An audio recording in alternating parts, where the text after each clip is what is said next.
Wah.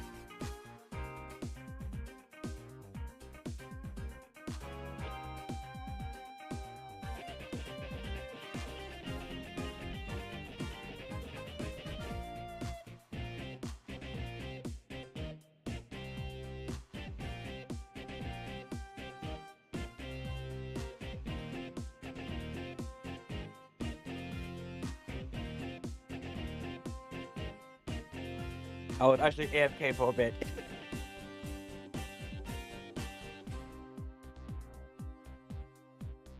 Wah.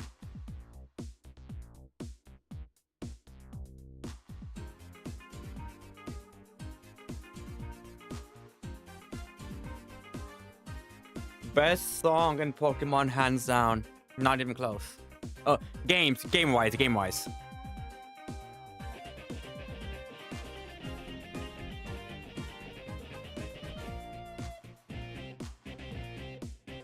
Wah.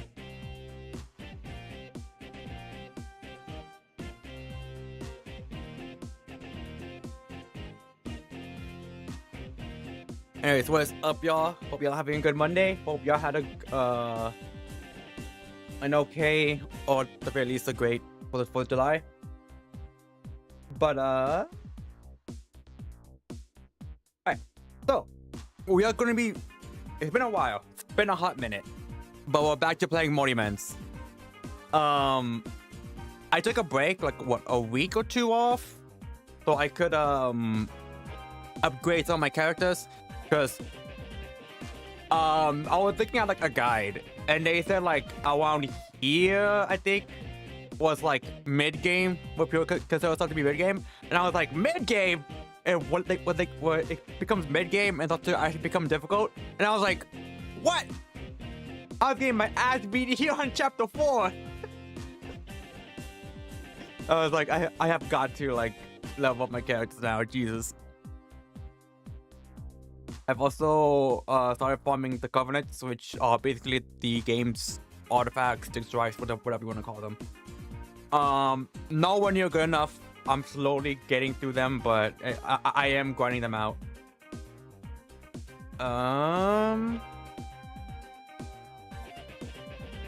Oh yeah, I got this dude. I got the fish drink. Oh, and I got Jenkin. He came home. I'm slowly working on getting fully merged Saya. And this guy came out recently. Oh, and then this guy came. Also, she came.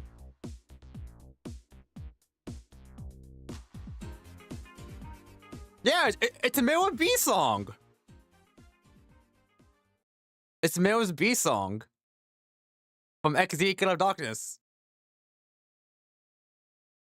Mods.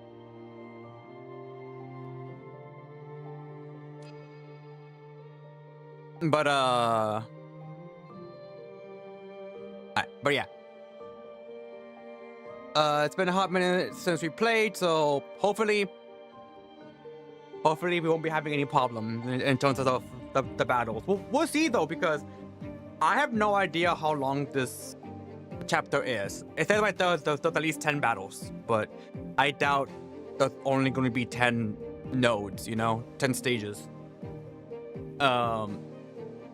So I think what I'll do is I'll do like half and half. So Monday we'll do like half. So like today we'll go up to what is it, like 15 out of 30. And then Wednesday we'll finish the rest of chapter 6. I think that sounds good.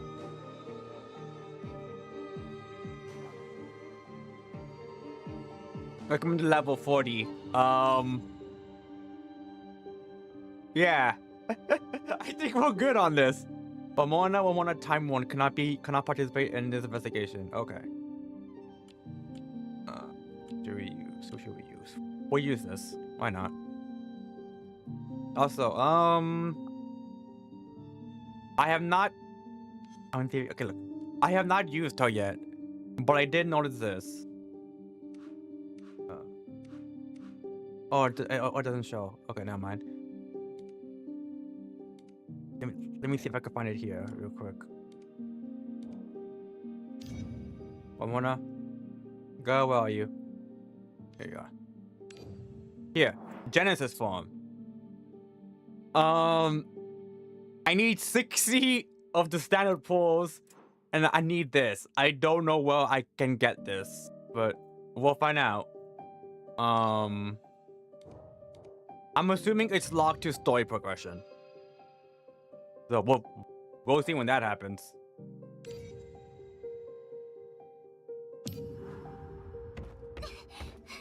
Oh, what the fuck?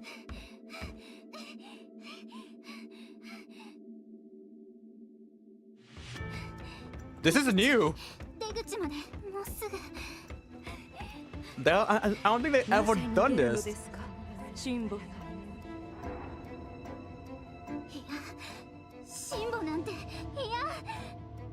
Mother.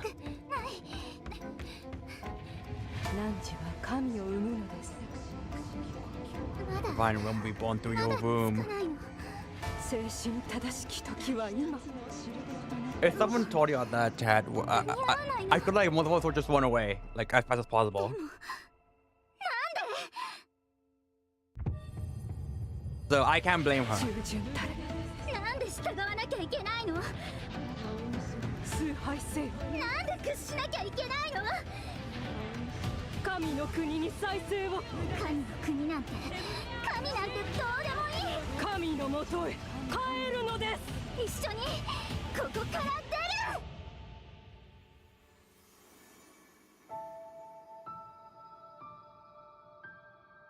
Stars inverted.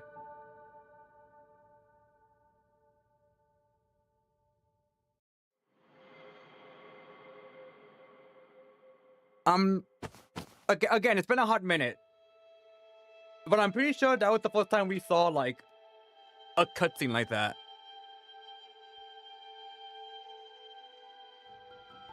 Either in a long time or just like the very first time, because I think if we were seen anything like that, it would have been like prologue stuff. Snap out of it. I'm skimming like that. Get up already. The gods sob hammered against your eardrums, dredging your consciousness from the torrential flood of memories. Give me like 5 minutes. Damn, I just woke up. Memories flicker like slides jam into a battered projector. Each chip of the frames and the scream shaking from the depths of your soul. But Ramona. I need to still remember Ramona. Dawn the living present cuts through the darkness by searing pain up from your forehead, radiating to your limbs. Someone flicked your forehead with a sharp snap. Ow! You still feel pain? You're not doing too bad then. I just remembered everything. Ramona, Tulu, Captain Elton, Celeste, the Seafarers, and you with that thing inside you. The Skull Heart. Letting me in with that monster is bad enough, but you couldn't even think of me before the Seafarers? Damn. Who are you again? I didn't mean like that. Murphy helps hauling you up from the ground. I knew something was off after that explosion. Think all weird like that. Turns out you really did bang your head. There's one thing I'm so fuzzy on. Remember when triggered the explosion in the engine room? Who got it out of there? It gotta be Celeste, right? No one else in this ship could put off that kind of white light. The season breeze turned sharp, the water reacting with your scorched skin in a choking struggle. Blind chaos like a spectre in the night tore and broke your body.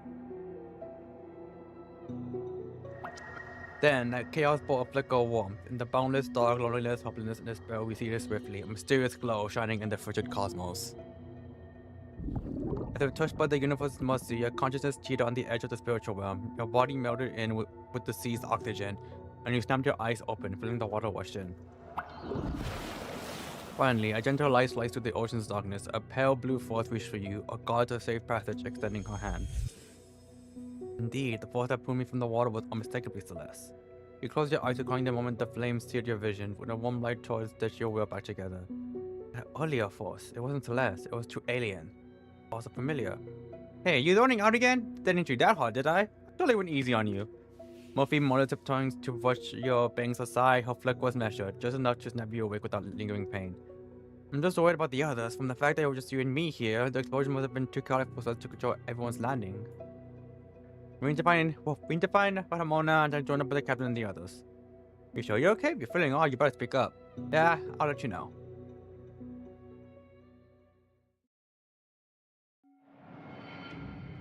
Alright. Also, I completely forgot to do Relax. Okay, I could probably do that. I forgot to mention, fun fact, this game was almost EOS. I don't know how long it's been, like when they got close to being end of service.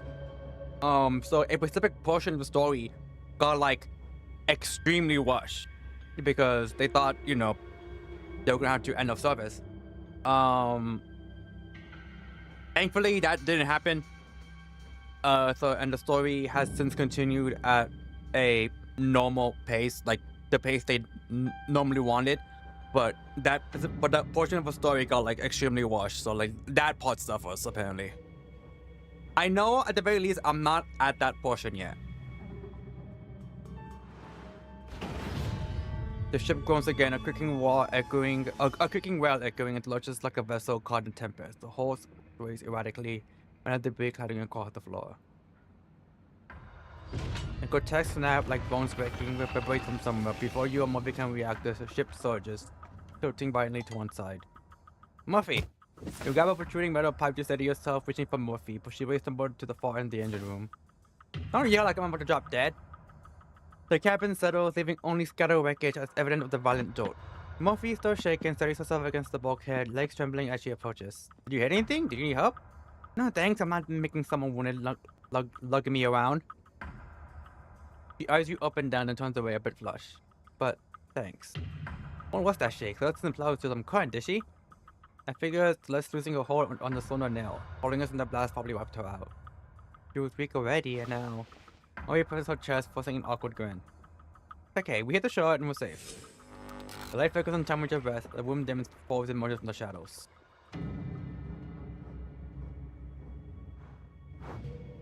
Alright, fight me, coward.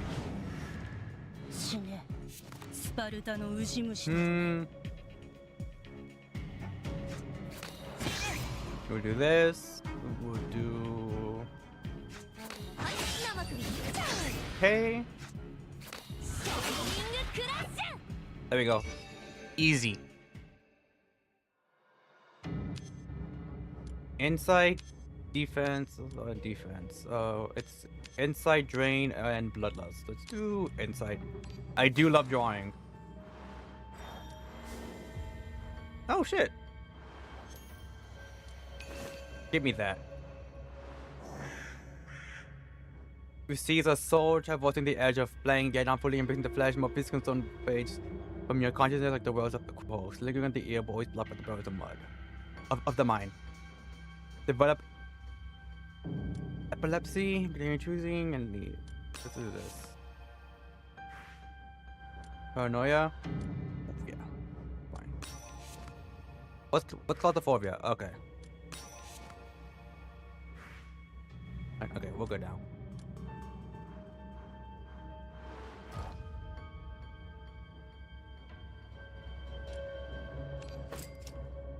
I'm like off by one. By like 2 coins. There's no win here. The pristine white sailboat stands with its sail protrudingly raised, anchored on the tranquil blue sea. You faintly see the face of a young girl, her features blurred, as if viewed through a thin mist or a rippling water surface. Her presence seems isolated from everything around, yet she remains the focal point of the scene. Though her image alternates between clarity and obscurity, there's no doubt you know who she is. You raise the cell only to find nothing beneath it. When you come to your senses, the cell has already vanished. For the pure white cell and the faint visage of a girl forms a message, reminding you that no matter the journey ahead, you are not alone.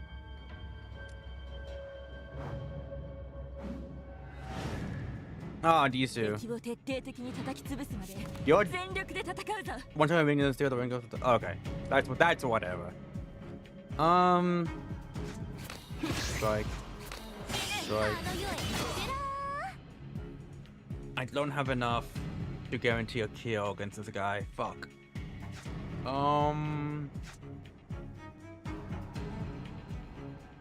For this battle, okay.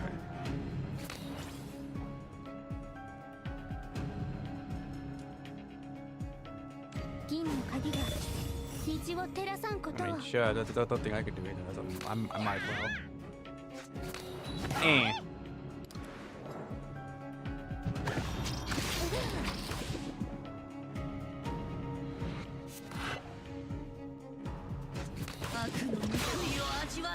Damn! I didn't expect that to kill.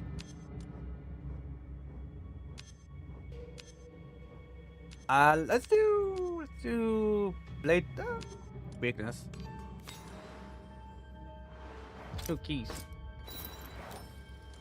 12. Let's browse. Actually, let's browse Muchet. They're snagging my boots. Blocking with the door.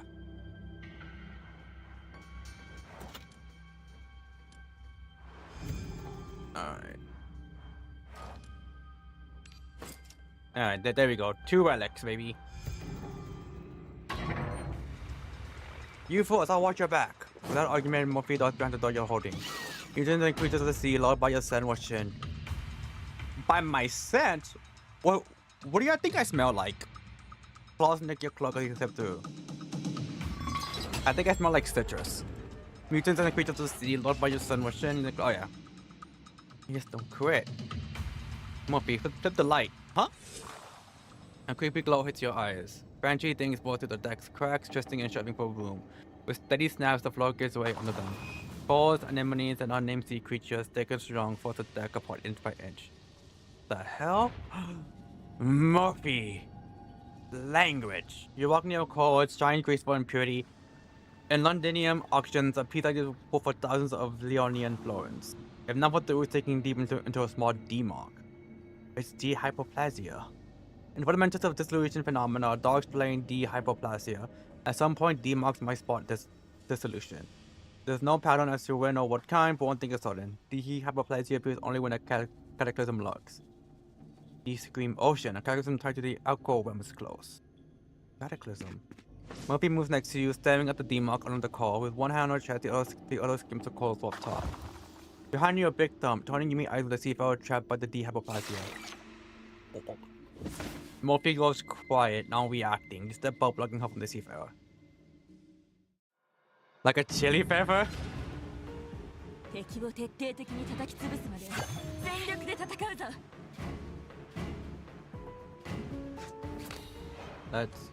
Alright, let's see. Okay, look, let's do this.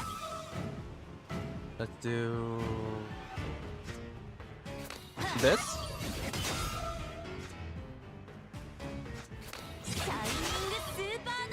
Get this for free.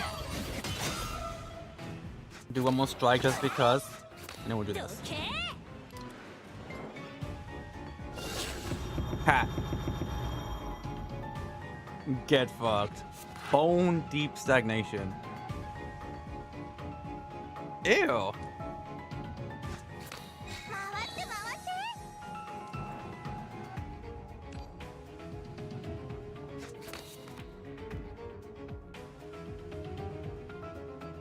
I mean, I can just do this. I want to. Okay, this. I want to draw more cards. That's the thing. What the fuck?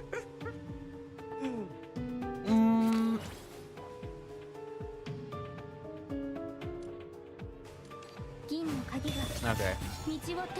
This is probably not gonna kill. But we'll find out.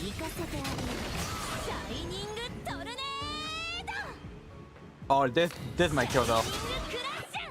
Yeah. Okay. Like anchovies? That smelly smell. I can't smell. It smells smelly. Creeping just pulls more in. Play smart. Avoid fights. Murphy? You hear me? Murphy? The girl stays hung up at the core zone now. Your car missing her. You stop beside her, eyeing the cord, and her face almost blank stare. Play for payback or just for fun. You warm your hands and flick her forehead. Oh. Hey! Murphy grabs her forehead, starts to boss you around, and realizes it's her fault and chokes back the rest. Okay, that makes us square. I hold back, or you'll be 30 feet back. Like you could, stop fooling around. I saw you hanging from Miriam's hold. The thick air clears, her worry and gloom pushed aside by rivalry. Sure, Miss Murphy. Lady Murphy. Hey, you're teasing me. Murphy swings her fist high, but drops it softly, grazing your shirt. Murphy, my lady. Ow! Hold up, something's there. Your ears pick up a weird low hiss, mixed with a particularly rhythmic beat. That's Ramona. You can tell that? You sit at Murphy with your eyes, she nods tight lip, and you both dash towards the noise. Time until alignment. 90 minutes. Start not the final day. 24 hours remain. 悪人を含む汚いものをまるっと掃除しちゃいますよ。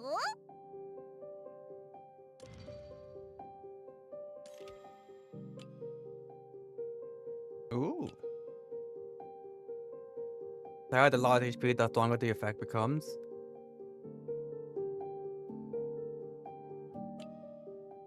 Ooh, wait, that's cool. Alright, let me do.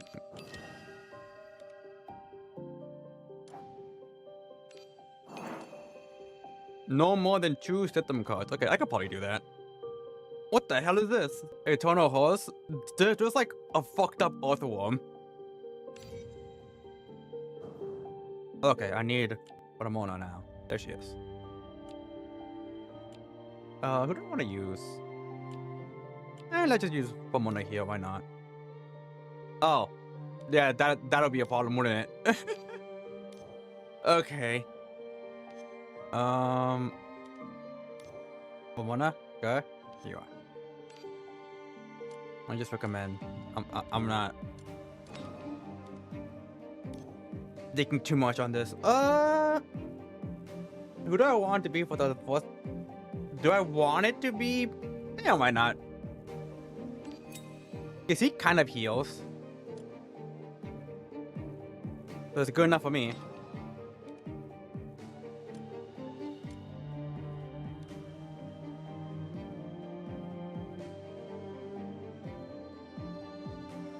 How much spicy shit you eat? Give me 1 second real quick.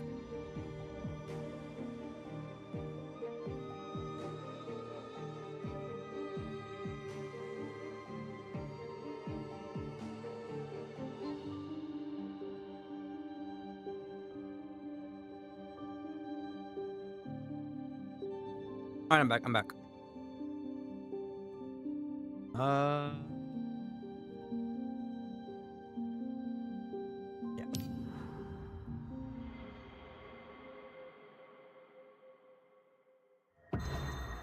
The instant her fingertip pushes to keep his hand, a gentle wall is when slammed to the explosion to ground zero.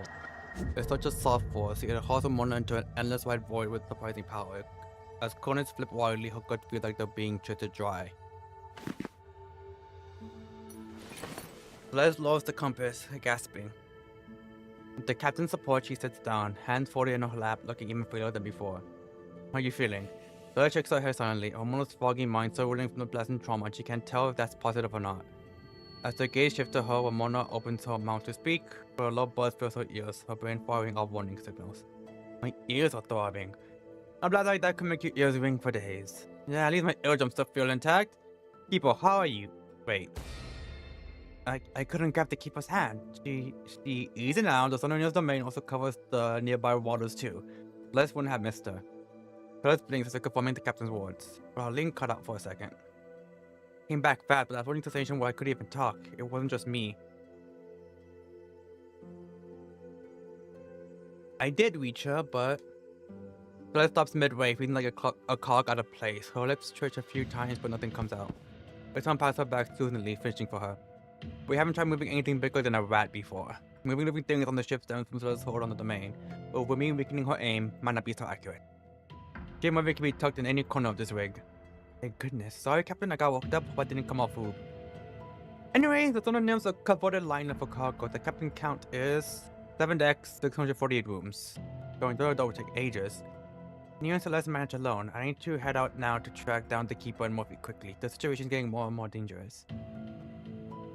Autonomy sours through his eyes and chuckles. No need to rush, Missy. Third time I can try again. Try what? Celeste got the positions.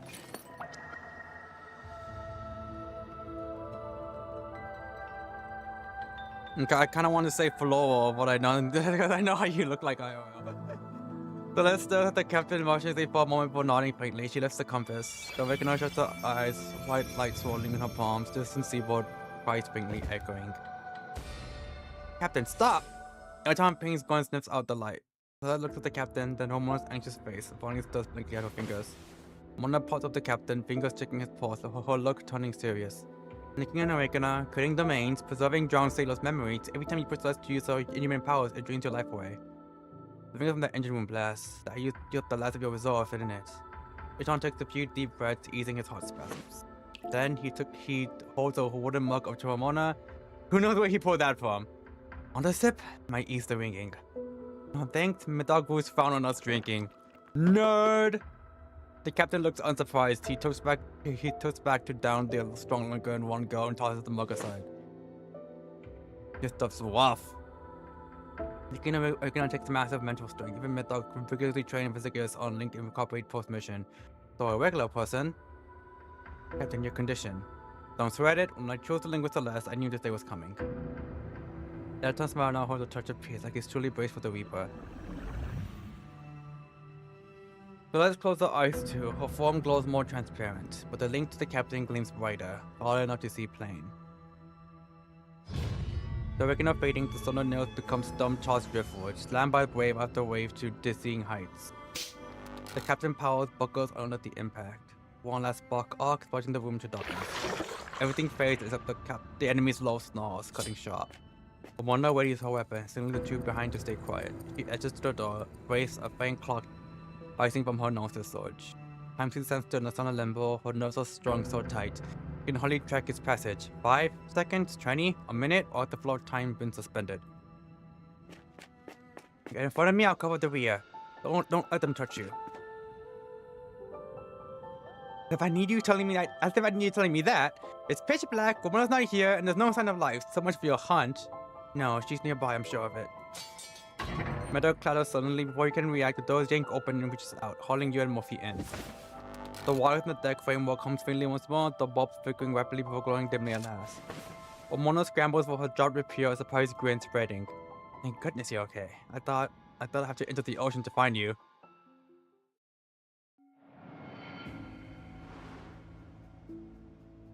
Alright, let's see. So we can't get. Ah, oh, fuck me.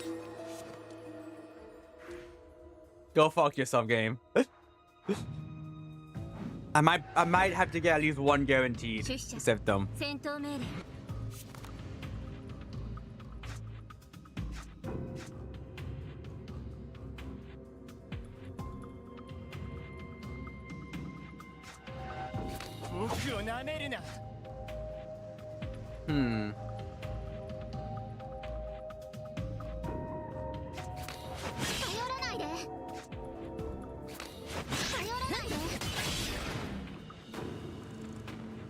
One should die. Okay. That's because of this right here.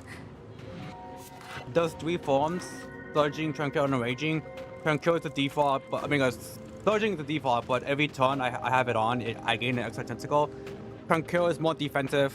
I lose half the damage, but I gain more shield. And then Raging is like the DPS.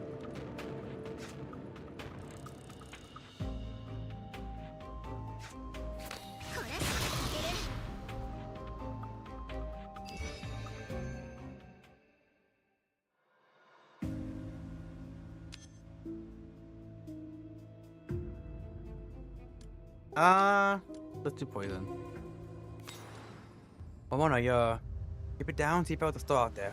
Ramona grips your hand tightly, scanning you head to toe, no chance to talk. You want to put your hands over your injuries.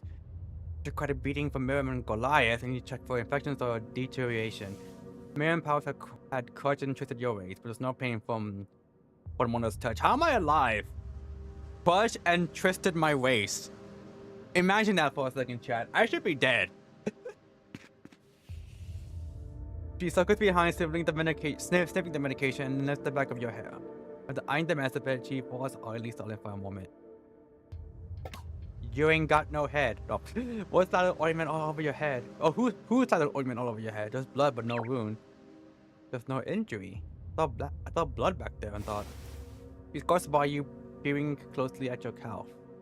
Gone? How? What's gone? The knife on your calf is gone, but I saw it clearly. The enemy's blade pinned you there. That's why you ordered me to take Celeste away. That's why I had to leave you behind. You can't forget that bone deep pain. Like an executioner knowing to condemn, Goliath yanked the weapon free, would not care for your agony. Blood soaked your uniform, flesh splattered on Goliath's hand. Your calf was nearly severed. Only terror and adrenaline kept you conscious. But the ache still tugs at your nose is gone. That horrific wound vanished. The fabric is torn with two huge holes, but the skin beneath is smooth. Pale from lack of light, but healthy and whole. Damn! From lack of light, it's saying your eyes do not go out much. Your wound has healed. What's Celeste doing? When we toss Celeste and gently grabs the white ribbon from her shoulder, it looks like a bandage now. Look up at Celeste, meeting her gaze. With her Linko's body failing, she's deteriorating, seeming to lack even the strength to speak. Her lips move, letting out a faint whisper. You never start liberating, yet you clearly see. Not me. It wasn't her. You're absolutely certain of it. I thought your energy was vast. A cluster of stars. It couldn't have come from Celeste, who was already very weak.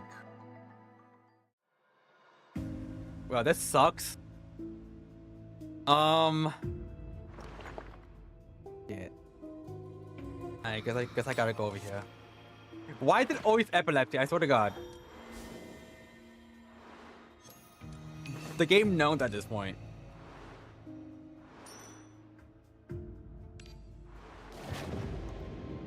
Yeah, I'm gonna just get the money.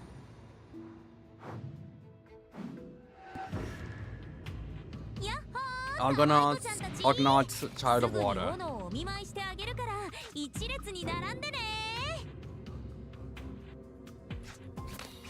Bop.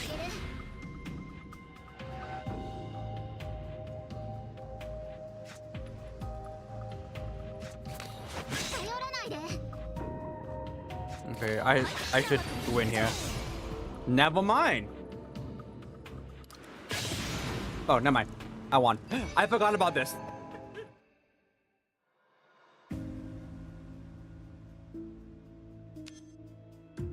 Alright, we'll do Moto Blast. Oh! I have you. But you haven't appeared in the story yet. I guess this is where you appear? In the distance of the domain, a faint and enchanting light appears. The shimmer is like sunlight dancing on water, flickering starlight, or the flame of a candle. As you draw near, the light abruptly vanishes. It seems to lure you in, much like how a moth is drawn to the flame by instinct. You know, the game is constantly taunting me about me having epilepsy.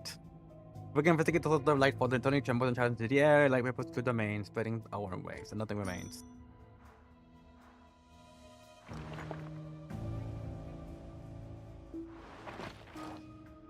Standing door. I don't think I need that.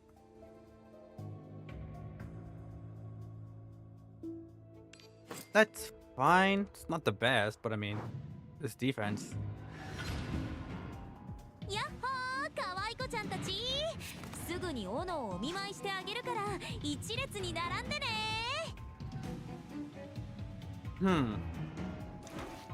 Do I want to shield down?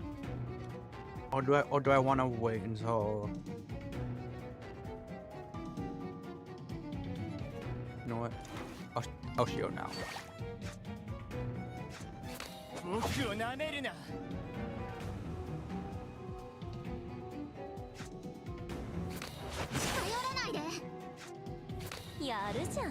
Alright. Ow. I saw you.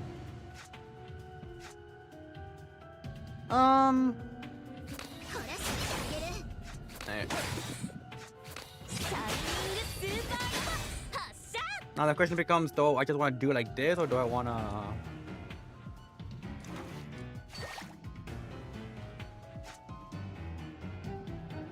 Oh shit.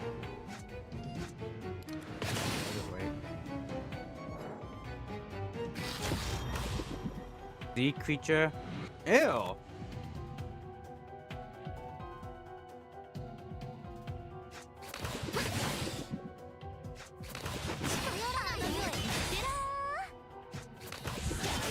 Okay, at least I'm not losing a lot. That's the good point. Oh, the hydrate. Wait 1 second.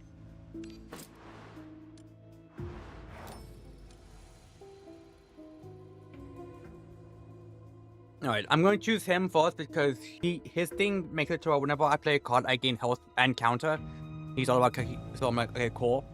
And I gain an extra tentacle. So that's really good for me. Go fuck yourself. Ew. You ugly.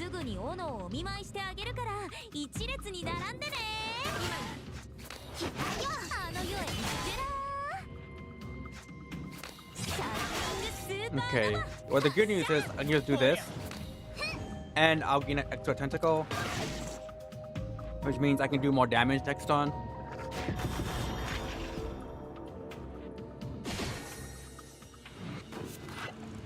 There we go.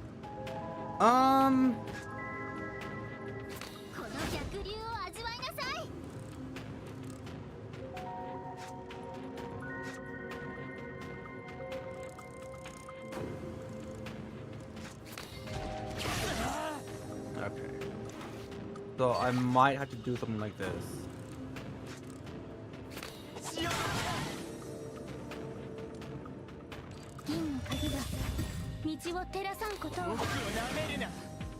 Okay.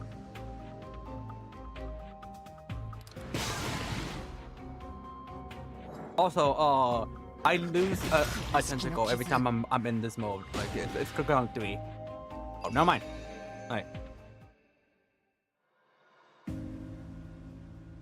I like this because this is just like a free attack because I gained a point back. I like that one. Yeah, I like this one.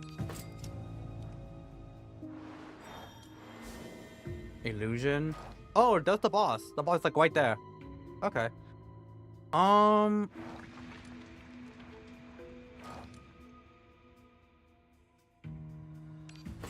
Yeah. I'll do 1 refresh. What's this? Ooh. Sounds interesting. We'll try that. I already wrote. Yeah, okay. So let's do this. Hi. Yeah, EOS with auto, something I did not need to see. Well, apparently the game disagrees because here's a third one.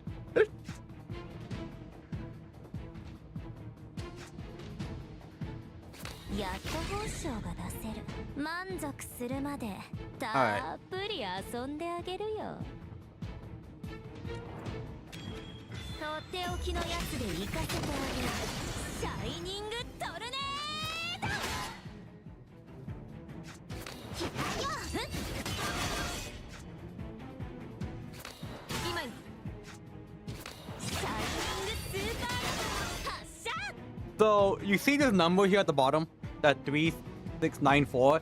That's how much damage he's going to be taking next turn. You see, at turn N, my bad. So yeah.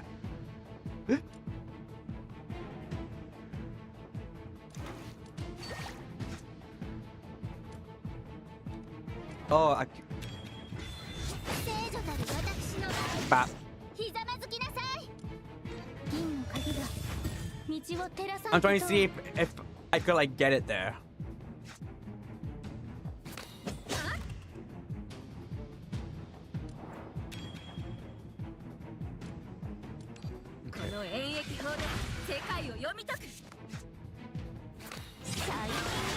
Alright, there we go.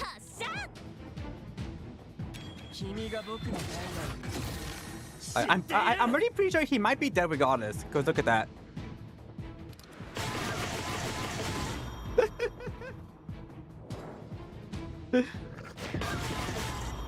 And then he's gonna die right here.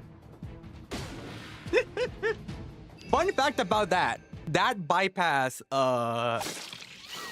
immunity. So like when I fight a boss that has like a phase 2, once I beat the phase 1, they have like a ton of immunity, so you can't beat the shit out of them while they're about to go into phase 2. But you can still rack up the sacrifice stacks. So like I was doing a mode where I was using a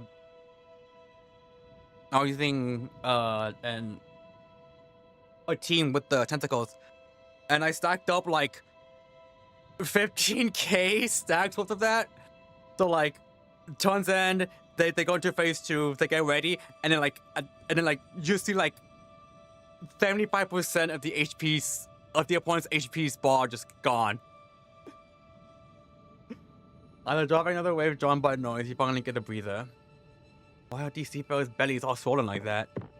Murphy edges rarely to the defeated seafarer with Ramona close behind. What if Miriam is just really into like Mpreg? Have they ever thought about that? They exchanged a look before joining hands toward the seafarer's limp body over. The abdomen was bulged protected by the parasite inside. Its skin stretched thin and transparent, its organs nearly visible. Moving. Oh, so she's into war. The parasite reads under everyone's eyes, blowing the hole's abdomen. The stretched skin loses its texture. The seafarer's gut deflates like a balloon. The parasite stopped moving. Ramona swings her sword towards the empty space, flicking grime off the tip. The fluids aren't corrosive, but some basic precautions are required. Better safe than sorry. Before you can stop her, Ramona whips fabric from the seafarer's clothes, wraps the tip of her weapon, and pulls the corpse's abdomen, stirring its guts. Has she always been like this? Don't be shocked. It's her academic spirit in action. Done. The view of the vessel anchoring the parasite. The flick of her sword tip, the lifeless parasite wheels out, murky sludge spreading along deck, seams in all directions. The captain quickly pulls Celeste to a new spot. The parasite looks like a jelly, tentacled mass, yet up close it echoes a mammalian embryo. Even through the skin, it radiates deep blasphemy. Ramona frowns, feeling her appearance, picking up the seafarer's spear. He slightly slices the parasite's jelly skin. Black pus gushes out. Both feet jumps and lips back except for steps. What, something there? Black liquid! Captain, don't you see it? You Ramona exchange glasses. The gush of the parasite is unmistakably your old friend, D-Slime. The seafarers showed no signs of infestation before the explosion. Before the domain vanished. The domain vanished? So that you can't sustain the domain anymore? As the captain's formula from one of the pieces altogether. He turns again to Murphy, who's pulling the captain around, dodging the flowing D-Slime. The unborn god has become the cataclysm's core, losing every living thing on board. The mentally frail model seafarers took the brunt of it. These parasites are likely a form of hyperplasia manifesting. A form? You head towards where you and Murphy heard the noise and return to the lower deck, leaving the hiding captain. The cabin overrun with hyperplasia stands silent. The world sprawling wider and more chaotic than when you left. 退屈だったわ。 Also, I'll be right back real quick. ねえ、リラックスできるハーブティーは用意できたの？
Bleh.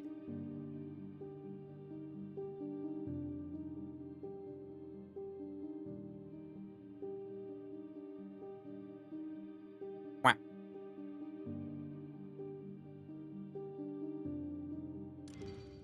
Alright, I'm back.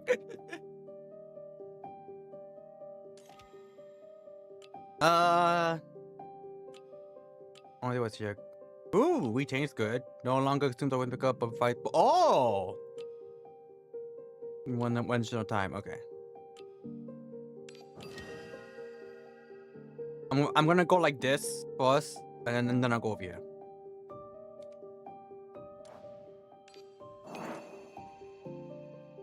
Four different types of audio songs. I could do that. I could definitely do that. Boomstiff? Ishmael.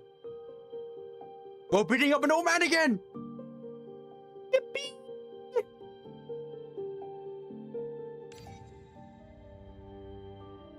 Yeah, I was B.I.V real quick. Alright.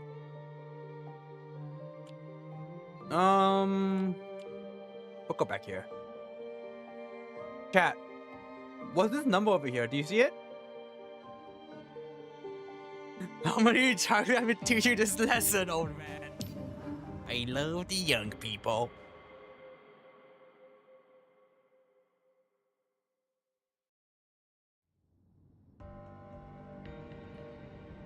Of course. What they sprout from? His gaze sweeps over the oddly shaped cores, finally settling on the largest, most eye-catching one. The core clusters erupt from D-marks, swiftly shoving aside the deck, pointing straight at the upper bulkhead. We call these the hyperplasia. In short, the closer to the original dissolution core, the more likely these cores appear. In solution. Again. The infected individuals among the Seafield probably also tied back to the spreading dissolution. About that. Don't worry, proceeding when number with the others. I must confirm why they cling to the ritual. I forgot that he was with us. Tulu's investigating solo. He wants to confirm what keeps the Seafields going. Tulu? So you mentioned the blast. Is he okay after the fight and explosion? You recall every exchange with Tulu after the blast. He stays remarkably calm.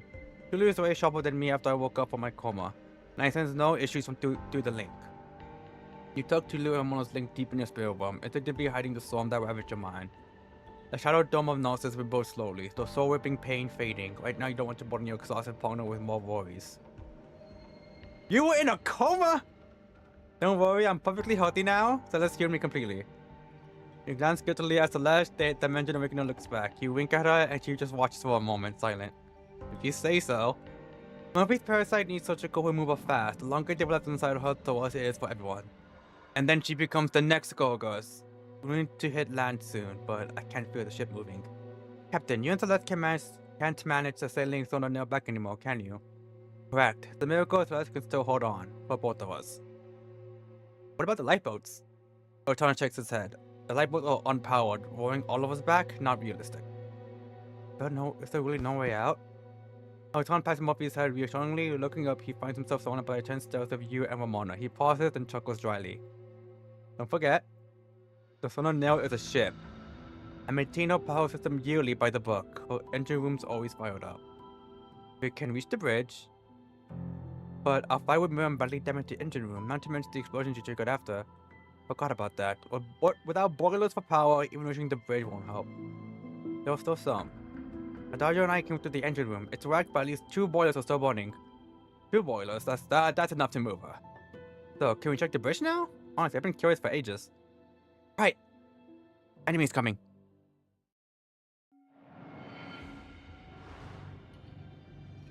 I didn't hear that you were going to BRB and I just thought that my stream was lagging the fuck out that you DC'd. No, thankfully no dropped frames or nothing of the sort from when I'm looking at my OBS. Thank God. I could afford the illusion, but I don't wanna.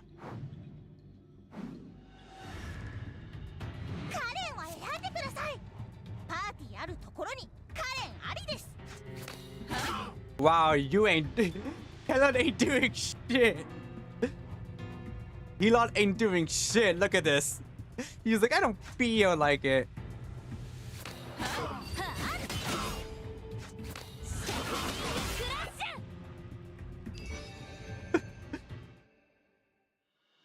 I do like this. Ready to sell. Give me my silver.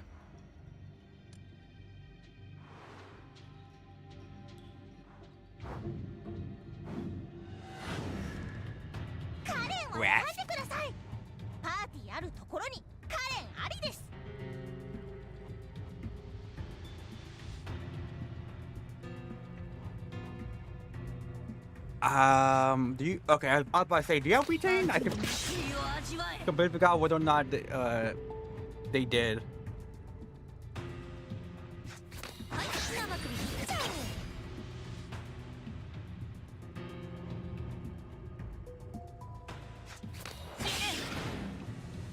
Okay, I knew it. There we go. Because I was like, I know one of these at least like more or less gets revived or like bring like another monster basically, but I couldn't remember which one. This card gains. Oh, okay, cool. I'll clear on my side, Captain. The keeper and I was got ahead. You can follow with Morphe and Celeste. Alright, thanks. Uton picks from the cabin door, confirming the pad's safe for now, then turns to the side and waves Morphe and Celeste over. At the cargo's holds exit, Elton pauses. He turns back to the car by call like the hypoplasia, a hint of regret in his voice. This is an experimental four-cylinder engine model. This beauty never even hit the road. A shame.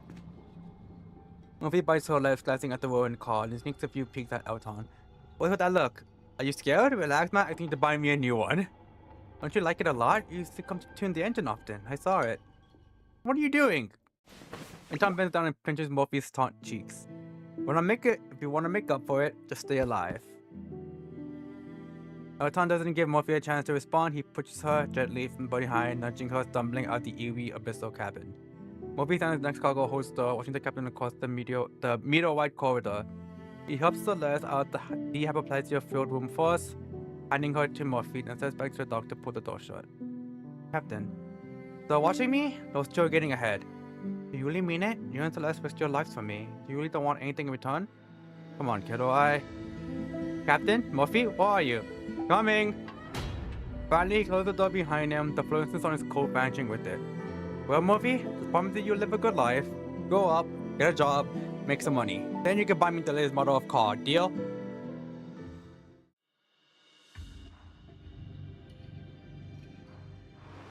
He better fucking live. I'm gonna be so pissed off if he ends up dying. Develop what? Oh, hysteria. That's fine.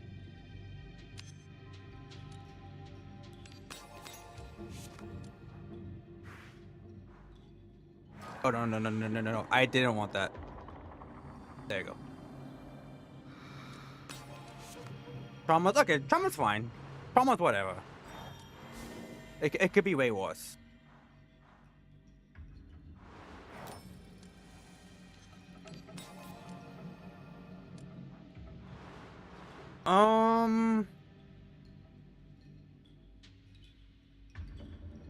What do you? Are we looking at 5 elements for every wicked? Okay. Okay, I want this. 56, I'm slightly off. Boo.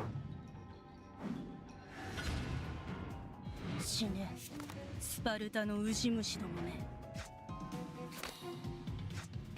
死ね。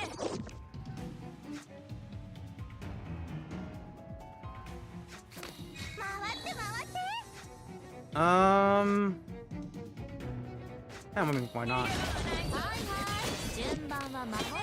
I'm not that worried because like this I could use to heal myself. So I'm like, okay, yeah, whatever. I'm just gonna heal it all back.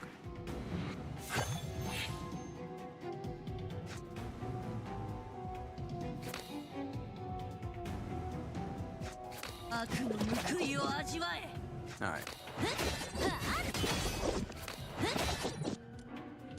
61.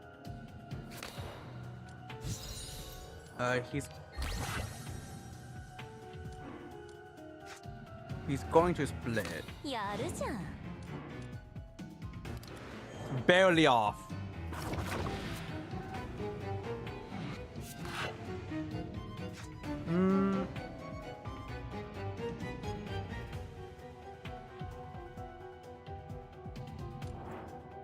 Okay.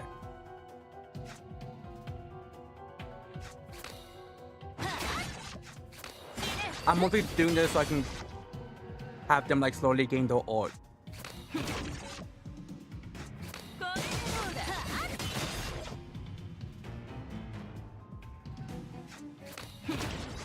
Just so they can get like meter.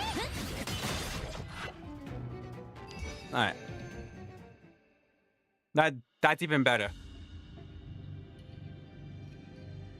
Draw one less card each turn. Discard ultimate cards as data cards turn and retaining other cards. That's not bad. That's not too bad, but I like this.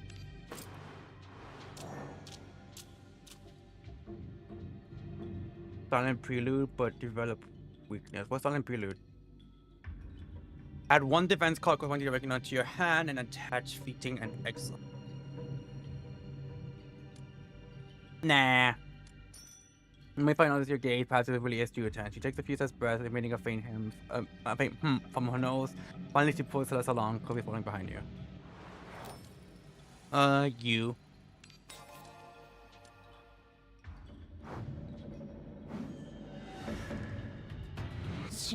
Your reflection of Philippi's?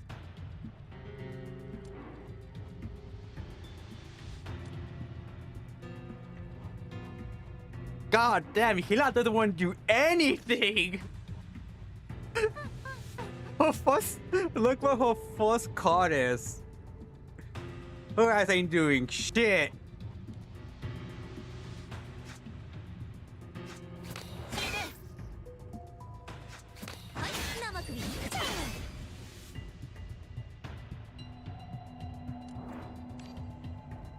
Do I wanna? Nah, why not?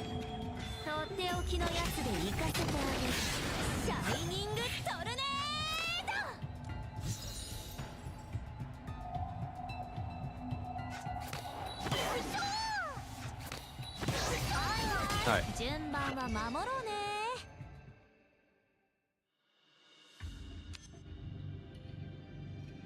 Yes. Give me that.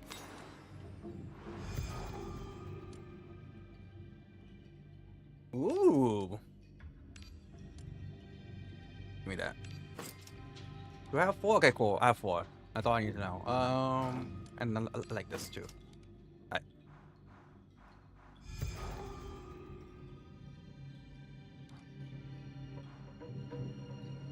Thick fog clings to the sea surface, but the deck gleams bright under the full moon. Even the most subtle expression is clearly visible under the moonlight.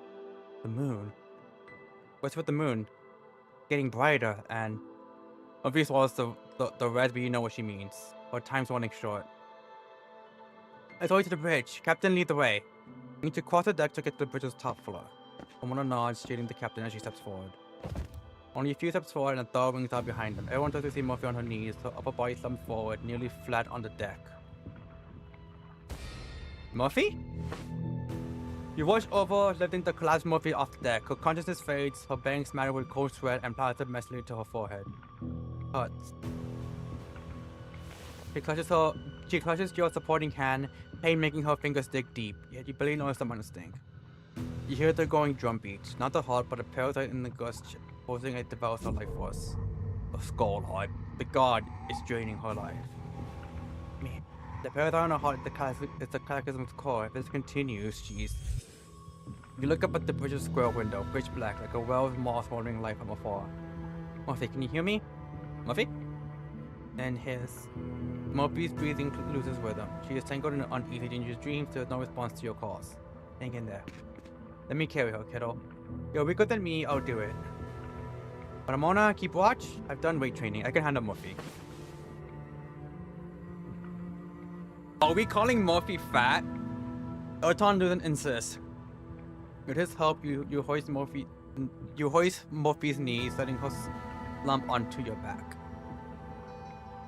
Yeah, she's like, EP. You muster all the strength to steady her and draw a deep breath, ready to climb the stairs. Oh, and the hydrate. Give me 1 second. The comatose girl lies on your back, mumbled whispers slipping past your ear. God. Aside from grunts of pain, Morphe only mutters meaningless words amid this chaotic babble of enemies emerge from shadows. Is it Tim, the old man? How many times I gotta teach you this lesson?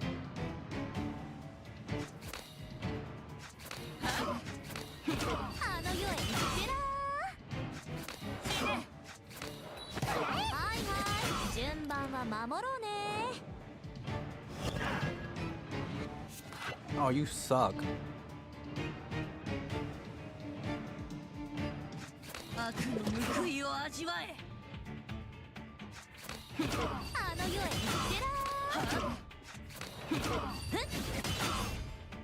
The main thing I hate about this is that, how much is it?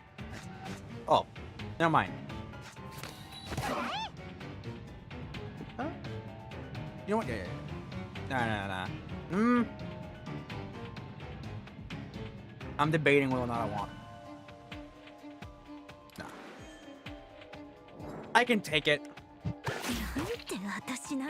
He ain't gonna do shit to me, watch. Okay, he might be doing shit to me.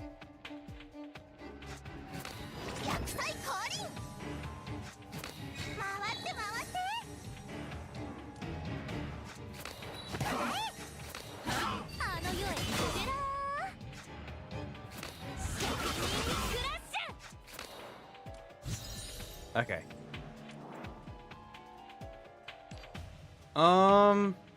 I have got to wait.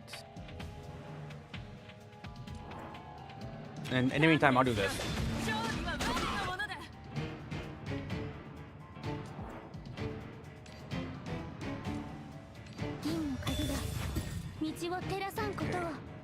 Oh, he actually might be dead here. Yeah, he's dead here. Alright. On Ramona's cover, you climb the stairs. Elton helps with Morphe's weight, even so reaching the four-story bridge takes effort. Finally here. Elton nods, fishing the keys from his pack, and teams up with Ramona to shove open the bridge. He's cultivated here too! Captain, hold up! Elton charges into the bridge with Ramona chasing after. The bridge is larger than expected, with a well-two-level layout. It's grander than any bridge you've seen in a photo. You can imagine that the Thundernail was a shining paradise in the sea before its conversion into a cargo ship. Good thing the captain locked it. Cyclone D hyperplasia, no mutants or seafarers got in. People, you can come in. You nod with Ramona's help, you lay Morphe down. Her breathing steadies a bit, but it no longer as labor as before. Psycho body has adapted temporarily to the parasite's oxygen consumption, but if this lasts too long, I'm worried it'll cause permanent damage. Yeah, we need to get her out fast. Captain, how's the bridge? Some gears busted, the horn and radio switches are jammed, but core power controls and the steering wheel are fine. It sounds big as he deftly turns the central wheel, yanking pistons one by one. You poke your head from the hatch, peering at the deck's far side. Chimney-like vents puff thin white smoke. Soon, flashing sounds come from the stern. That's the water working, right? We're turning. Elton nods, letting out a deep breath. Nails are bigger. She turns slowly and clumsily, but once there, we can go to full speed. How's Morphe? Not deteriorating for now, but the parasite's squeezing her hard, messing with blood flow. That parasite's the dissolution cataclysm source. Being this close to the cataclysm claw, I'm worried that the solution will affect Morphe too. A solution, yet again. That damn thing. How much more will it steal from my ward? You remember all the things locked to the solution? Elton shuts his eyes. Pipe creaking as clenched as he breathes deep a few times, calming his turmoil. I finally awaken and glance at Elton, stepping slowly before him, extending her now semi-transparent hands. Celeste, did it affect you? Sorry, I'll keep my temper.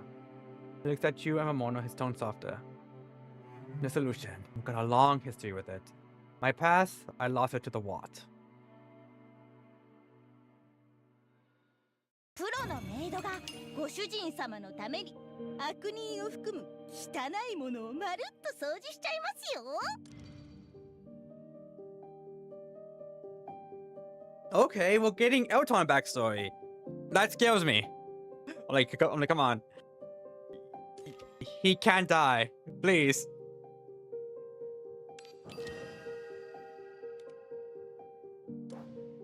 Also, I'm not gonna lie.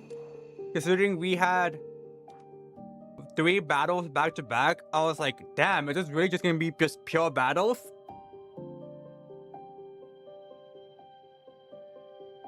Because if it was, I would have been like, well, shit. I guess we do just like do the whole chapter. Because I was like ready to just be like, okay, we're gonna stop until I hit 15 rating. Just because like that's like the closest idea I have to like where I'm at in regards to the chapter. But seeing how we already got 3 battles down and barely an hour has passed, I'm just like, we're gonna continue. We're gonna go past 15, depending on how long it takes for us to get there.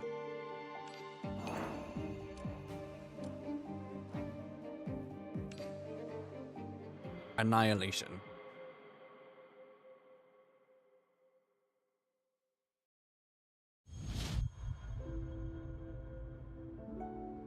How could you not know that town? At the river's mouth, back by the mountains, that's where we grew up. The sirens through your brain during your time at sea? The spot has been marshland since the flood. Marshland? Yeah. What is there was a mine shaft and a river shifted in the big flood, caving it in. Some lord bought the land a couple years back. He's planning to build a park or something. But my home? You hit the sea right after leaving the orphanage. You haven't been back in over a decade. But you've forgotten that much. Are you sick or something? Orphanage. Oh wait, my family.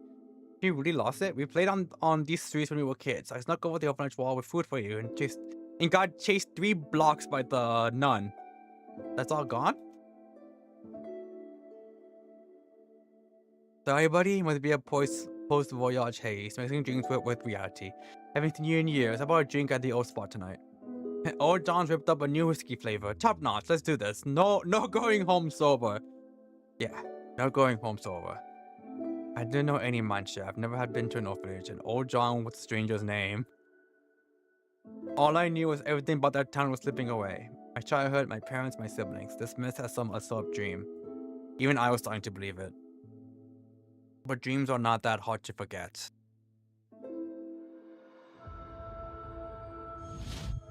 The shipment is delayed supplies and the bodies of 19 failed experiments from the church.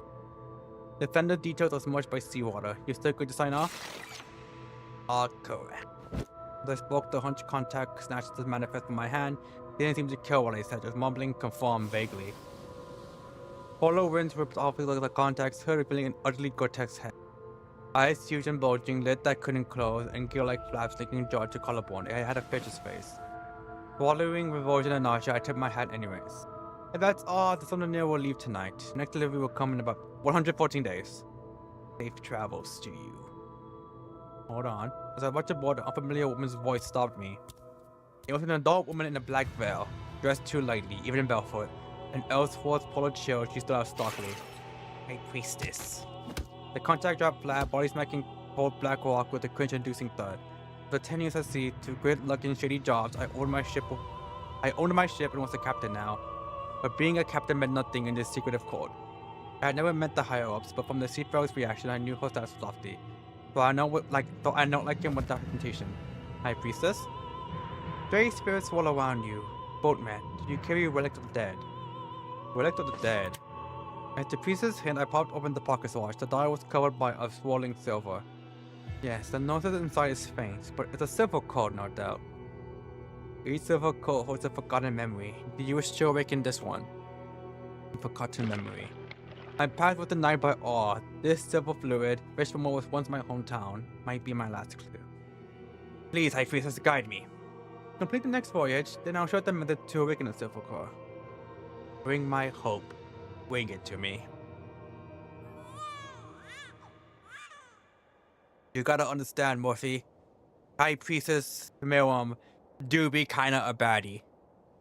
The seafarer High Priestess Miriam assigned me a new task. That voyage's cargo, a baby girl. Before, I have only heard my younger siblings in those dreams. Sadly, those happy, peaceful memories faded when I woke up. The westerly winds dragged out the trip. In the final week at sea, all fresh water went to this little one. He didn't mind my knotted beard giggling in my arms. I handed her to the High Priestess. AF-31 Summer Solstice at Atlas Ocean. All compasses have failed, waves have smashed the water. The boiler's flooded, we're dead in the water. What did you do? I can't steal now, the current's pushing us to the thunderstorm. Now is not the time for blame. Most mate, take the crew to load the lifeboats, pack them tight, and paddle clear before the vortex sucks us in. What about you, Captain? Get out fast. 2 years had passed, and I had done the priest's secret methods countless times. None had made that silver core glow. Endless failures and efforts nearly made me quit chasing the truth of my hometown vanishing. I fed most of the crews to lifeboats and sank with on the nail, clinging to memories of my past. In the endless descent, wind brushed my face. Wind squeezed the water out of my lungs, blew away wound-cording salt, and lifted a sinking dream in the deep. Then I saw her. A girl enveloped by gentle breezes and white birds. My name is Celeste. As long as you need me, I'll be here. She was a trace of my homeland's existence, a fairy tale from elders' lips in my youth. She proved my haunting past was real. Her arrival proved I was not a rootless lunatic. 3 months ago, El Seafowl Sanctuary. New Leonia brand supplies, 135 crates, association sacrifices, 12 bodies. On island groceries, 120 crates. All checks out. You're vital to the order, take care of yourself. Oh, the order finished a new batch of stabilizers early. Got your core share here? I'll hand it. Save it for our scheduled meetup. The usual spot. Willport, Third Wharf, Northboth 2. Plus and I will wait for you there. We're planning to gather some special ingredients from the Intersea. How about dinner then? It'll be an honor. Aww! I heard that Lady Miriam had awakened the Divine Mother from her slumber, so our Lord could return on the next stellar alignment. The next 3 months will likely be extremely busy, but we'll definitely make our appointment. Alright, it's settled then. I'll see you in 3 months.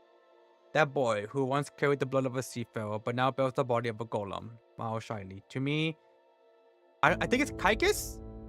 I don't know if it's like Psychus, Thysis, or Kaikus. But just a kid. He was very much like the younger sibling who existed in my memories, a shy and sensitive boy. Well, see, it's storming soon. You should leave quickly. Yeah, no sailing into ice scales. Oh, but! Alright, mindful Jimmy. Aunt. Empreg of this bot. There. The day was still breathing, white cloud rising faintly, black slime drip from it, something fading away. Control your curiosity, Elton. Don't look, don't think, don't face it. Celeste, I'm back. Time to haul, as planned. Celeste? Alright, sending sail to the Aglo Republic. Oh no, the destination is the Intersea. We're grabbing local ingredients. Why are you spacing out? Did something happen on board? Yes, Intersea, setting sail. So let's look at me. What are you yelling for? The hem of Celeste's skirt revealed a ghost, nearly startling me off my feet. You looked familiar. I swear I've seen her somewhere. You let this rude girl aboard, Celeste? How do you stop yelling? Do you want those seafarers to hear us? Who are you calling rude? My name is Murphy. Murphy. I remember her from deep memory at a ritual. Under the Divine Mother was afflicted by dissolution, Mara chose a new vessel with a divine embryo, taking her into a decades-long sleep. With the stellar alignment near, the priestess woke her up. The shipment was supplied with the divine descent ritual. The baby I bought of her in stones would be denied growing up forever. I know you. You're not seafarers, just delivery associates. Get me out of here as fast as possible, and these treasures are yours. Like magic, she pulls crude wood-carved statues from her bag. They make one dizzy at first glance, revealed by the seafarers but worthless to outsiders. Murphy wants to come with us. The solution. He was my distant ancestor, a victim of barbaric customs in a bygone era, and the only proof that my homeland had ever existed.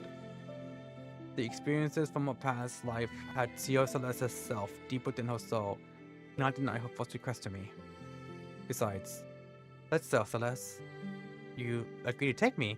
If Celeste wants it, I'll get you as far as I can. You don't know her that much?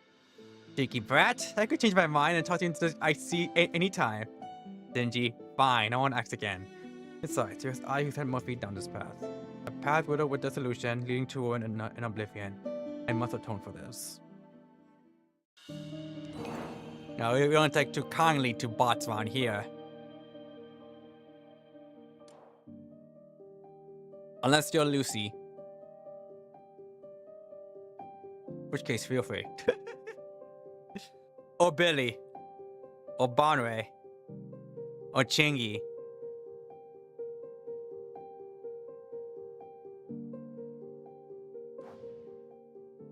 The hell? No, the night is awarded by the undercurrent, the night and the stars fall silent. The crisis moon, fraught with twists and storms, quietly reflects an unknown future.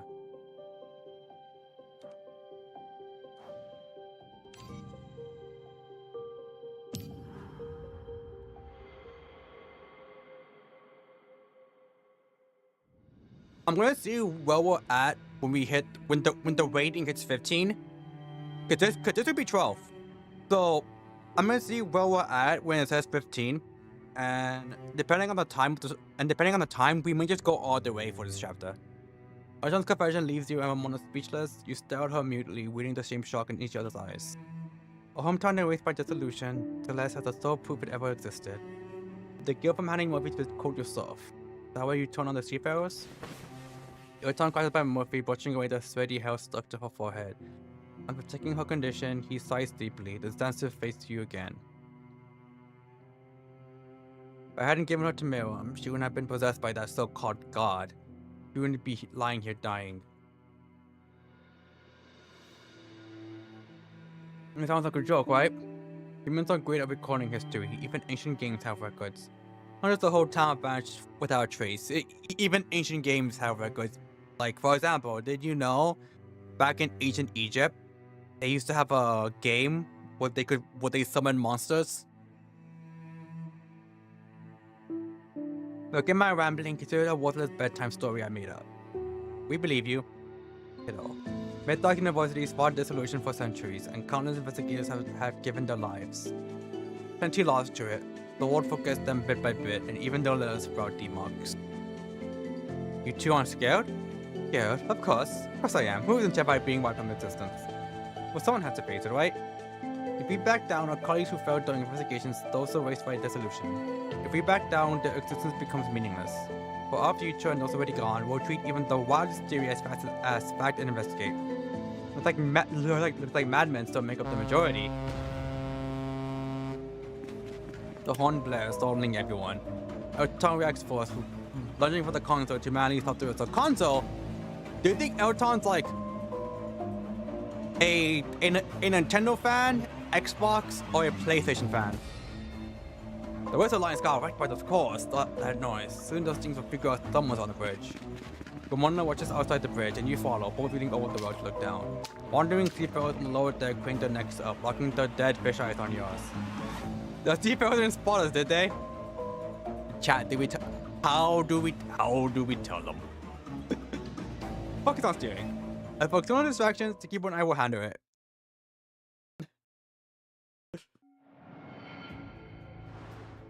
Yeah, give me this. Well now. What if I don't go here?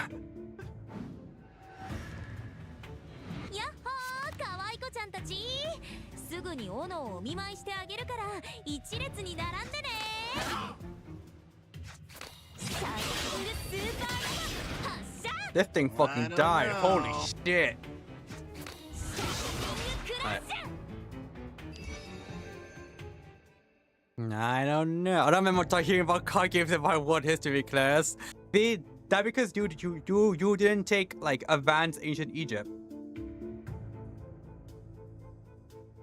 They'll tell you about how back in ancient Egypt they used to have a game where they would summon like monsters, and they would have like punishment games where they would send your soul to a completely different realm. I think they call it like the Shadow Realm.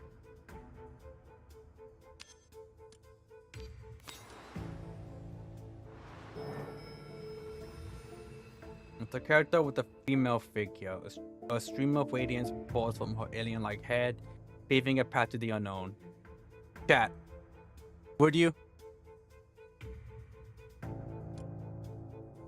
Ores are never inscribed on any known stele, but yet they solidify in the air the deepest remorse and call. They seem to drift from another time, transporting the sedimentation of years, carrying profound longing for a distant homeland. Madness? Oh, no, okay, it's not that bad. I hate Echo. I just so I guess just defense. Fight cost. Okay, I can do that. Wow. Okay.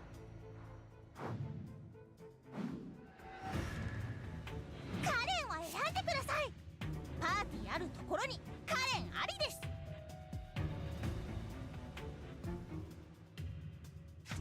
悪の報いを味わえ。はいはい、順番は守ろうね。シャイニングスーパーノヴァ発射。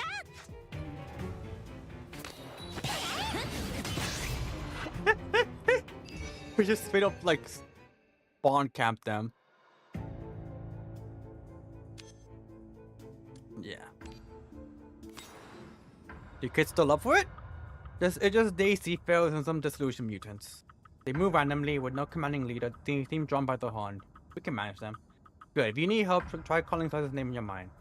You lost control of the ship now, but the vessel's been hostile for years. I bet her power left traces that will aid you. Pushing to full speed, watch for seasickness.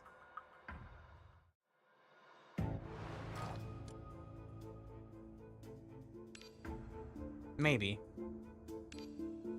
I might just like arouse and awaken her. Because I'm like, well, we could do like this, and then we could just get that. Oh. Alright, yeah.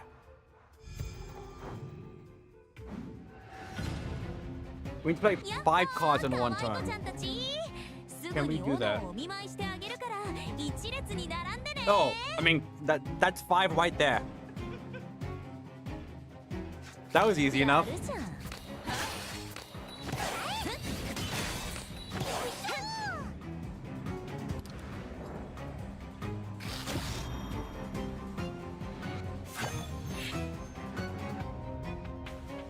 Oh, you suck.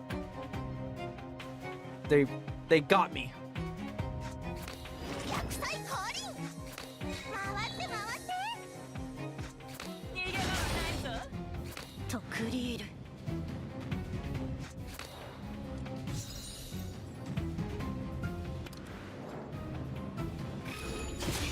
Ow. Bone erosion. やっと報酬が出せる。満足するまでたっぷり遊んであげるよ。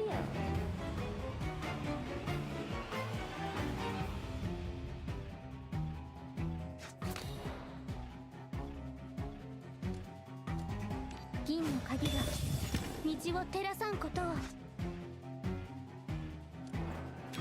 っておきのやつで行かせてあげる。シャイニング God damn. Yeah, that's okay. That's perfect for me because then I can just do this. Now I can just do that, and I'm back to full, baby. Alright.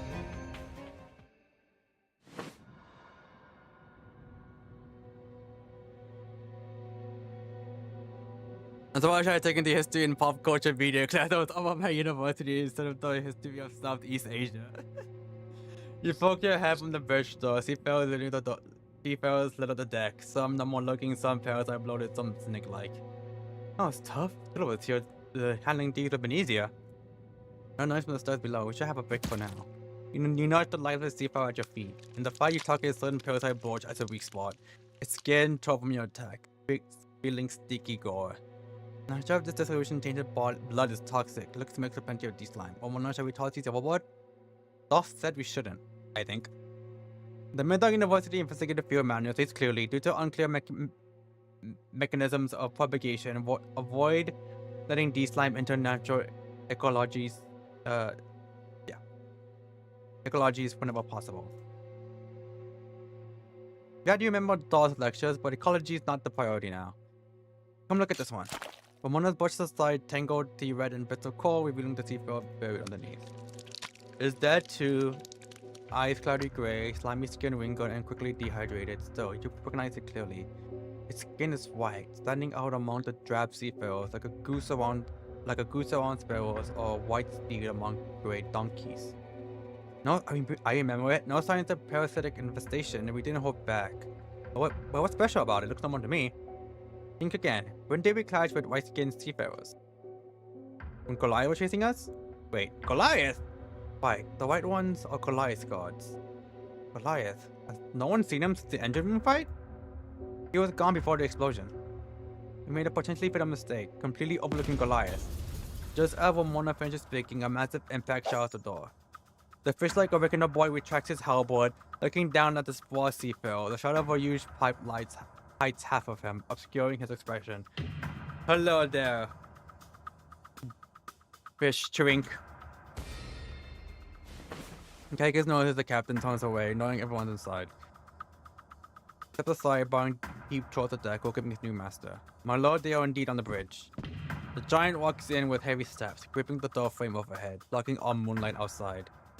Time until alignment. 60 minutes. プロのメイドがご主人様のために悪人を含む汚いものをまるっと掃除しちゃいますよ。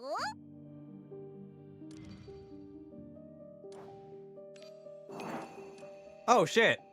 Bro, that's gonna be 15. And we're barely like an hour and 30 minutes in. So yeah, I guess we'll just do the full chapter 6.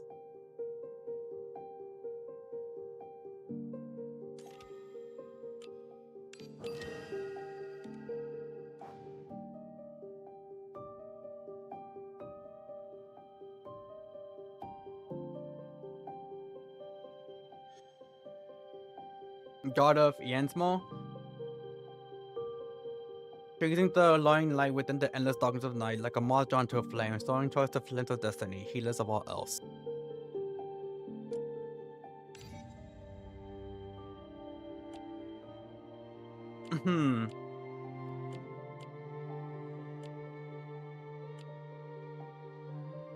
I think it'd be. Hold on. Are we fighting? No, okay, no. I just want to make sure if we're fighting Zen. I'm gonna call him Zen from now on. For reference, Zen's rival of Aether 2 tag is Gay Fish. So, calling him Zen from now on.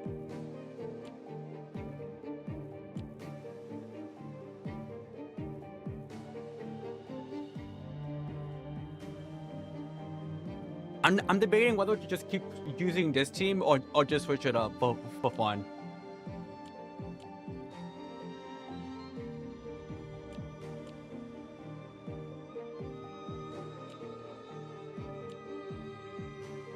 I'll stick with this team for now. Yeah.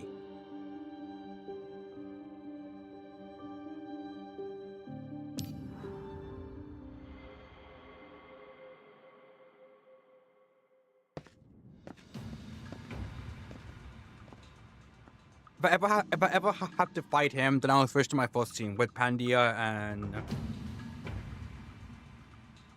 Poison Girl. I forgot her name. Goliath dug into the bridge, his massive frame nearly sealing off that side of the door. No sharper than those sky gazers, only made me hesitant to grant you the full power of the deep sea. Giving you this half-human, half-fish state seems more useful. My lord, the high priest has formed me a complete form. The young seafarer's breathing comes so hard, his fish-like eyes right in intention fixed on Goliath. High priestess? Goliath knows the voice there, or rather the kid's petty zeal doesn't want his notice. You were in the engine room, B.I.A.V. We both witnessed that power. Without me, you'd be silver dust by now.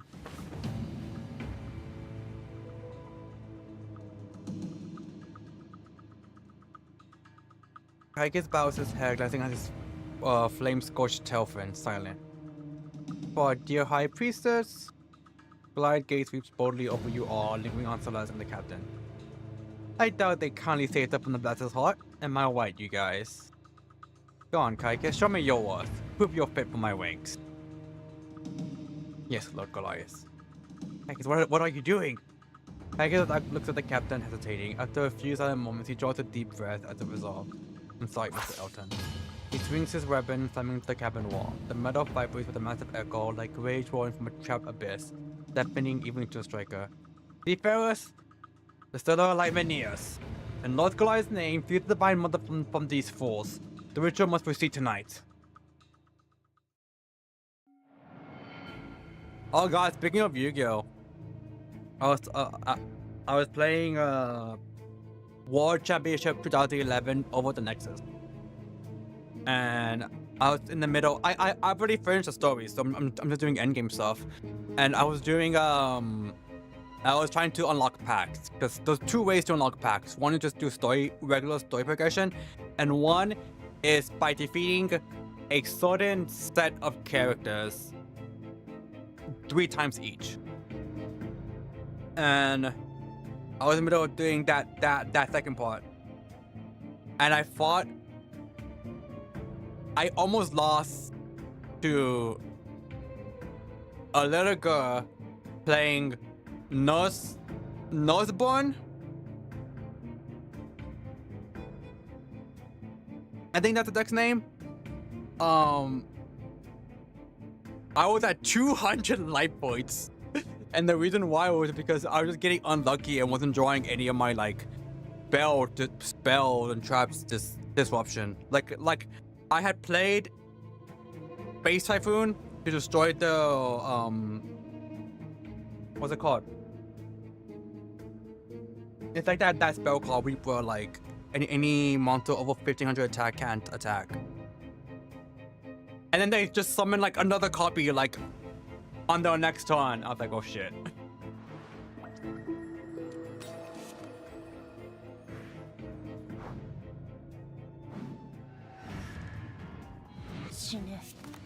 Let me see if I can find it.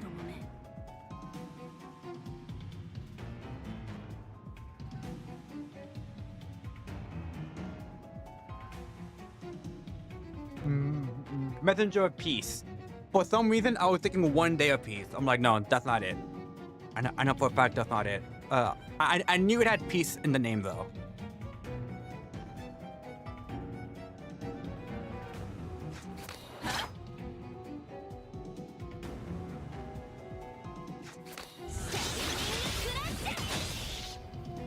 Whoa, that was easy.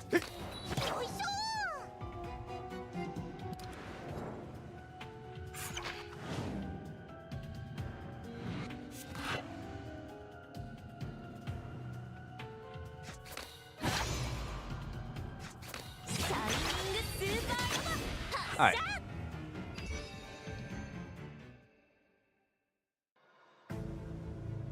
Ooh. Lot.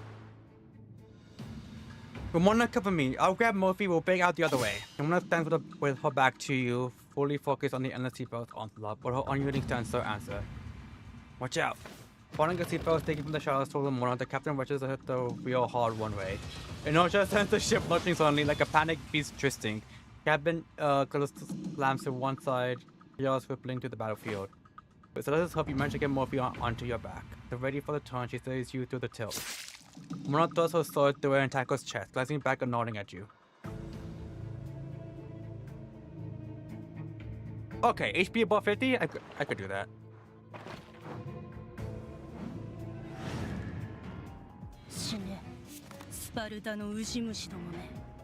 I just realized that I didn't actually knew what was like the requirements. I was like, uh-oh.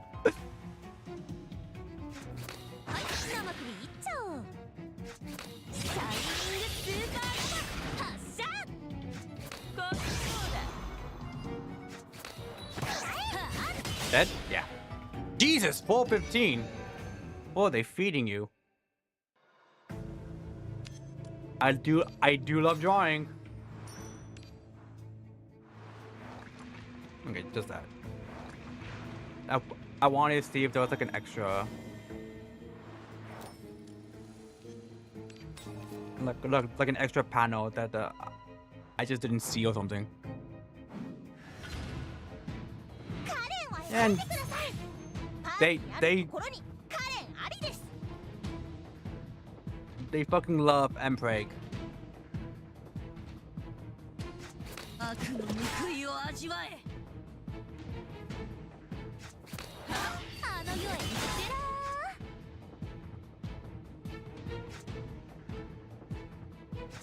シャイニングクラッシュ。この方が。Yeah.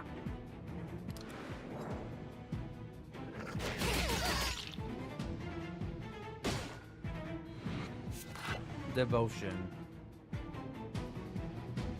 Oh shit. 薬剤降臨。逃げ場ないぞ。Don't really have a way to stop him.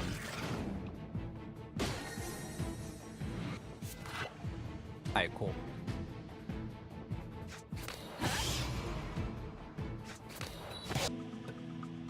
Are you calling for Tulu? Why? Her hands clutched involuntarily, her body trembling in fear. Tulu, yeah, Tulu will heal, he'll know how to wake you. Even if he couldn't, at least he can make you feel better. Wait, the link. I could try calling him again through the link. Glance back at Panamona, who's still fending off seafarers, then breathe deep, closing your eyes to sink into the spirit realm. This time you enter the spirit realm successfully, but as you try opening your eyes to trigger the link, bizarre blurry images flood your mind like jumbo slides. You stare into the inner void, trying to withstand the odd pressure, but your spirit crashes hard to the ground. Kid, you got a nosebleed.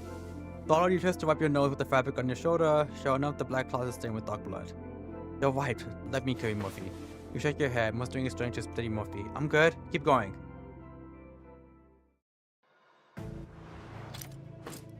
Alright. We got the keys. Damn.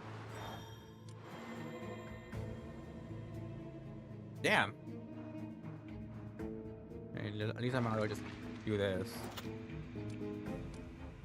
What's over here? Do I know? Maybe.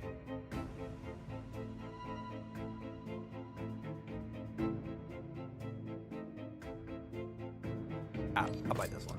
Alright, I'll come back maybe for that one. We'll see. Cause I don't really have any coast relics, so I'm just like, bling on doing. It's not really gonna help me that much. 敵を徹底的に叩き潰すまで全力で戦うぞ。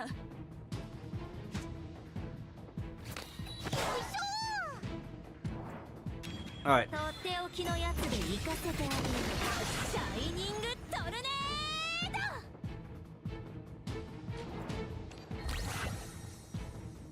ド。 Let's.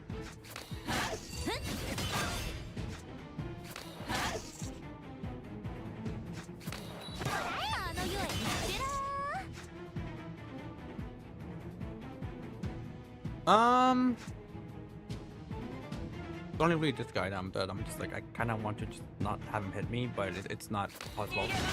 He will hit me, and it will hurt.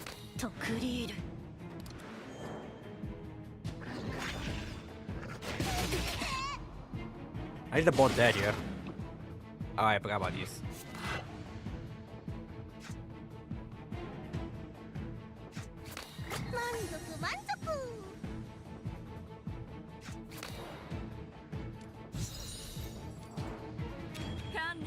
Alright.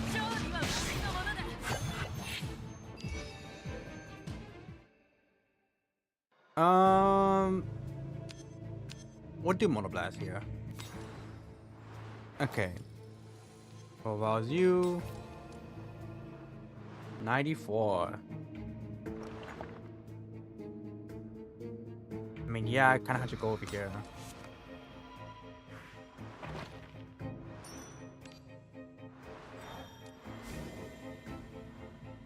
Alright.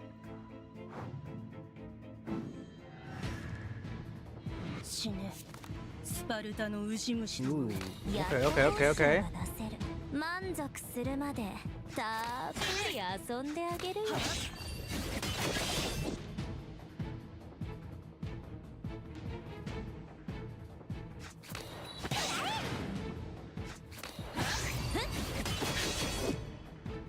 And there you go. Alright, I'm not too scared.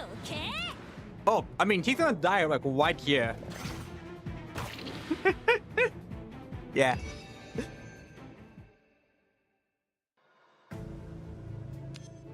All of it goes, oh sure.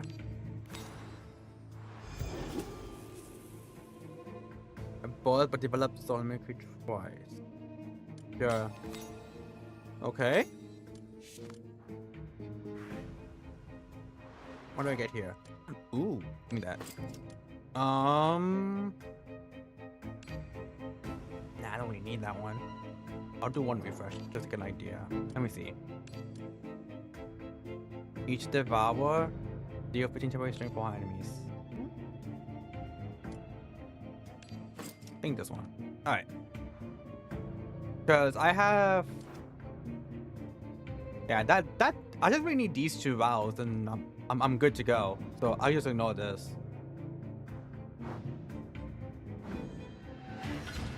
Oh god.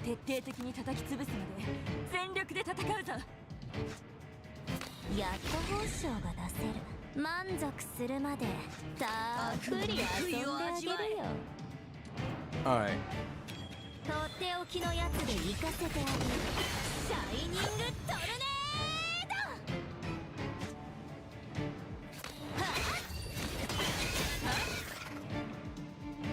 Let me do this.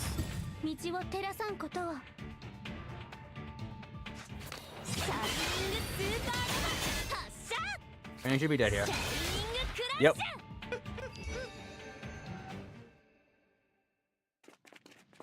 I love this team. Yes! I was like, what?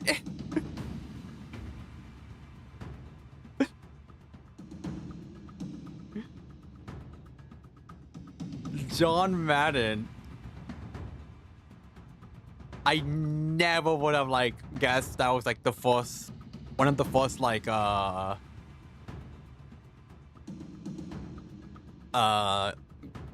Theo-wise characters.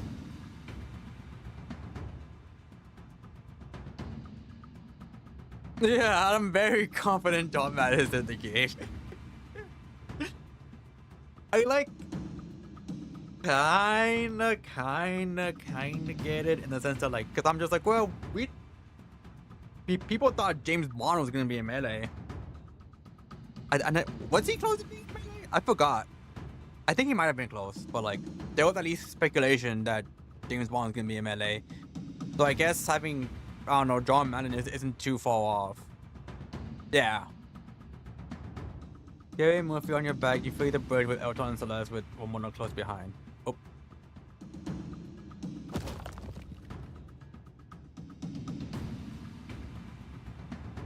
Okay, yeah, that's what you got mixed up with. Just as you're about to descend the stairs, a giant leap down from above. Watch out, the one on dust in front of you. I admire folks to fight back with guys, but I hate somebody else more.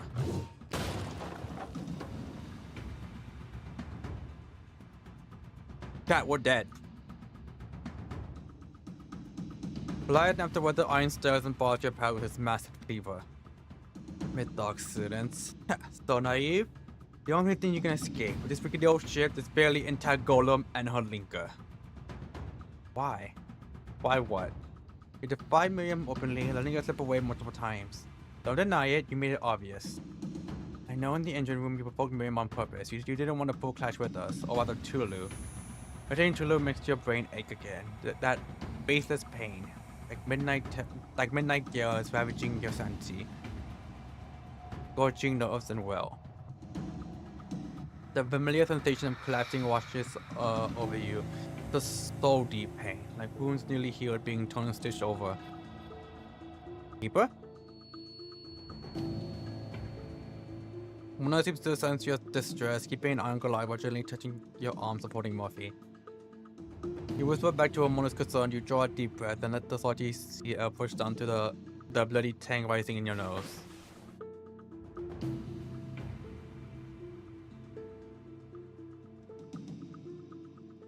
When you look up at Goliath again, he watches you with amusement, as if your pain twitches entertain him, a smug wild grin on his face. Really? You're not fully loyal to the Seafarers, scoffing at the faith of God. Miriam's defeated, there's no reason for hostility between us now. Why? Why is this over more recently? When I die gnawing, use your clever brains to figure it out. The High Priest is martyred, the Seafarers leaderless. Whether I forge a new empire or lead these fools to eternity. What should I do? To seize power? You want to lead the Seafarers and become the court's sole new head. For that, you need the Divine Mother to complete the ritual and solidify your position. University pups were sharp enough.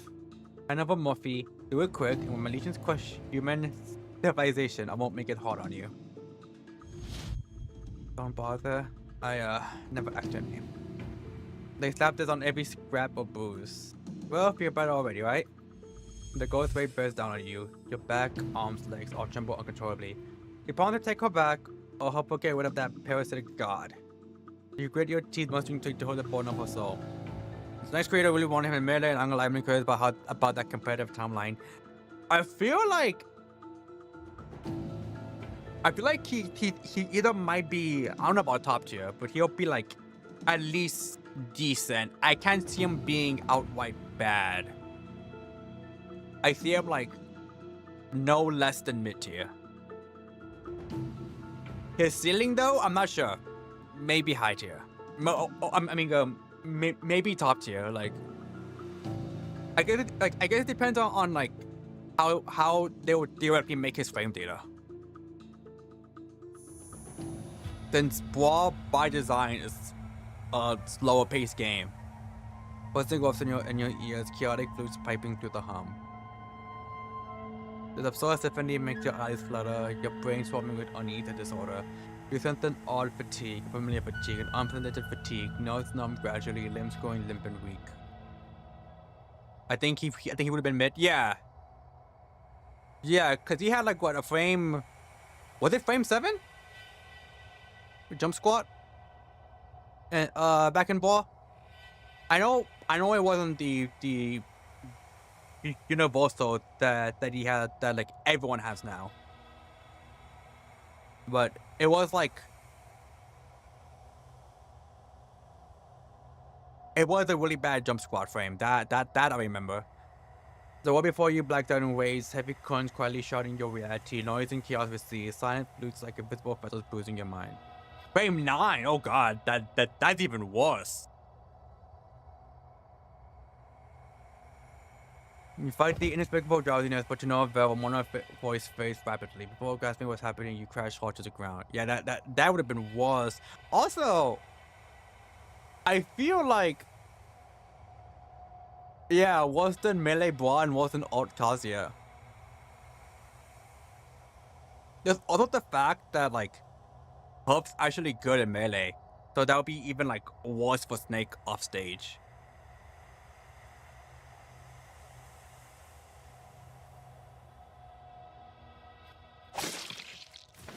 Like, Snake tries to like jump once and then just like instantly gets sent off stage by Puff and just gets bell trained. Also, I think it's ultimate only. Snake has like that proximity thing going on with him. But that's ultimate only. And Brawl, he doesn't have that.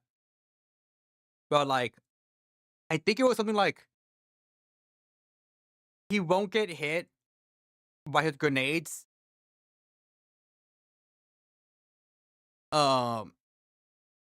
In certain contexts. But he has that in ultimate, not in Brawl. So like he'll even rack up percentage on himself even more because he won't have that proximity thing going on with him. His brain struggles to process what's happening, but one thing is certain: the RJ green tentacles block the giant's blade, and they likely feel as soft as orange pulp.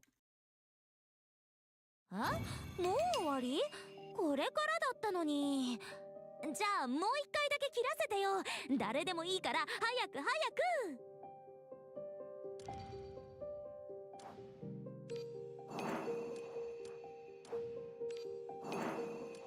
To be fair with grenade, you get that to damn near anybody, and they'll be like and they'll jump up several tiers up.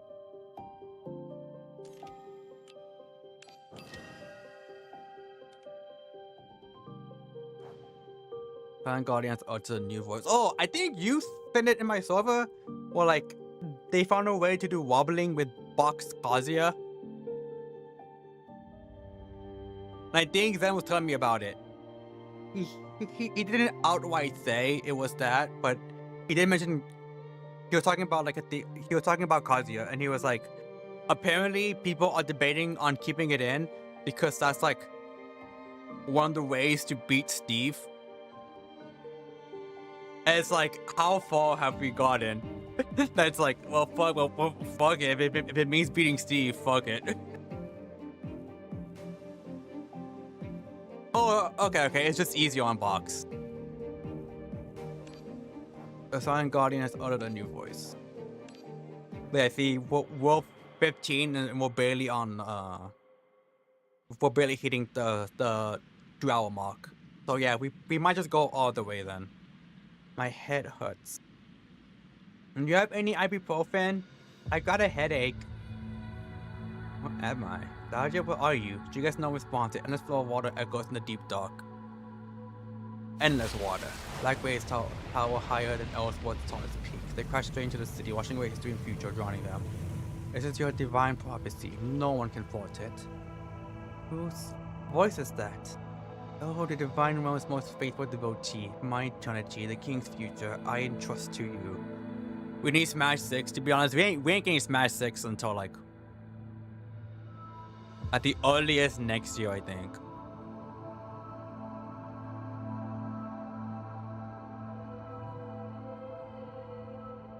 I just can't see a Smash 6 announcement popping up.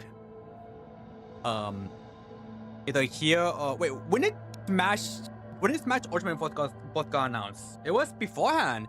Because I think the E3 or quote unquote E3 announcement was the Everyone is Here trailer.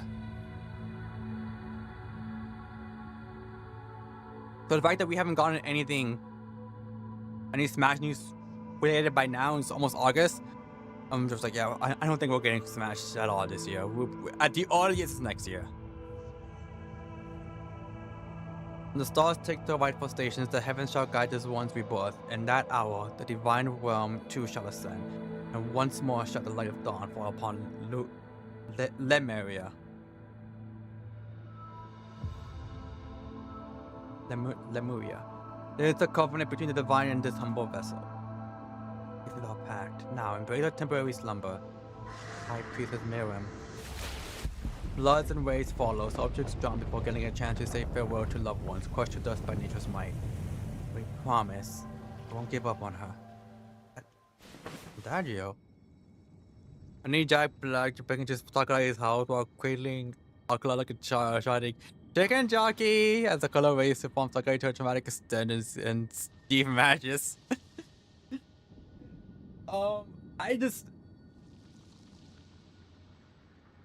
Murphy Soccer's updates phasing around. I'm just kind of surprised we don't have a Smash 6 already.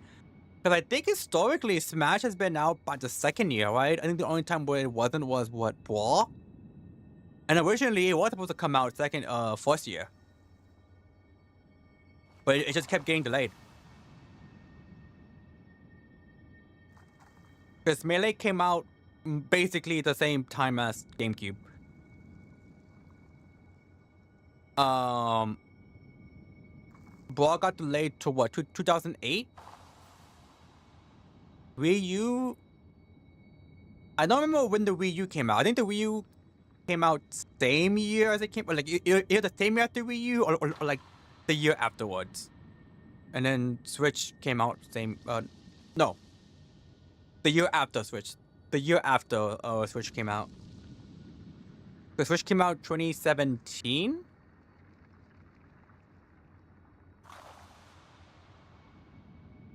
And then MASH came out 2018.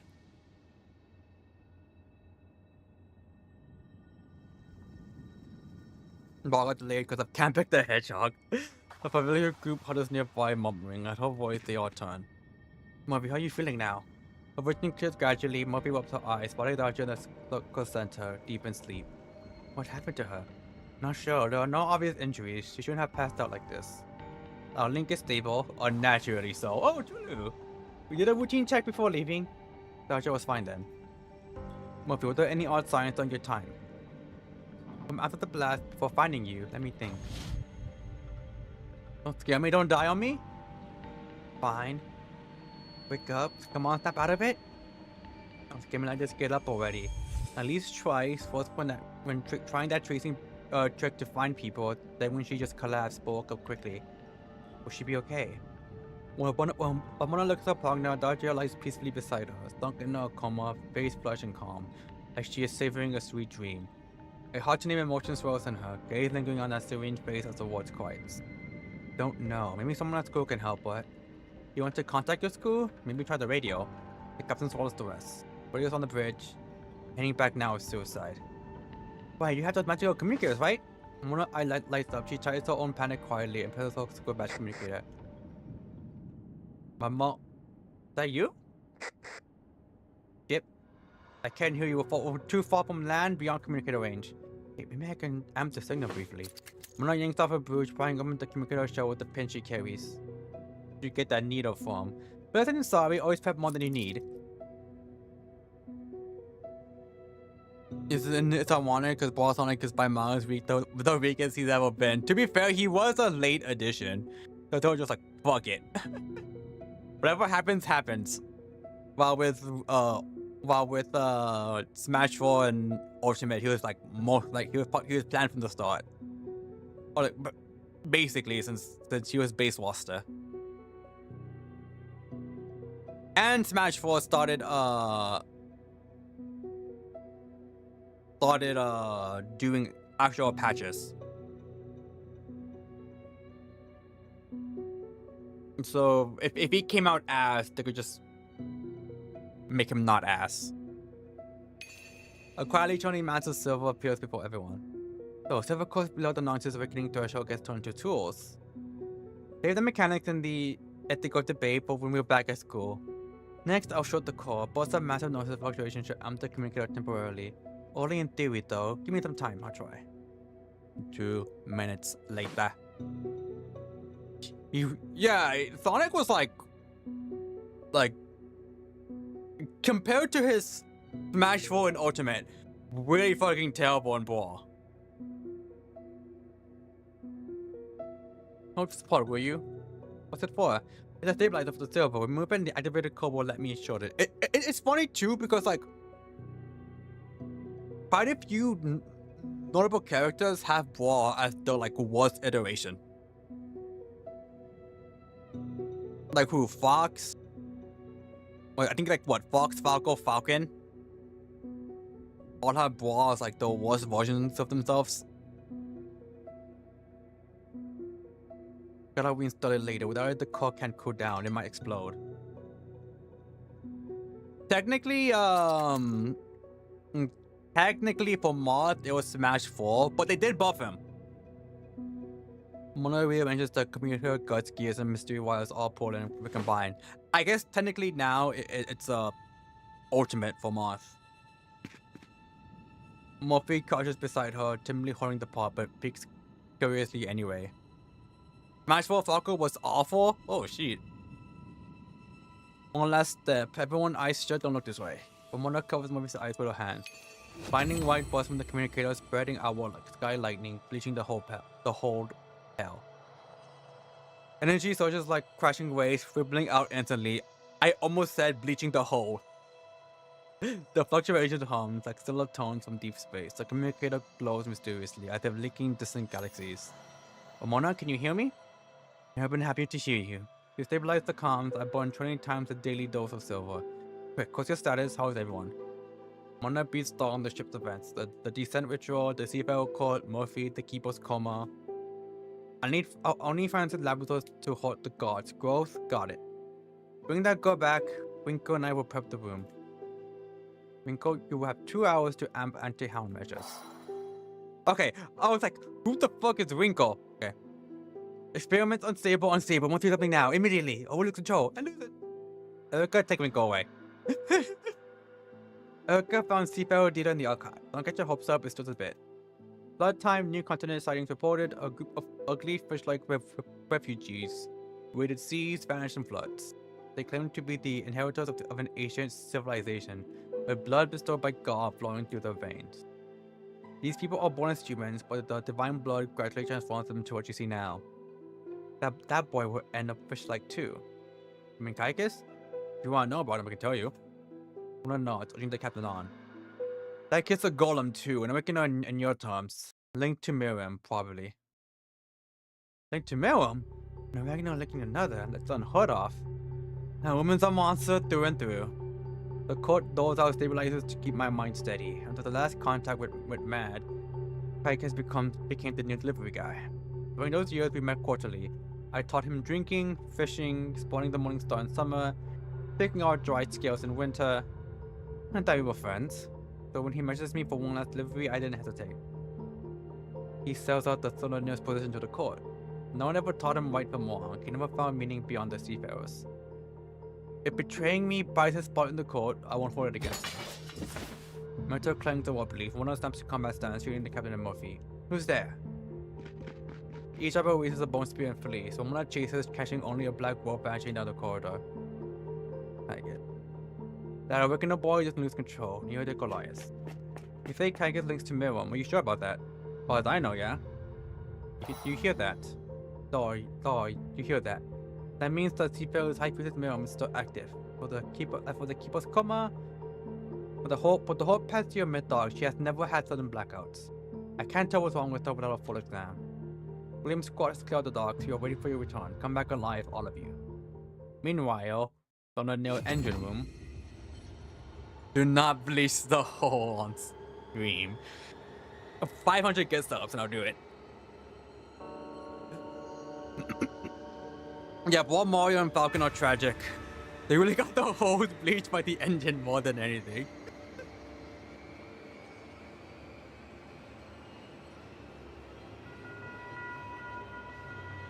I know, like, Mash 4 Puff was, like, god-awful.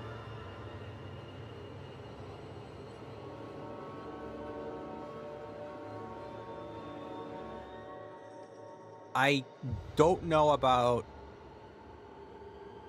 I mean, I don't count this, but on the technicality, Brawl Wolf. And that's only because he's legit only been in 2 games, Brawl and Ultimate. Which is why I don't count him. I don't count characters who have only been in 2 games. They need to be at least 3 or more.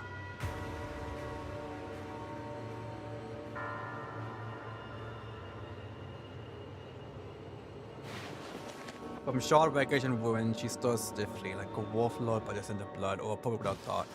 Her every move pulled by some unknowable force. Face blank, she slowly shoves debris aside, crawling from the ruins. No one knows what grim assertion and power drives her. Her lovely face is filled with grime, eyes hollow and grey with no spark, yet flickering with eerie light. Like terror rising from despair's abyss.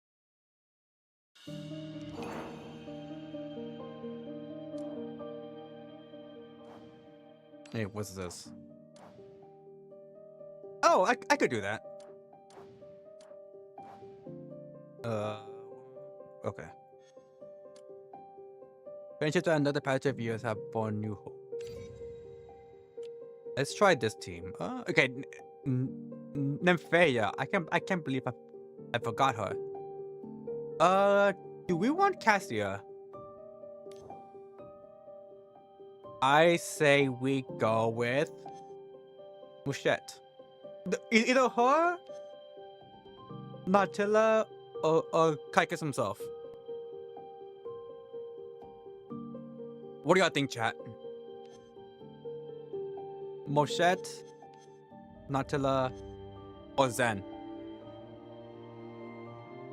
Off for the night though, because oh good, thank you for coming. Also, I'll be right back.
Alright, I'm back.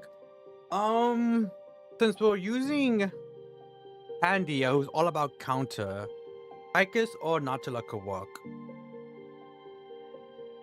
I'm not entirely sure which one I want to use in this case. I forget whether or not she has poison stuff on her. I know she does. No, okay, no. She's only shield and counter. Alright. Let's try her.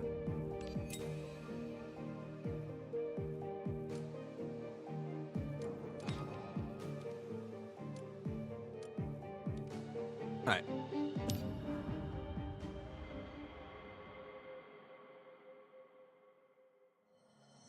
The consciousness detaches from your body, drifting and lingering in an illusionary dream. Where am I? Surrounded by darkness, the small silver light around you quickly devoured by the encroaching blackness. You feel something slipping away from your spirit worm. You reach into the darkness and find a fragment of your memory.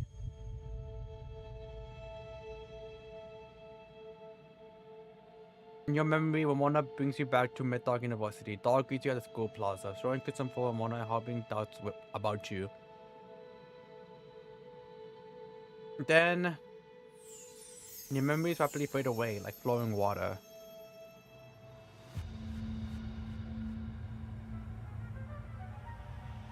An eerie, distant flute sound pierces your mind like a hook, instantly sealing off all your senses. Am I still myself? Who am I? Lost in an unknown place, you are not sure how much time passed. You hear nothing but the gradually intensifying sound of the flute. No time for music, I still have things to do. Sound of the flute goes stronger, but as it passes the threshold of human tolerance, it suddenly stops, leaving only indistinguishable white noise echoing in the void. Eternal. A lingering sound echoes from the depths of the universe, akin to chaotic sleep tugging out the restless tardiness of the stars. A silver glow looms in place, and your taut notes begin to unravel.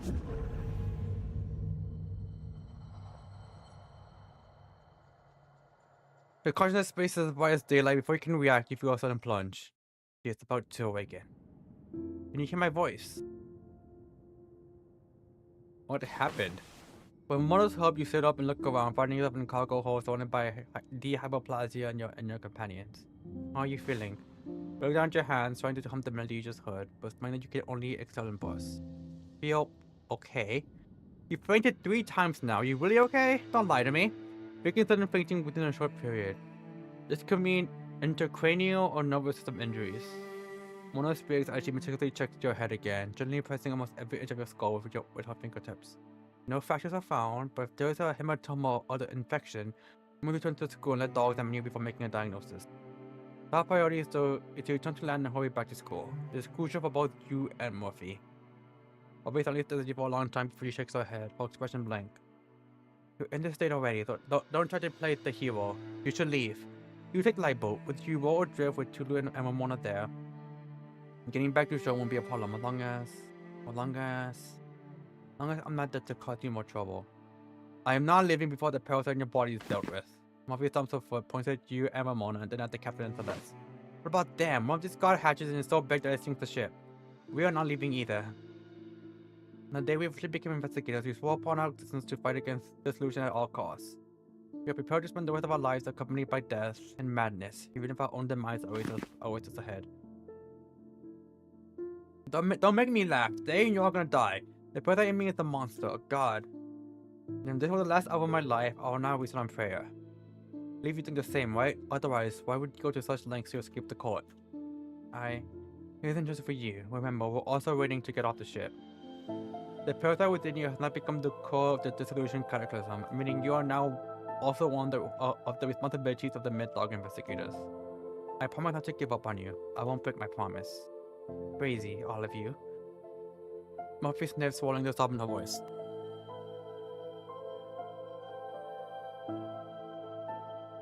So what do we do now? Gloria's crew has taken the bridge. We can't sail the ship like this. How much longer until we dock, Celeste? Empty load, northwest, northeastward at 15 knots. Cut out standard time, 60 minutes. How much time do we have left? There's still time. Celeste stares blankly at the captain, trying to confirm something. Her form has already become translucent. Either she's vanished from reality. Captain Elton reaches out to pat her hair, but in the end he only touches the air above her. Celeste, accelerate. What are you doing? You're in such a poor state you can't use your ability to steal the ship anymore.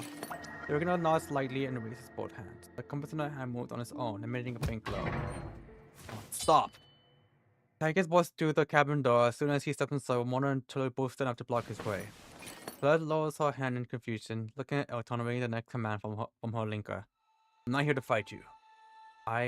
Something I want to give you. His gaze sweeps over everyone and comes to us on Captain Elton. Elton waves his hand and you, pointing to us while signaling Mona and Tulu to lower their attack stances. Don't come any closer. Don't get too close. I pick up too much of your scent, or the seafarers will notice me. He throws the glass vial onto the desk, flying it towards Elton's feet with the tip of the ship. Medicine to stabilize the spirit. If you're giving me just medicine of your own free will. You're worried about the safety.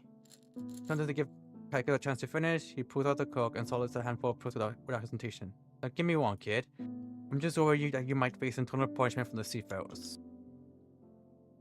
They won't find out. The one in charge of the medicine's already died during this operation. And he closes his eyes, his expression calm. You can't tell if he mourns his fallen comrades. If you still trust me, take a detour back to the bridge. I'll go back now and try to devote Lord Goliath. If I suggest evacuating everyone, it will seem too deliberate. Lord Goliath will definitely lead people to guard the bridge. But those seafarers who stay behind, I am powerless. I guess finishes speaking and turns to leave. I guess wait. It's not the right time for us to catch up, but you said you wouldn't resent me for my betrayal. Is that true? Absolutely. Aww.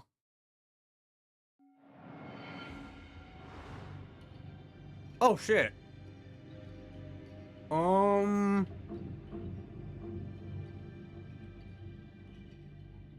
Okay, we'll do this one.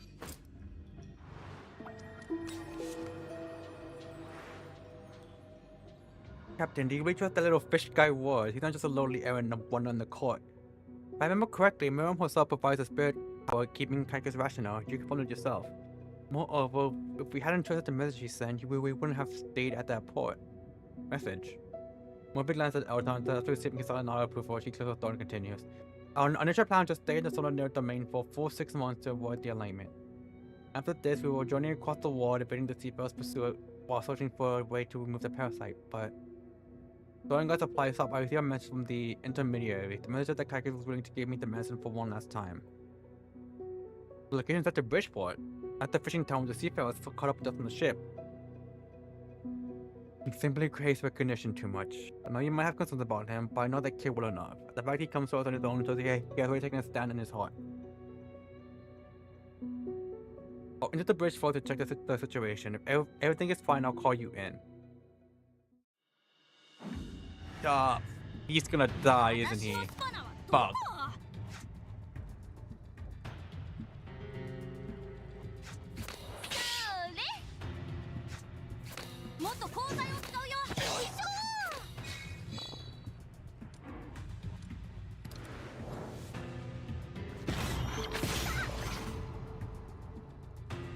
Alright.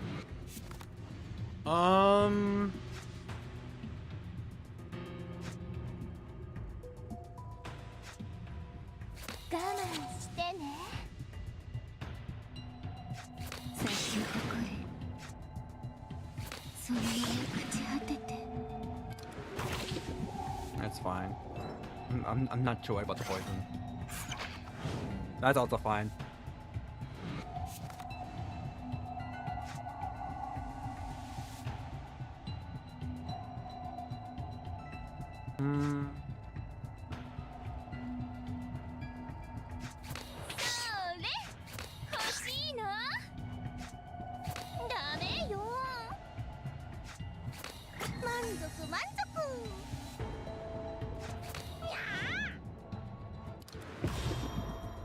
Alright.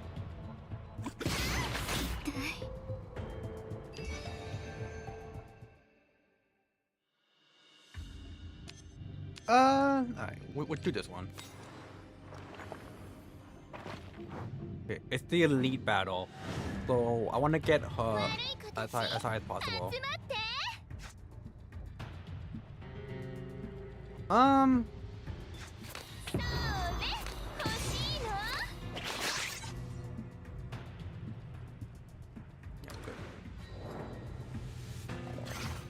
Okay, he should die, yeah.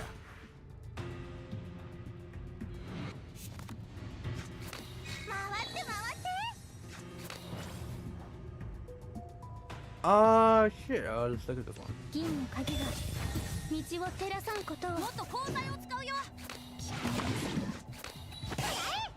Alright. Deal was.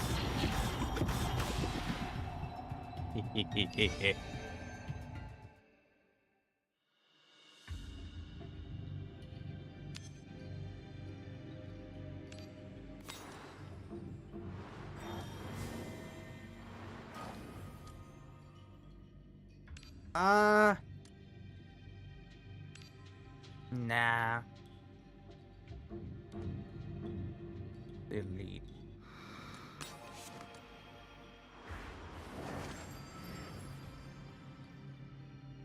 You know his stereo? Okay. That's perfect for me. I would gladly take that. What was another awakener? Do this one. Okay. Do 1800 damage in one battle here. 私はあなた様に従います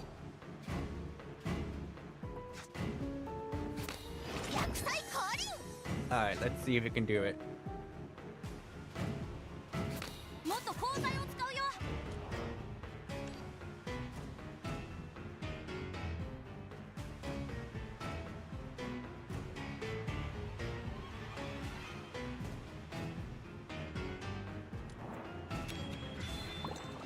いらっしゃいませパーティーですよ回って回って回って回って回って回って We'll do this. ナットはどこだ欲しいな We'll... 銀 Oh! の鍵が That's the wrong cause. Okay. I did not want that. あなたを永遠の眠りへ誘います忘れても失っても今度こそ帰るんだ I did not want that. 熱い雰囲気を感じて There we go. Yo, Astra, thank you for the raid. How's it going? Ooh. Do this. All right. How's it going? I hope you all had a good stream. What were y'all playing? If y'all don't mind me asking. Okay, what the good news is we at least managed to get this thing done, so we could just go and do this real quick. Why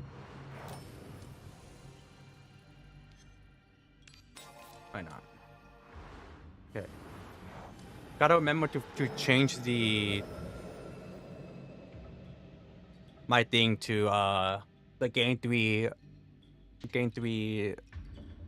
points. But a Morimens streamer? Hello. The same depression simulator. That's good. That's good. I myself am so relatively new to the game. I started playing. I can't remember when I started playing. March or April. I'm only on chapter 6. Originally, I was gonna stream 6 last week, but I was looking at like a beginner's guide, and I think the guide said something along the lines of like chapter 7 around there is where people consider it like the middle portion of the game, and where the game actually gets like difficult. And I was like, chapter 6? I was getting my ass beat in chapter 4. I was like, oh, I gotta go and grind real quick. So that's what I spent a week doing, just grinding a bunch of my units. Y'all all the way back at chapter 2? Oh shit. Well, I hope this isn't spoiling anything for you.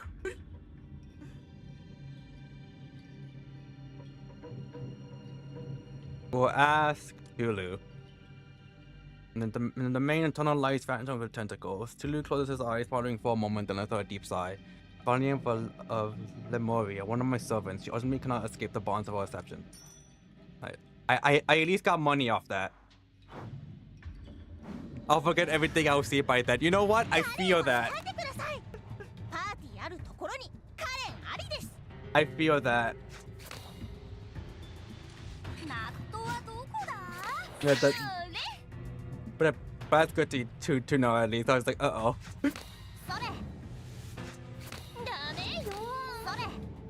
Alright. Come and hit me, cowards.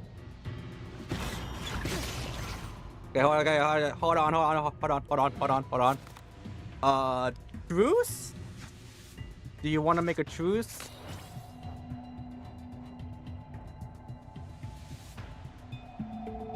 I do like drawing. I love drawing.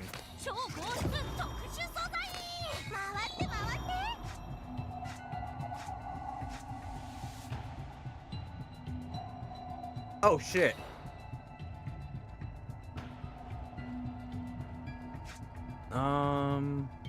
Yeah.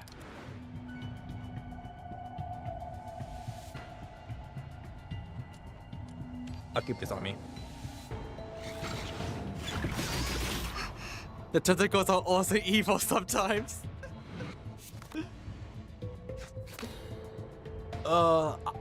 I got like the wrong command, so I'm just like, this will not be a problem if I had the actual command I wanted.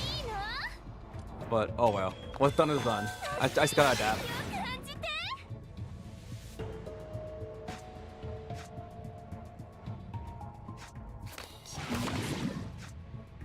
All right.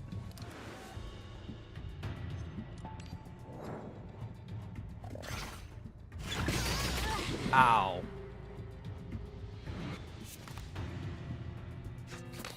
Or at the very least, I can just slightly heal myself for this.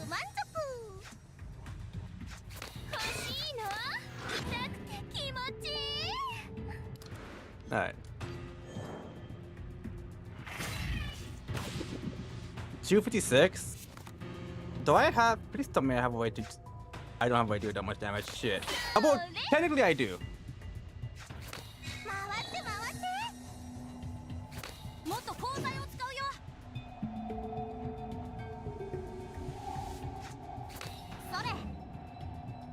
Okay.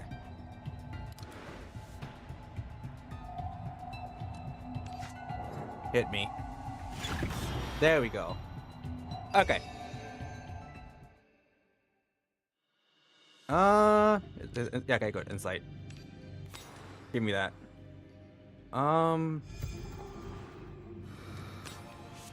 Illusions.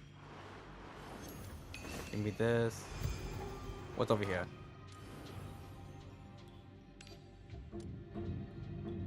Oh, okay. Give me this, give me this. Well, how many do I have? 2? Oh, okay, so she's the only one? I mean, I might as well.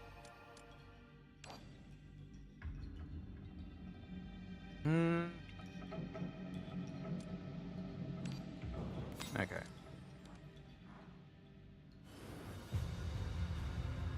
They can deal it to themselves. Dulu, please protect Morphe and Celeste outside the bridge. Ramon and I will follow the captain inside to check the situation. I got...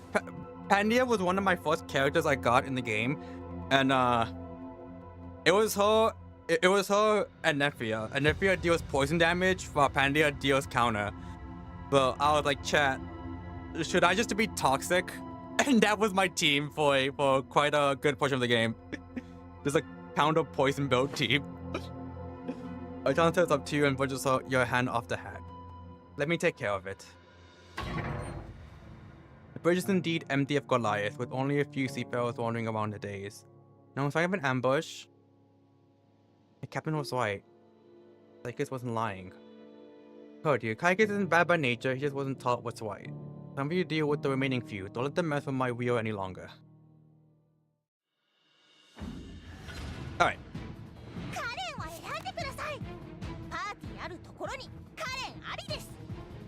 247.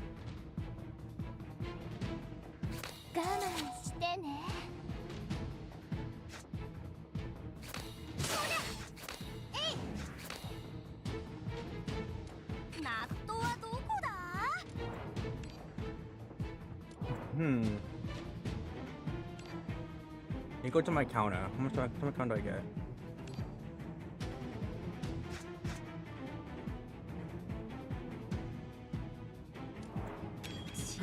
Okay, let's deal poison damage real quick.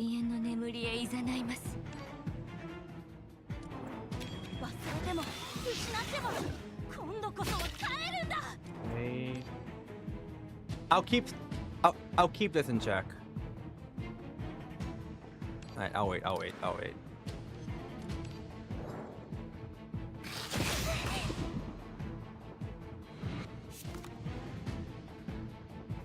Oh no, that's perfect for me.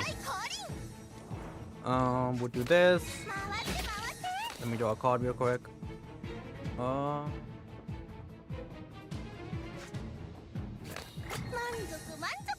It affects the poison.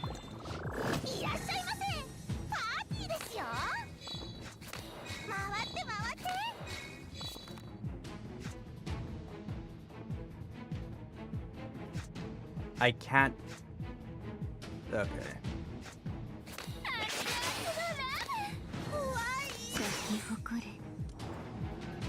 Alright, let's see.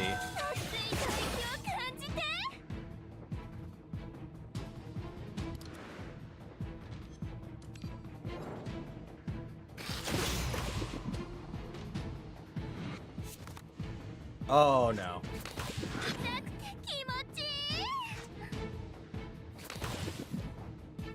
Oh good, this is the one I wanted. But I forgot to equip it. So I'm just like, shit. But thankfully we managed to slightly use it.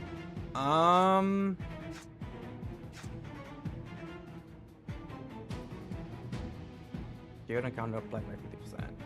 I mean, I keep it regardless, so. Ooh, let's do it again. Okay.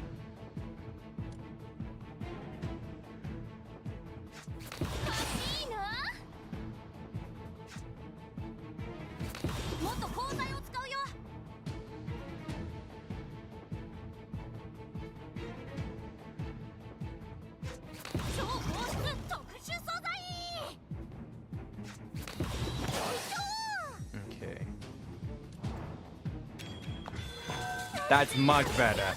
That's much better. Like, come on. I mean, it don't matter.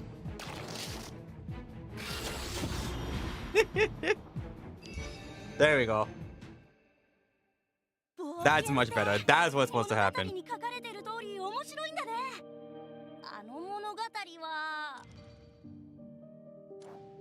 Give me this.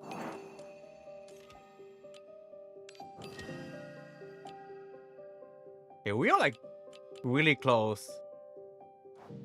The Moria's glory. Casual 1300 counter. It's so funny when it's just like when it's like 1,000, like 500, 1300, 1500. Because like at that point you're just like, I would like to play a game. See. Let's see if you can tank this 1300 counter and kill me before you die. Spoilers, 99% can't. No one can move the crown bestowed by the divine sovereign. No one. I had so much fun doing a voice for Pandia. Unironically, I wouldn't be mad if I pull her. She very quickly became one of my favorite characters. She's just like really fun as a character. They're ignoring his subject for thousands of years. Now that little dwarf wants to stop trouble. The young seafarer followed the giant closely, step by step in silence. Kid, what do you think? Me? Thought Kaika's wide in his eyes. She's completely unprepared for the question. Is there some communication barrier between us, or is there a third person with the brain here? Yes, I'm very sorry, Lord Goliath. The humans helpers of the Divine Mother are not worth mentioning. The real threat is... Our Lord is on the tip of his tongue, but Kaika takes a deep breath and swallows it down. The real threat is that counterfeit god Mid-Dark Summon. He is the real enemy of us seafarers. Not bad. Seems those ridiculous formalities can no longer bind you. Once it is all over, I'll personally link with you and make you my awakener. You're one last step away from the top. Don't disappoint me, kid. Yes, sir, I'm honored. He obediently lowers his head while Goliath rampages to the engine room, which is already indistinguishable from ruins. The giant blade drags across the desolate scars, spitting the ash and dust out of the explosion like a newly carved river. Didn't you say there was a special situation in the engine room that only I could resolve? Yes, I felt it to the link. Lady Miriam, yes, I sense Lady Miriam. Is... Oh... he might be dead. The giant delivers a heavy kick to the back of his knee, and the pain from the bone displacement forces Kaikis to collapse onto his knees amidst the rubble. Kaikis is terrified lying and stumbles over his words. His clumsy lies can't even convince himself, let alone Goliath. Forget about that crazy woman. Haven't you realized it yet? She doesn't care about you fish people at all. She desires only that god, the despicable deity who abandoned her and the Lemurians in prehistoric times, vanishing without trace. I'm going to die. Well, 07. Goliath grabs Kaige's hair and yanks it upward, forcing Kaige to look up and meet his gaze. Cold sweat rolls into his eyes, stinging his fragile mucous membranes. I will die for betraying Lord Goliath. The very next moment, Kaige is slammed to the ground by Goliath like a broken mass. Bram, go round up those wandering fools. Kaige flees the engine room. As the Kaige becomes long out of sight, Goliath mounts his weapon like the burning power furnace. As expected of the Divine King. A mere swipe of a tentacle leaves a gaping wound on the giant's lower back. Strange colored blood quietly oozes out, seeping to the crevices of his dark skin. You really don't hold back. Doesn't matter with the divine fetus as my puppet, those fools remaining in Elseworld will bow to me as their king. A once-in-a-lifetime opportunity, no one can take it away from me. Goliath retrieves his weapon from the fire and presses the giant blade against the wound without hesitation. Under the intense heat, muscles rapidly atrophy, accompanied by the smell of burning metal. The wound no longer oozes bluish-black fluid. Goliath, what the fuck? Lord Goliath, one of the seafarers on the ship are here. They're being away for a while. Kaike returns visibly tired, but Goliath doesn't care. These are the only ones left? Yes, and due to the spread of dissolution, many are unable to fight now. His honor. Lord Goliath. High Priestess, return. Words slipping from the seafarers' mouths make Goliath frown. They are unrecognizable, incomprehensible, their meaning rejecting him, rejecting those who have divine blood flowing within. Enough? Open your eyes and see the reality. The High Priestess is dead, but the Divine Mother still lives. We still have a chance to continue the ritual, retrieve the Divine Mother, bring forth the Divine Fetus. This great blade will not fail its mission. I will become the sharpest sword of the new god.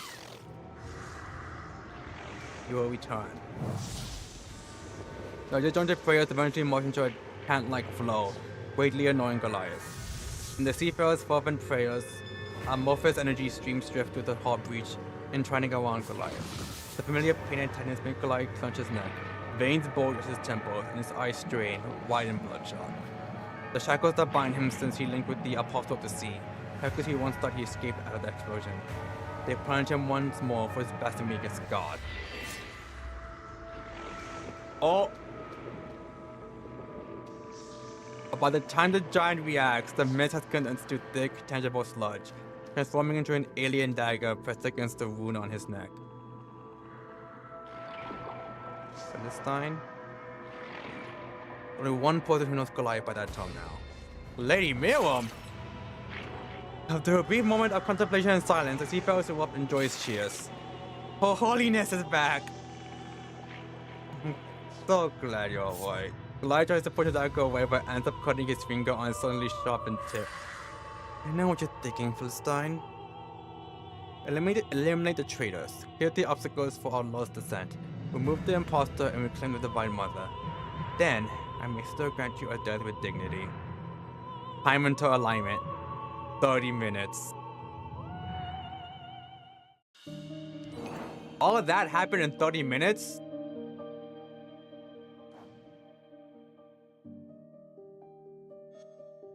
Every time I see, like, the, like, icon for this thing, I just think of it like a disgusting earthworm from Pokemon. Let's go back. Actually, what's the thing again for this one? One course of relic. Okay. Then yeah, I'll do this one. Actually, yeah.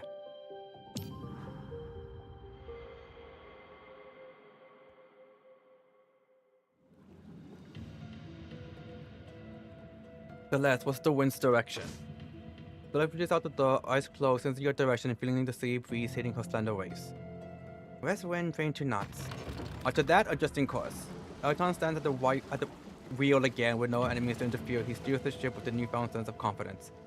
He and Celeste work together to control the large fighter, which usually requires at least a team to operate.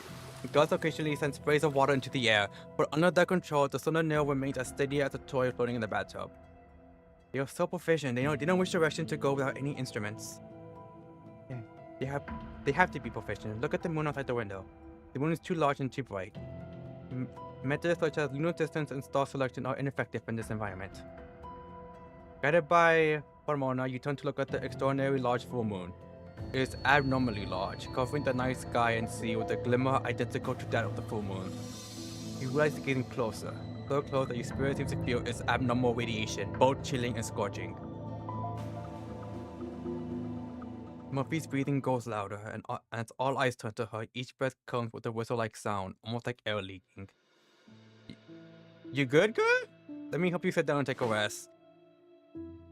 Murphy raises her voice to answer you, but Anthony chokes and begins coughing violently. Everyone sees that she's barely holding on. I'm feeling a bit uncomfortable. My legs are out of strength and my head still aches a little. As you speak, you sit down against the wall of the bridge.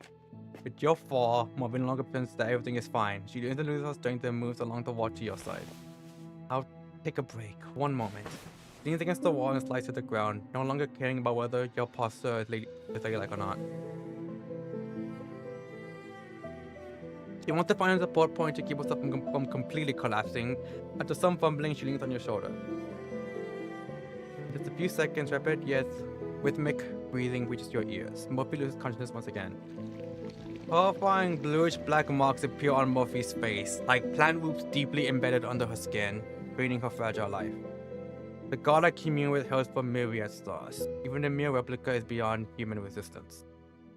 The horse's blood flow is being severed by the fetus. Would we perform the surgery now?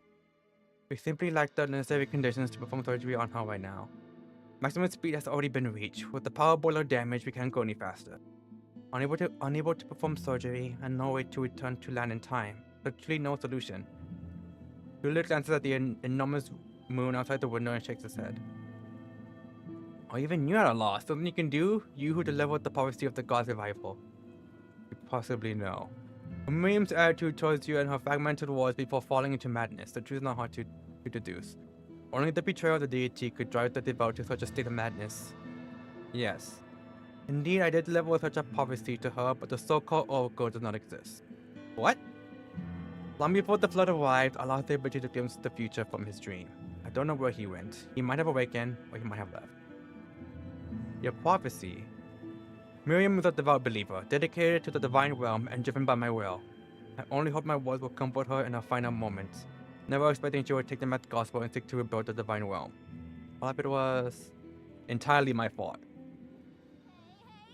Oh. Yo, Astra, thank you for the follow. The next second is as if the water has hit the pause button, all sounds fading away. If not for Murphy's faint breath on you, you might think that even time has come to a standstill. Can't hear the sound of the propellers hitting the water anymore. Oh, fuck. Elton comes to his senses, breathes on the console, and tries every operation he can think of, but to no avail. The nail float quietly in the waves, like a lonely giant embraced by the sea. The power supply is having an issue. I'm going to the engine room to check it out. Let me handle it. I know a little about mechanical structures. If it's just ignition and simple repairs, I can manage. I'll go with you. Blue, I entrust the safety of everyone else to you while Mono and I investigate. Blue nods and extends a tentacle to help you gently lay Murphy on the ground. Last time I maintained the hull, I replaced the spark plugs and several boilers. The fire goes out, you can reignite it by adding enough coal and using the device. Alright, let's head over now. You're not at Hormona now, just about to move when the icy hand gently grabbed your ankle. Morphe struggled to sit up, the black marks on her face fading as oxygen flows in and out. She is as weak as a withered flower now. Her voice has the suspended whisper. Your stalk carries a call of defiance. You will return, right? Yes, we will return. You crouched down beside her, gripping her hand tightly, attempting to transfer warmth to her. Then we promise to take you back to the mainland? Alright. Okay, we got to these carry one course relic. I hate these guys.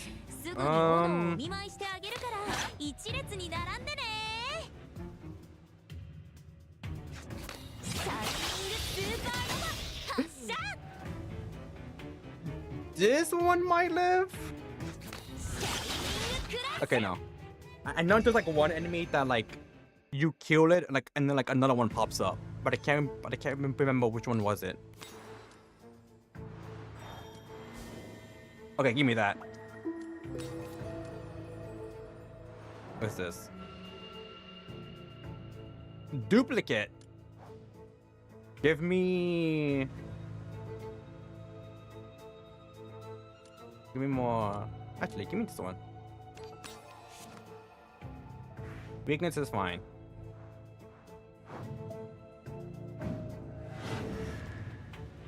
Oh, it's this one. It's this one. Yeah, that one has like a.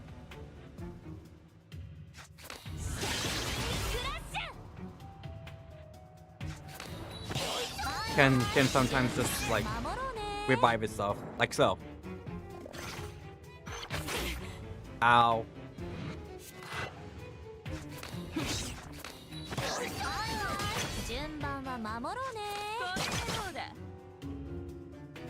Wow.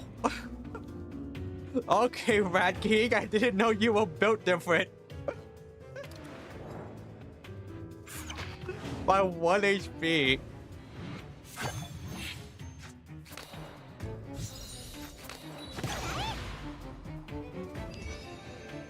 I gotta at least respect you for living that.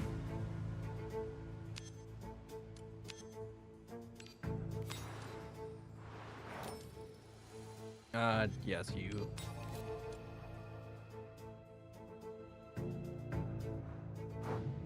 Alright. I just gotta make sure after this to get the course relic. Because I will forget. I already know.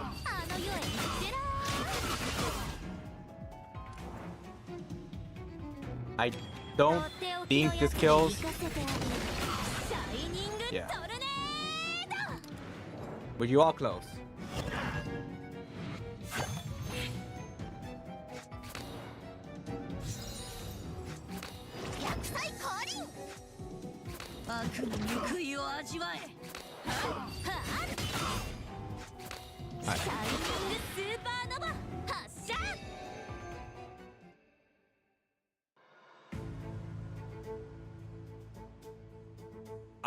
Oh, I don't like this one.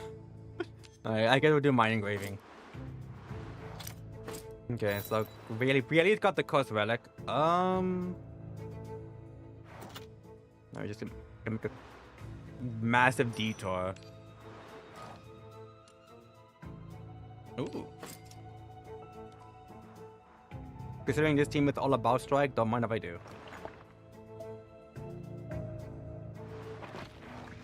Hold on. Give me that. Where did this take me?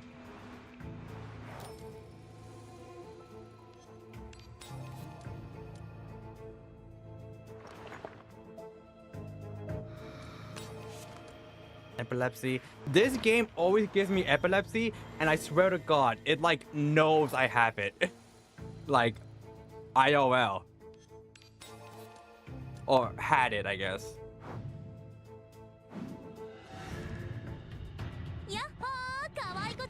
Like, the game will hurt me telling Chad, like, oh yeah, I used to have it as a kid. And now it just doesn't want to, like, it only gives me that now.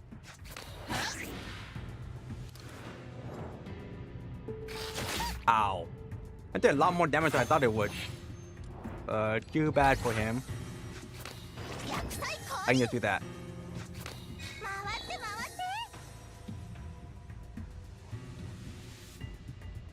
It's a bad hand.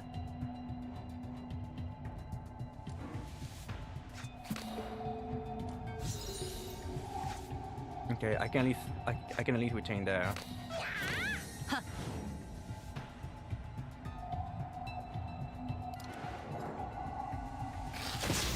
Ow.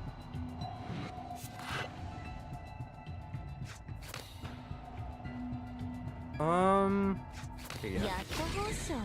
We can make this work. We can make this work.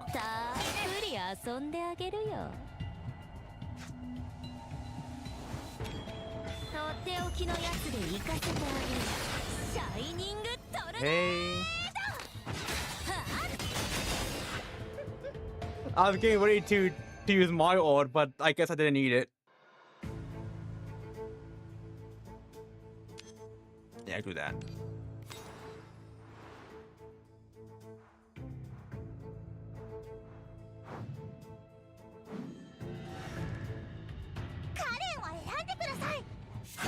Oh, you ugly. You are ugly. Get away from me.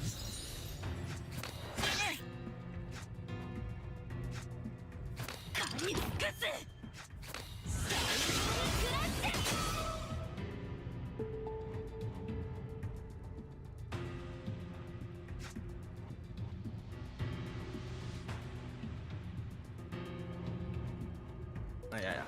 I was debating whether or not to just... Now I was debating whether or not to like use any of my odds or like hold off.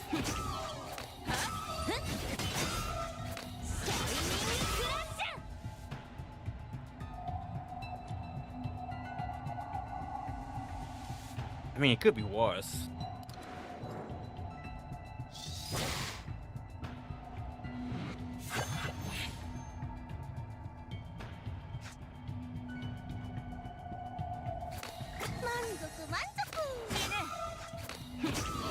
There we go.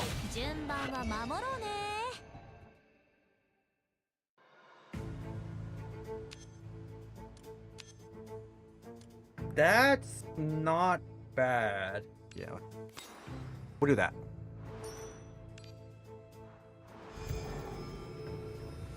Turning the corner where reality and dreams intertwine, a terrifying stormscape unfolding before your eyes in a fleeting moment. As if lifted by an invisible giant hand. Master hand?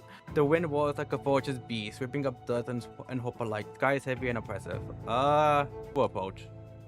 You can feel every beam of light from the lighthouse burning and leaping the storm like a call from the depth of the soul, never abandoning its mission to guide the way home even amidst the most intense fear.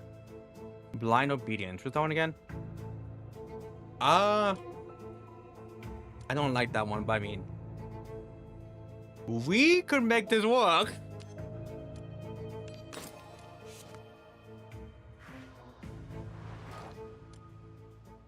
Waiting on a critical hit. I mean, we get both. Nothing's really stopping us from not doing that. Before we go fight the final boss, I want to see what's...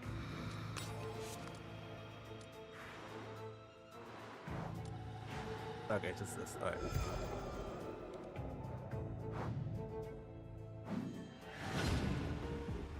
God, this thing is ugly as sin.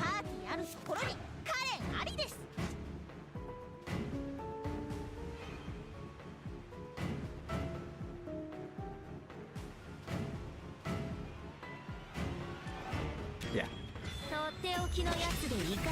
Gotta make it easier for us.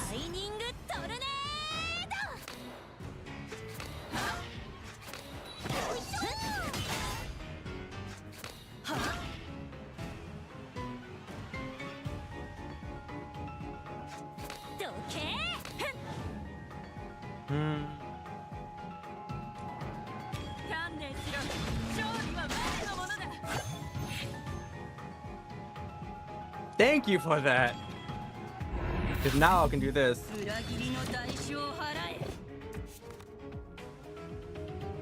Okay, let's do this real quick. 道を照らさんことを。はい、生首ピクチャー。シャイニングフラッシュ。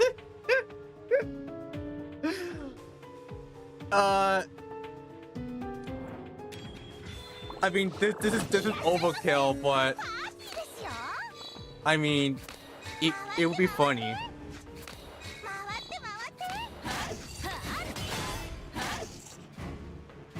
I'm one off. If I had if I had like just one more. Actually, hold on. Can I?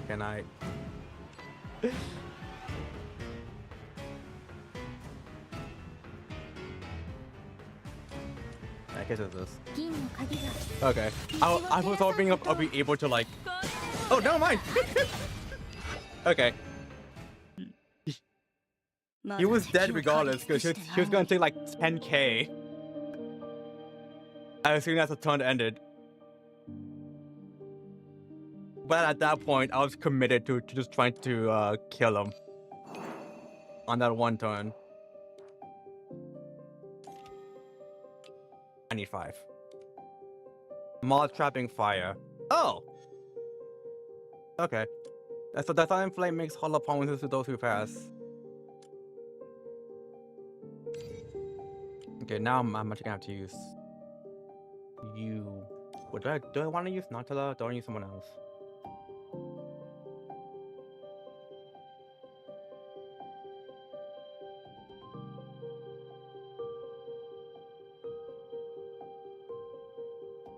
I kind of like wanting to use.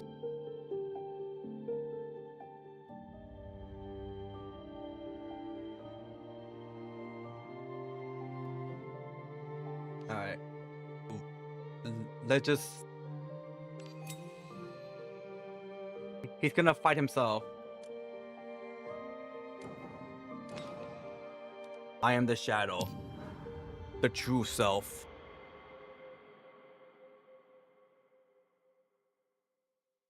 I love that very legally a strike is an archetype. Just a pile of cards make fake mustaches.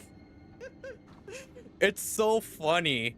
It would just be like, and there's even like relics that like make it to where it's like or like a relic or like a Orisen that is like choose a card, and that card can be treated as a strike card, and it's like defense or something. It just counts as a strike.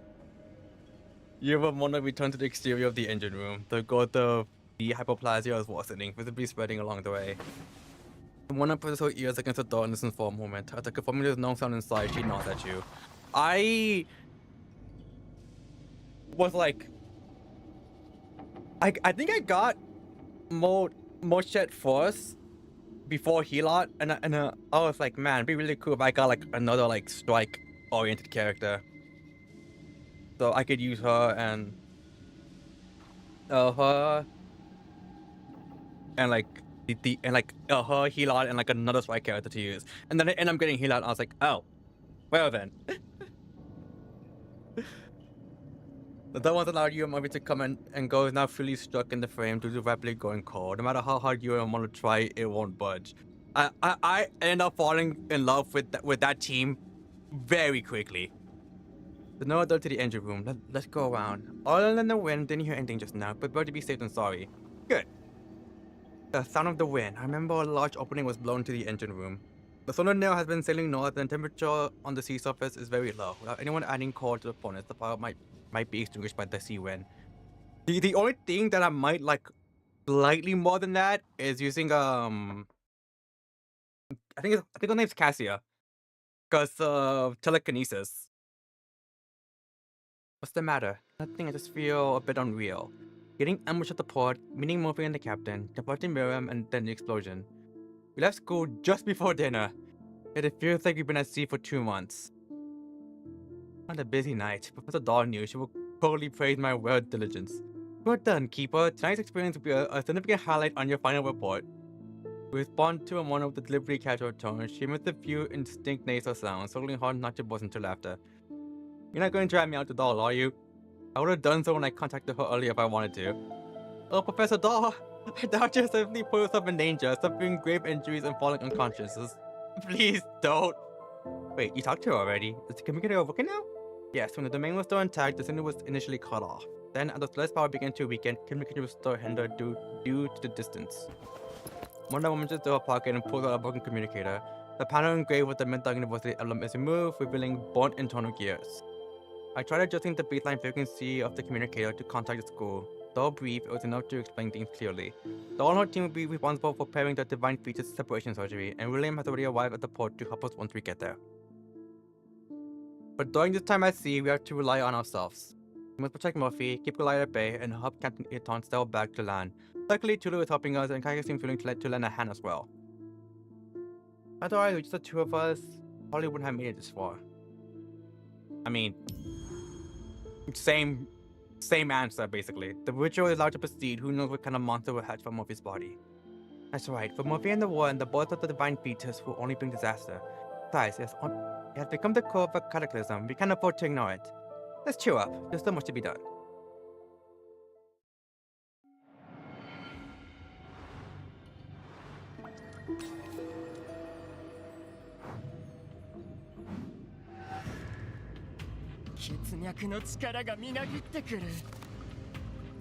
Now then.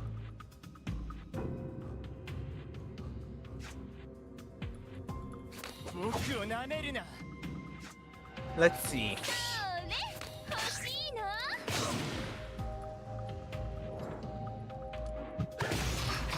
Ow. Okay, that's good enough for me.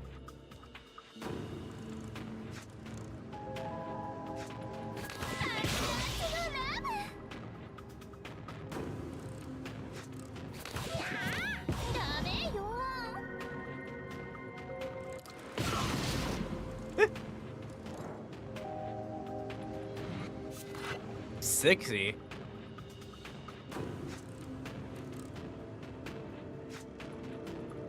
Alright, let me do this. How much? 49?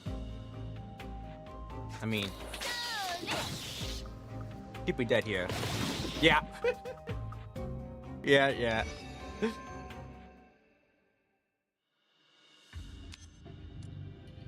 And we gain more counter.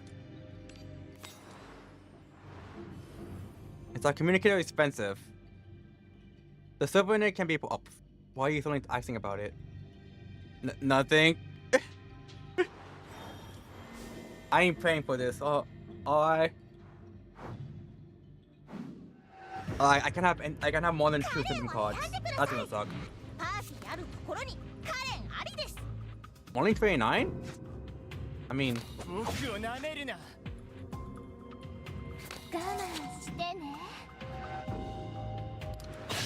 thought it would be more.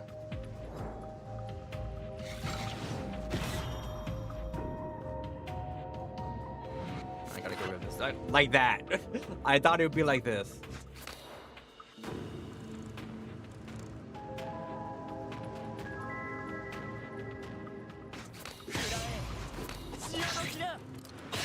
There we go.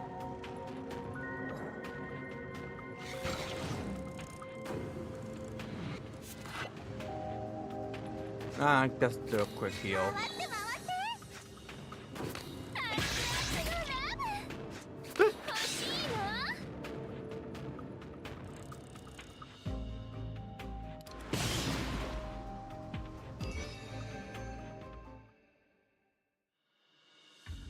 Oh. I mean, I like bows. I like these two. Temporary strength, weakness, we'll do this one. Don't mind if... Oh, wait. Both of these are good for me. I'll wait on it. Relic of the Past. Echoes of the Past. Okay. This would have been good on my other team. Place one strike with Omega cause 0 into the hand for each awakened or attack check is all. Place all awakened cards in your hand with strike with Omega cause 0 into the end of until the turn ends. If only I had Moshed here. She would be popping off.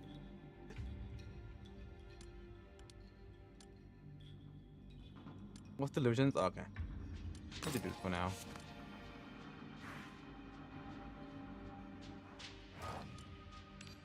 Okay.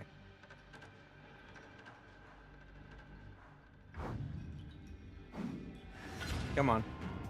私はあなた様に従います。 God damn. 回って回って。ほりゃ。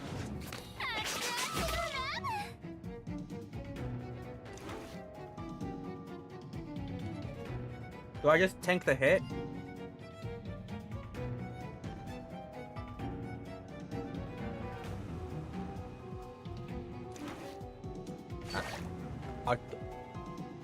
I'll try not to make it like. Let's do that. Yeah, let's do this. 咲き誇れ。深海があなたを永遠の眠りへ誘います。熱い吐息を感じて。 Okay, it's gonna take 372, 145, and 472 times 3.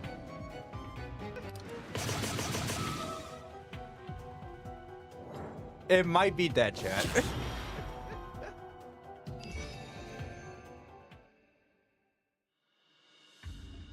Whenever HP with a cover gain training says counter, can go up to 3 times per turn. The limits reach deal 1 into the 1 check counter 2 damage to all enemies. Don't mind if I do.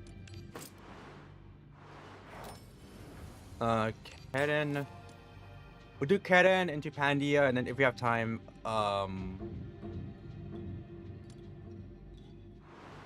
Chaos. Oh, and we have enough. Give me this. Alright. Alright.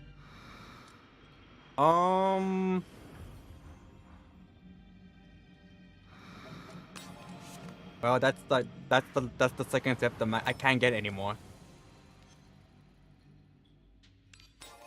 Or else I don't get the full clear. That sucks. Okay, cool.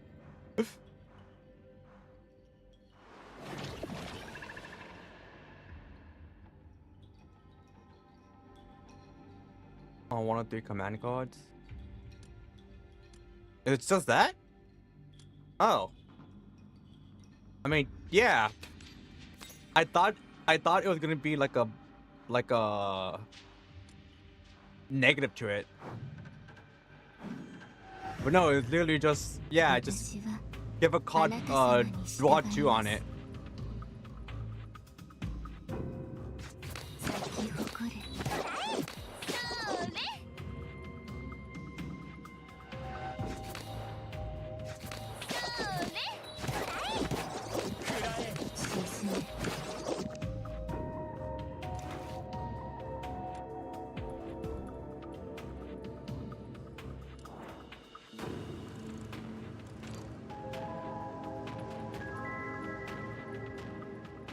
The boss is like right after this one, which is why I don't want to use it.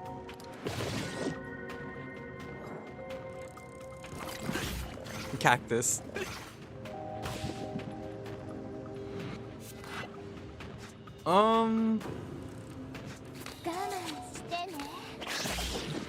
That's good. I don't got any time. Ow. My Saiyan pride. 11 HP. God!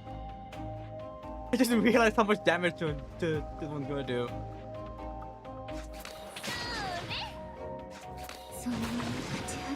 Alright.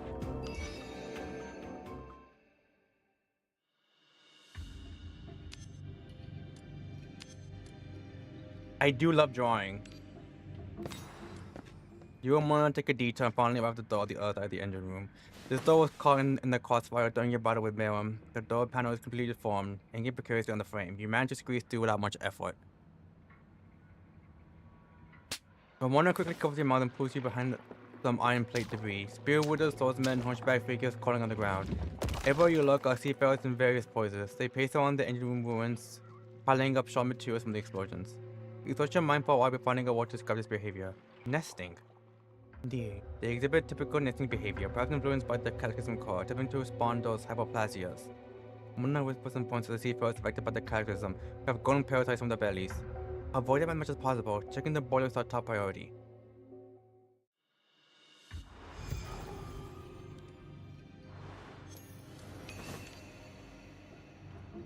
I don't have enough to rouse 3.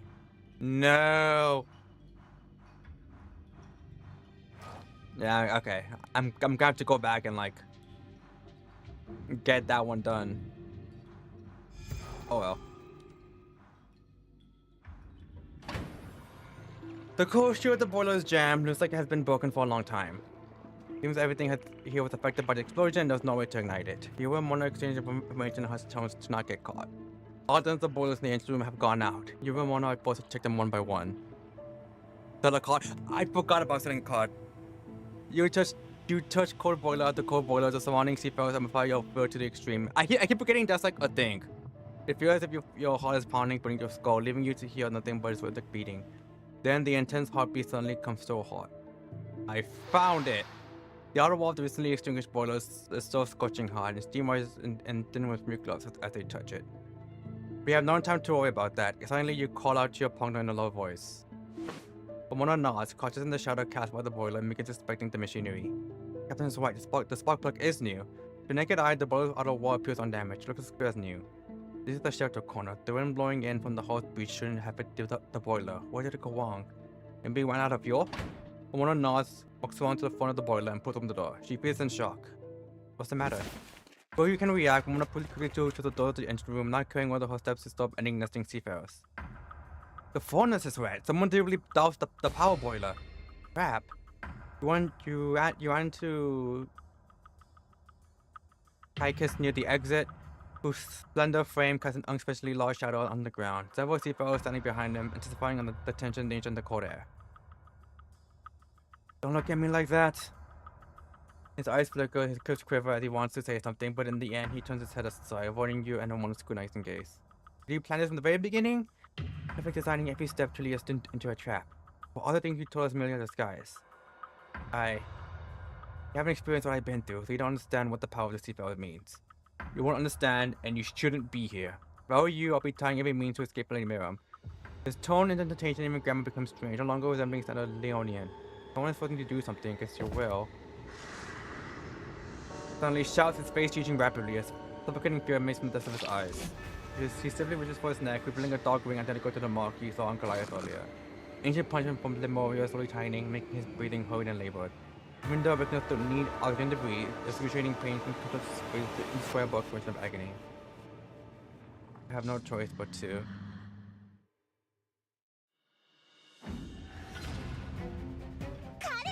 Oh, okay. I was like, does he have a phase 2? He in fact has a phase 2.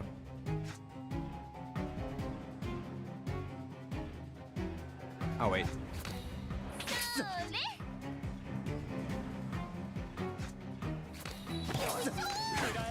Alright, I'll play it safe here, considering...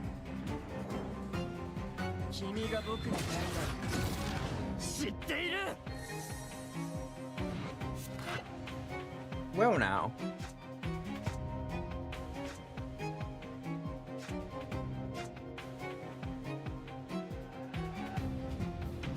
Alright.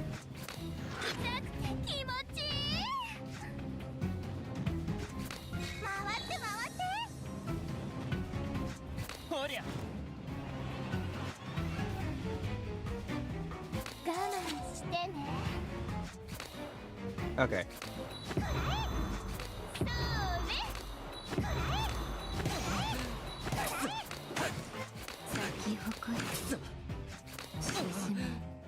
I'm slightly off.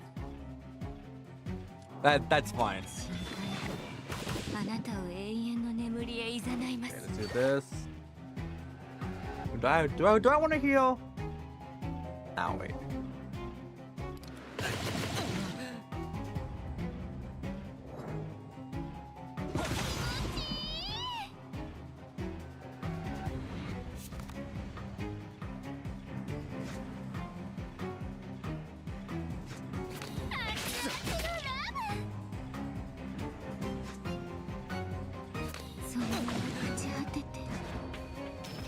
Okay.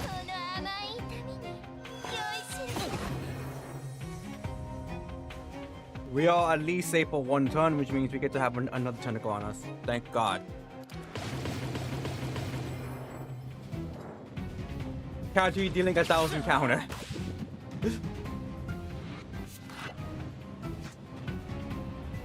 Where are you? Fuck.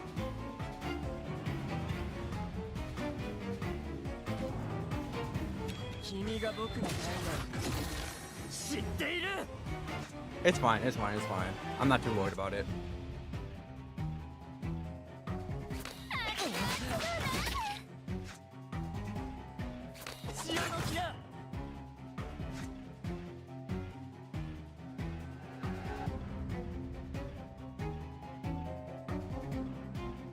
Yeah.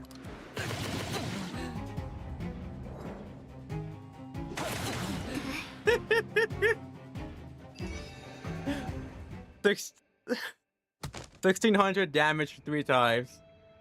Neo's heavily on the ground, his weapon becoming a crushed as supports his defeated body. With his last ounce of strength, he grips the spear shaft, is holding on to the last ray of light. I love Pandia. He breathes heavily, simply muttering a few words. To make out his mumble speech, you have to crouch down in front of him. 1. Suddenly pushes you, loses balance, falls on the cold, hard ground. The next second, the familiar set of forces oppose you to the crowd of seafarers. You shouldn't have let me down. You would think you know better than to motivate himself. Phantom, these defeated individuals enter my slaves. Pandia, you get us off this boat, you can do whatever you want with these seafarers. You can do whatever you want with Miriam, if we somehow make it through this.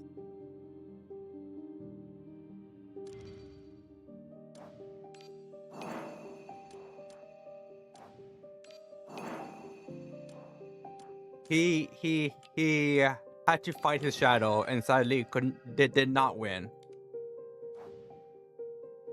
Oh. Wait. This is interesting.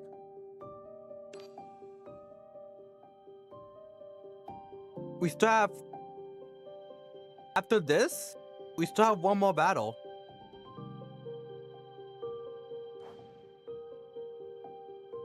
Well then. Chosen try in the mist, countless footsteps wandering upon them, each step an incurate addressed to fate. She has given up resisting the erosion of cataclysm, and the pollution of the spirit dimension has turned the once noble and powerful awakened completely mad.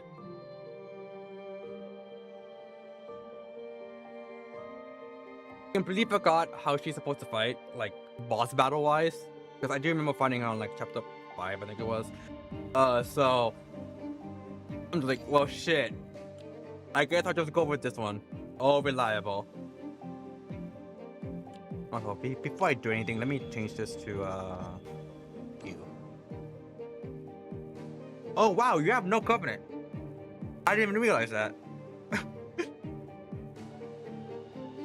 No, we'll just stick to using this one for now.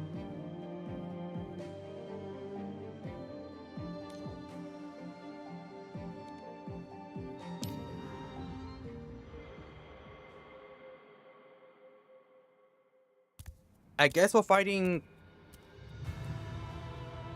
I would assume potentially Goliath then, because he's technically still walking around. Morimens stands atop the ruins, jagged metal shards cutting her feet, dark blood flowing. Wherever she stands, a chilling trail of blood follows, emanating an icy dread. Miriam glanced at you with demeanor lofty, showing no sign of defeat. Not but the constant pain sickening from her body, the scene of her losing sanity and transforming into madness would seem like your imagination. You shouldn't have let me down. She clearly ignores you, Mona, heading step by step towards Kaikus. He draws closer, the black ring around Kaikus' neck begins to flicker once more. The black ring, like a dark vine, tightens his ominous grip with each beat of his heart, consuming his life force like shadows at dust creeping over the streets. He tries to escape this torment, but the more he struggles, the stronger the ancient power becomes, marking his helplessness and frailty. With real vision finally falls on you and Ramona, blazing look of desperation flashing across his eyes. Enough! Mona understands and draws her sword to block Miriam. The blade points at the woman's under neck, with dark blood flowing down along the metal texture. With the pain of Kaki's face now lessened in the slightest, he kneeled on the ground in a sorry state, unable to lift his head.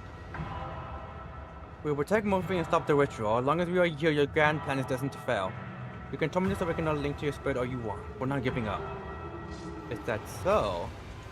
That's new, I think. Her eyes, specifically. Looks up, revealing an enigmatic smile. Her eyes are tainted by madness, filled with indescribable mess. Okay, yeah, it's new. Those who walk with the false key, those who discipline my lord's power. The feelings have never been a concern for the shallow resistance. Her tone rises, exuding a chilling madness that seems ready to devour everything. Miriam abruptly pulls her hand back, and Kakas claps like a discarded puppet. He kneels down, lying on the ground, throat muscles twitching, so still burning the fiber of his body with violent coughing. Get up and keep fighting. Thwarting her, the ego seafarers surge forward and surround you. This is your last chance. Stand up and clear these people. Clear the enemies of the divine realm.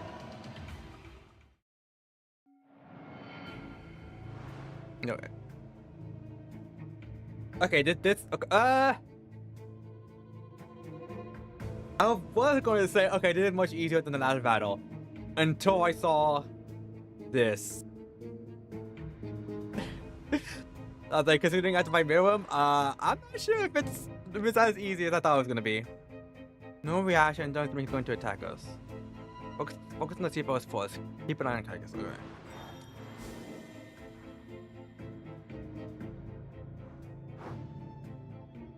But what I was gonna say was, you know, God forbid a woman has hobbies, you know? Like, she's just over here casually running a court. And we'll give me go shit for it.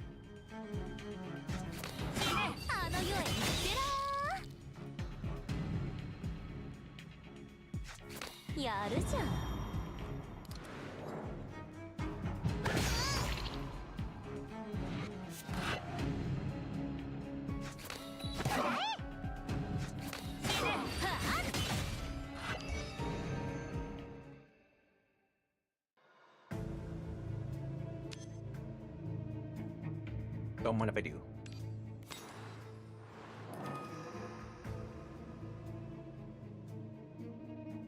Sure? I don't know. I'm not doing that.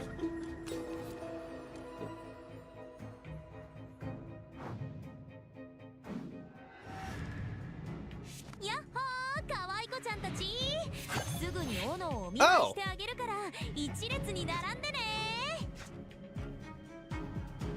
Well then. Only 29? Okay, there's one over here. Suffocation, laceration.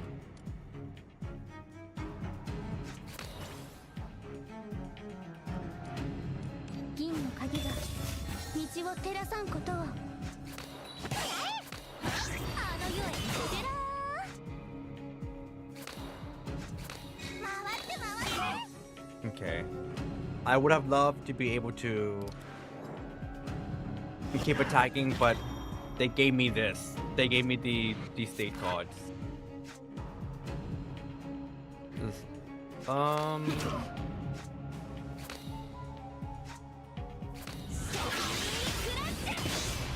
Alright.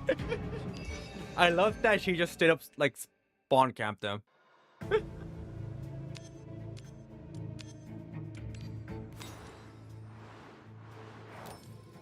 Alright, we'll just get in.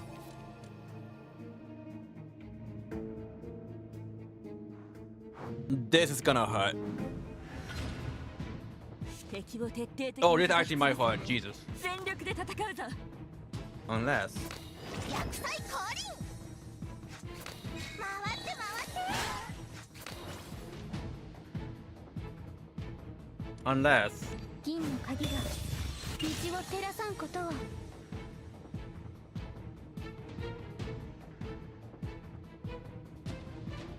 What's this 悪 one? の報いを味わえ Oh, wait, that's. 銀の鍵が道を照らさんことを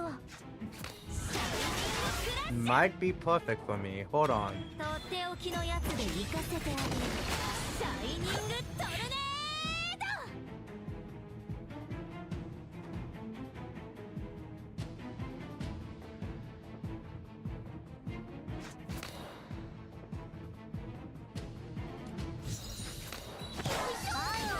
順番を守ろうね Well, how much are you? Okay. 観念しろ勝利は我のものだいらっしゃいませパーティーですよ回って回って回って回ってはいはい順番は守ろうね There we go. Alright.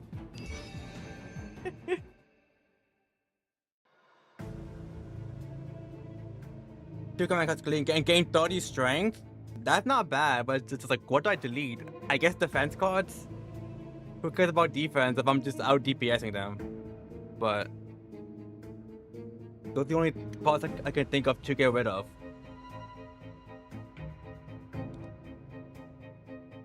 Draw 2 extra cards next turn. The end of enemy turns, draw 2 remaining cards. Into your turn with the next turn. You know what? I'll use it. Yeah, I'll use it. I'll use it.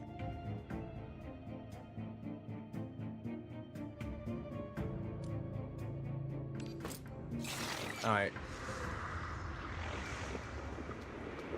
Get rid of you.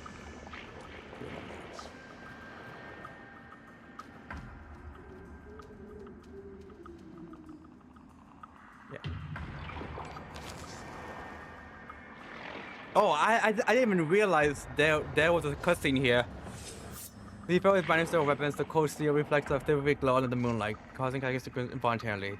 Through blood vision, he sees Morimens' face. His memory flashes back to a time when he lay prostrate beneath the cold altar. Outsider. Finally reaches this place. He has a session with his origins, and the seafarers led him here. Half-blood, filthy. Quiet. Suddenly, everything falls silent. The seafarers have been clamoring to drive him out, still dumbfounded at the woman on the platform, awaiting the master's next orders. Lift your head. Finally mounted the courage to look up, gazing at her with reverence as if she was his fated goddess. Lady Meomai, no doubt you are a descendant of the Orn family. You bear some resemblance to your ancestors. But you are too weak. His heart sank, just looking at Miriam drain all his courage, making it impossible to refute her conclusion. Since I've already awakened you, out of respect for the Orn family, I can maintain you as the golem. From now on, it's your responsibility to oversee the seafarers and their human collaborators. As a half-blood, you understand best how to communicate with humans.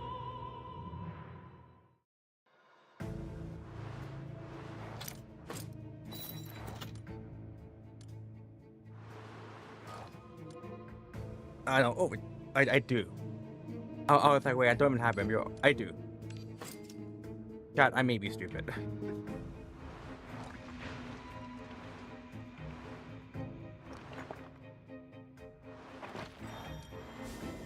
Oh no.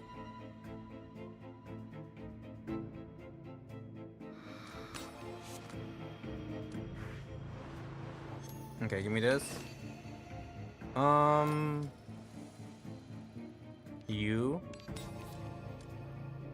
There's one over here, so we could do that if we really need it.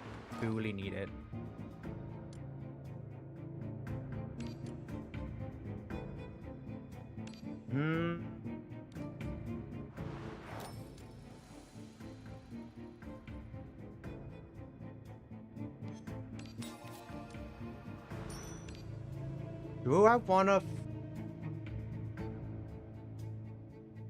Fuck it. Seafarers carry divine blood. The key to our master's passage through countless calamities. The stars are aligning. Our Lord's rebirth is imminent. Calls down to stuff to walk alongside us in the divine realm. Raise your head. Continuing to fight the seafarers is pointless. We can't keep pointing them back. If he remains in a trance state, we have to leave him in Morimens' hands. Wake up! How could a kid like you be associating with the seafarers? You say you're a golem? Sorry, I didn't mean to bring it up. I just think you're not as fragile as you imagine yourself to be. You chose to escape a painful environment. Does that mean you have a stronger heart than most people? I'm your friend, Kaikus? I'm Kaikus. No matter how you view yourself, I'm going to take the right step. Kaikus head down, uses his weapon to prop himself up. This is your last chance. Your final opportunity to prove your loyalty to the divine realm. His cavalry spins a spear and points it at Morimens, at his master. My goat? I guess Joe not to me Morimens' gate, but he's in between you and her, like a fair but reliable wall. Sorry there, Morimens, no need for that. You are not a seafarer. I knew from the start. Morimens chuckles, her unusually purple eyes turning to you, and Ramona seemingly losing interest in Kaikus. He flashes his held breath. The next second, as his exhalation brushes against his skin, he feels his body sink. His legs no longer support his upper body, and he collapses to the ground. His abdomen inflates like a balloon. What? I did not know Morimens was into inflation. Fire suddenly go from him, breaking through his clothes, revealing fish-like dorsal fins. Morimens. The eyeballs quickly turn to a decayed gray white. Pushed by deforming muscles, tiny scales begin to appear on the skin, transforming the pain moans into an eerie dirge from the abyss.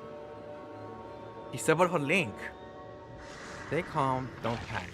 Morimens bends down to disguise his face. Her hands are soon covered with sticky, sippy liquid, proof of Kaikus' transformation. This is your trial. Only by truly embracing the power of deep sea can you receive our Lord's call. Unlike the wild, complete monstrous transformation before, Morimens now appears exceptionally calm and self-possessed, dangerous yet elegant. The shadow behind her, whispering and deforming, and the thin times left on her lips each time they meet, fully expose the spreading darkness within her. This is his trial for me. It's a cataclysm effect. She actually allowed this illusion to reward her spirit. Blasphemous, this is my Lord's trial. He cleansed my silver core and granted me a second chance. This is his grace bestowed upon me.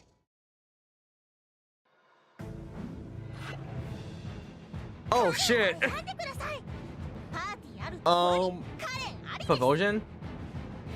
Oh, okay, it's just annoying. It's just something annoying.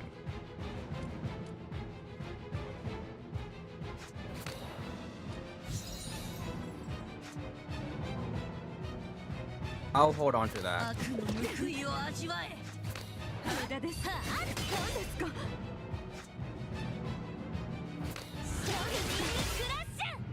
Okay.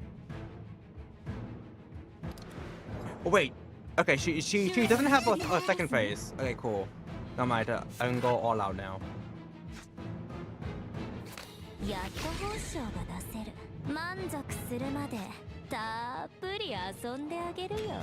That was like the main thing I was worried about. I was like, oh, she might have a phase 2. I might have to hold on to this. But no.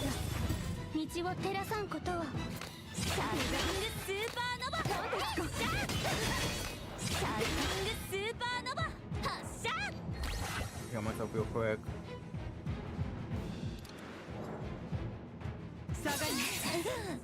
Ow!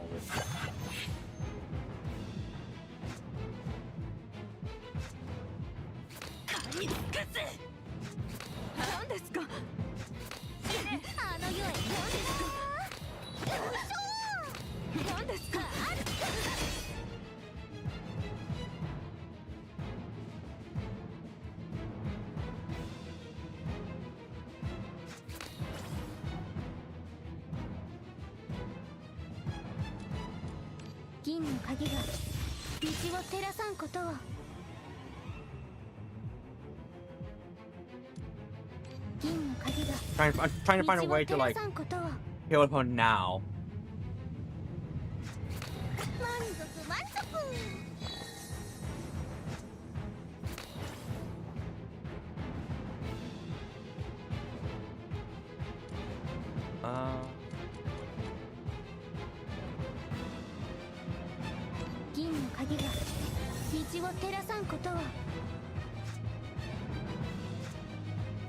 Alright, don't think I can. Alright. Just have to just wait then. Oh, this sucks.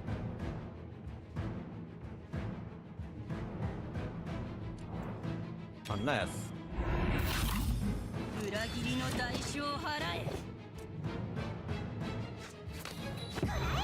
we make this work. Okay, yeah, she's dead. Alright.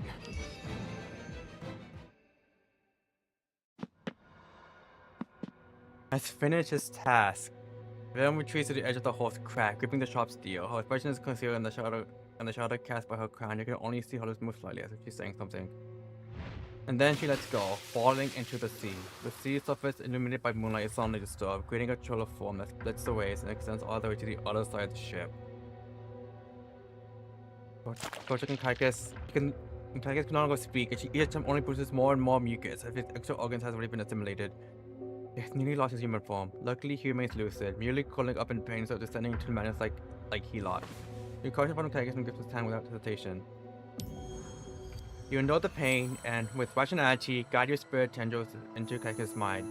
The house in his spirit realm crumbles. If you stop moving, mocking and scornful voices pour out of every corner, gnawing at the intro's will like parasites.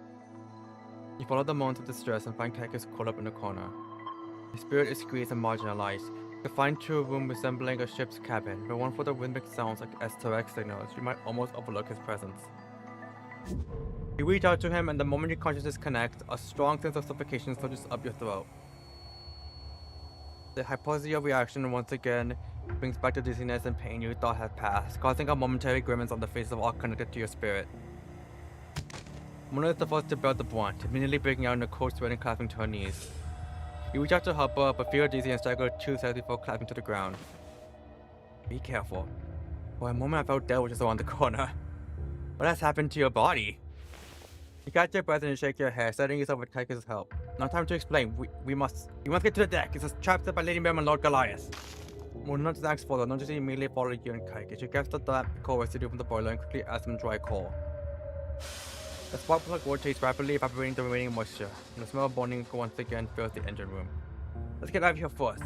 Kaikus, you lead the way. Okay, so that's how he joins us. Okay.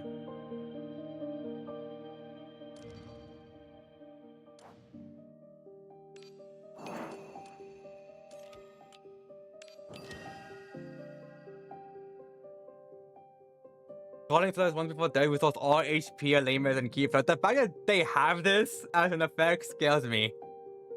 Like you will need to call her. Internalized flame. She is ready. Uh-oh.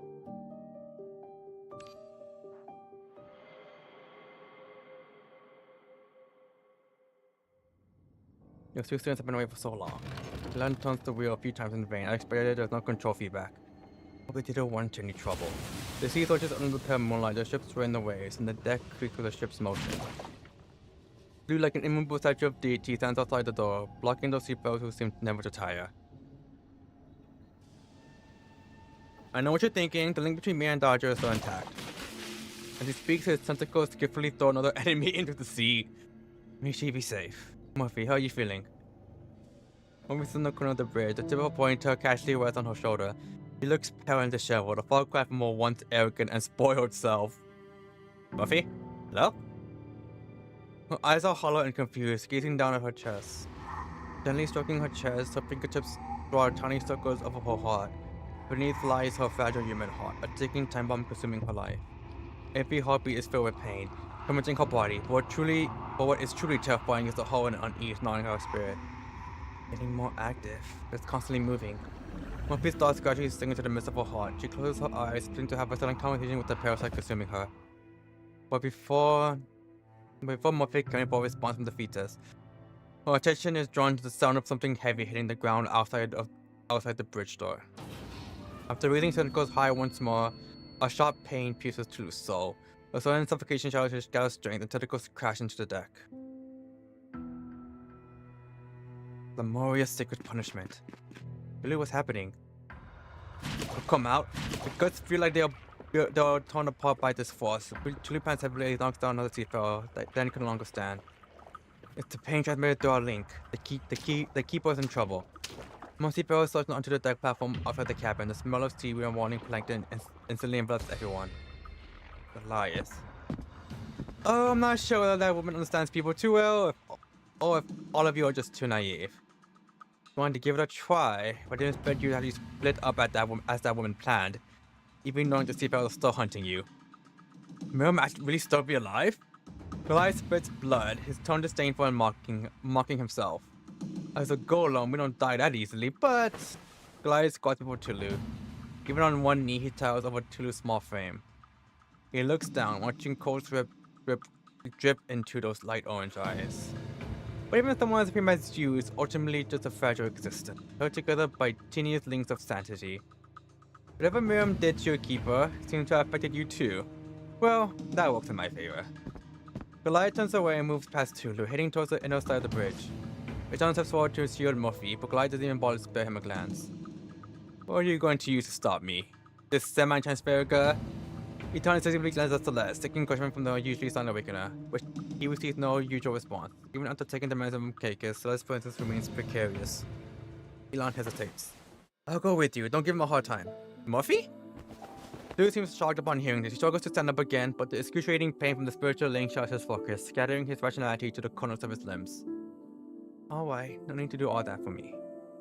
You finally come to your senses, our divine maiden. Don't try anything stupid, or you'll drag everyone down with you. Know what to do. Murphy takes 2 steps forward, stands in the moonlight, and looks back at those she cares about and those who care for her. Figure seems lonely and blurred. No matter if it's a witch or something else, this time I know what to do. Ah, fuck.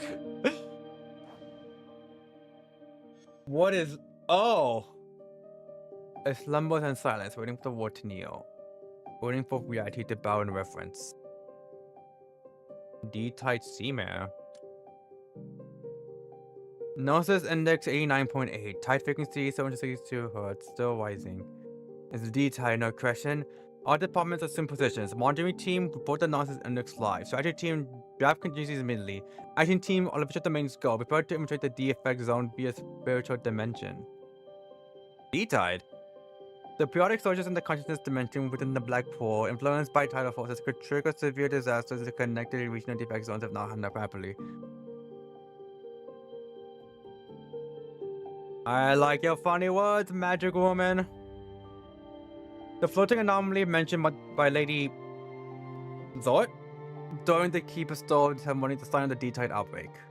Unknown mental ties disrupt domain stability. The environments inside the effector zones change rapidly. Awakening's enemies alike will be affected. You can take information for later in class. First wave of D-type is here. Lock in and fight. The silver key guide you all. Each time you're going to use a thought, the base limit is plus 10. Each time you unleash pulse, the quality of plus 100. Each time you're going to use active damage, it commands one tentacle to attack the target, dealing 50% tentacle damage. Okay. Here's the boundary where dreams and reality intertwine, the reflection dwelling in the depths of every soul that gains upon the night sky. The fact that they mention... Yeah, legally a defender is not an archetype. Into the trash with them. True. Actually spitting. Yeah, I might need these two. Considering they mentioned tentacle damage, I'm like, hold on. We could work with that. The problem is the fourth unit. For the Mona is fine. I'm just like, I could do better.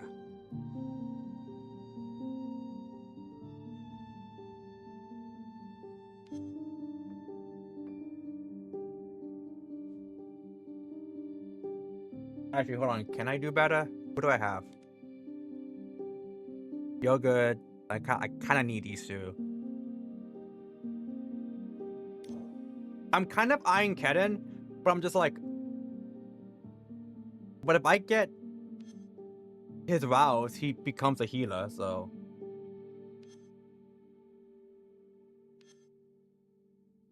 Let's choose Pandia, why not?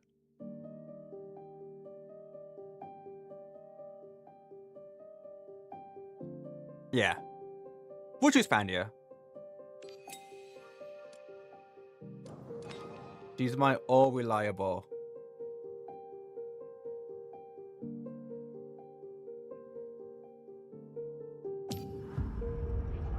This is gonna hurt. This is going to hurt.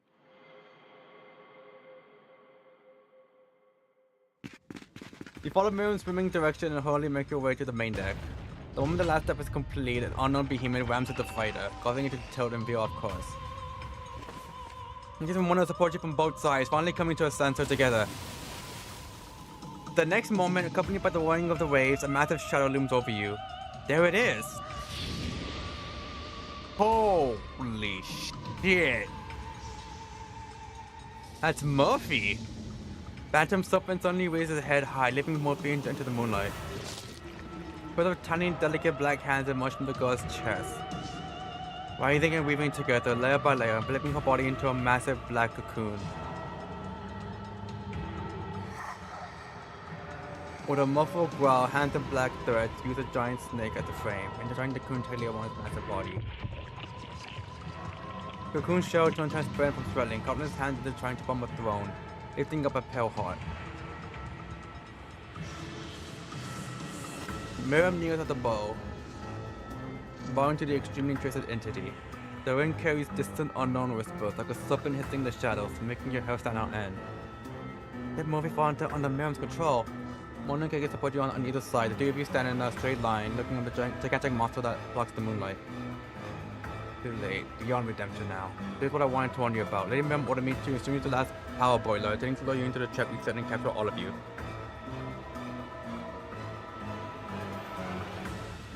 Although the Divine Mother, though Lady Murphy didn't go with you, gave Localite an opportunity to seize her. The game carries spirit like an adrenaline shot to the spirit, gradually piercing Fanny back together through the pain. Screeching flute sound and whisper in your mind cease. You blink, feeling clarity in the spirit realm for the first time since the explosion. The formation of the giant cocoon brings heavy pollution to the surrounding domain, making it hard to locate Murphy in the murky liquid inside, but undoubtedly you see a spark of life. There's still time. You're still alive, you still have a chance. No matter what, let's try to get closer to them first. You're injured. No, I will go alone. Can you keep an eye on Dodger for a while? Ramona really refuses you so firmly. She moves her hand from her arm and suddenly tries you to Kaikus. I'll do my utmost. I never think you'd go alone. He spins you down with one hand, implicitly stopping your struggle. But Ramona has only taken a few steps and guides you just sensitively. He drops his weapon, grabs you, and walks away from where you had just been standing. A giant blade flies in from afar, shattering the deck and sending splinters just flying everywhere. He shakes his head, indicating he is fine. After checking that you have not sustained any new injuries, he picks up his weapon and stands guard in front of you. Oh, Goliath?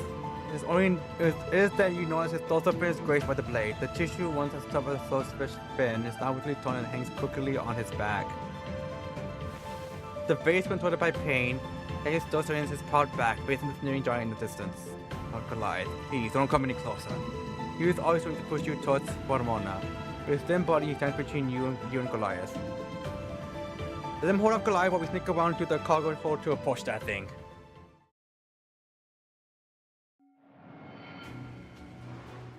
Uh-oh. Final battle within 15 turns. All awaken us before clearing. 40,000 damage in one turn. That last one, not sure if I could do. Are the other ones? The other two? Yeah, sure. Probably. Last one might be a problem. God damn.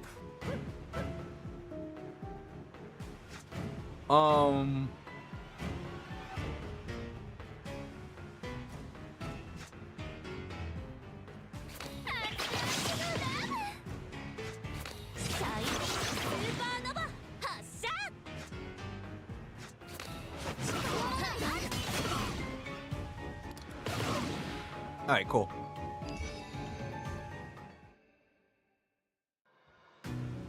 Oh! Don't mind if I do with this.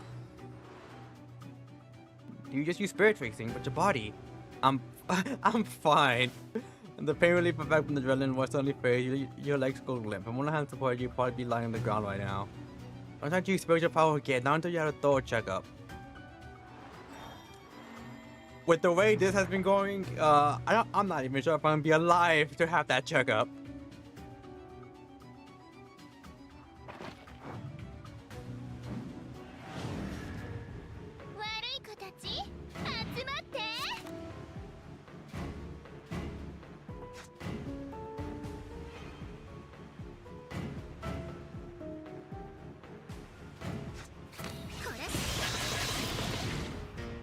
God damn.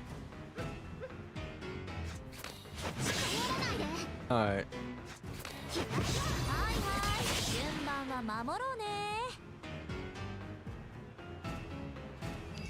Okay. Oh, the game? I think if even the game was shocked, like, Jesus.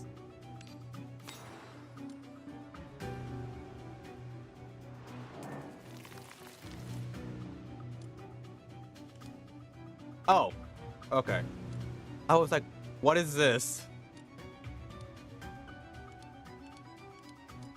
Yeah, we'll just do that.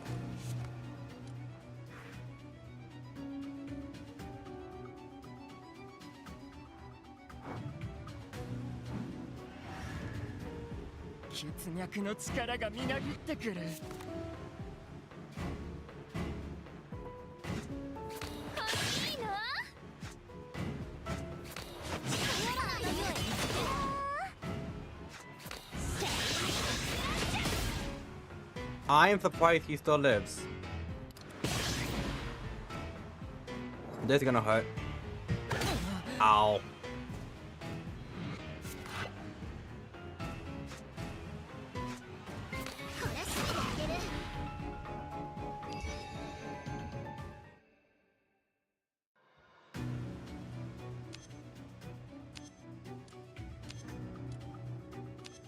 Nah, we'll do this one. Oh, key. I was wondering what the key was. I was like, uh-oh.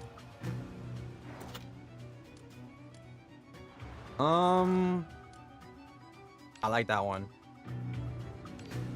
Okay.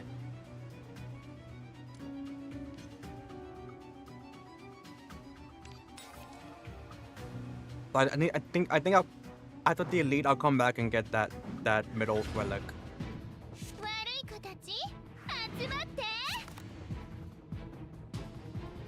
81.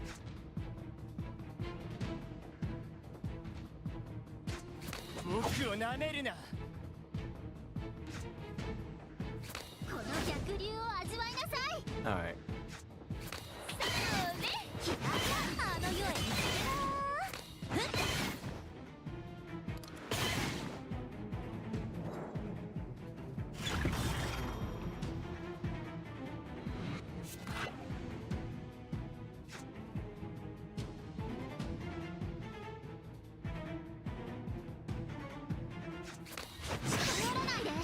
And this is something.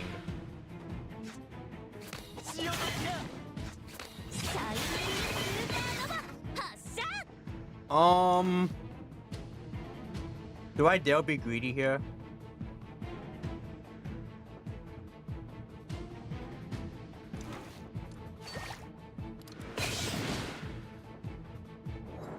This is gonna hurt. Ow.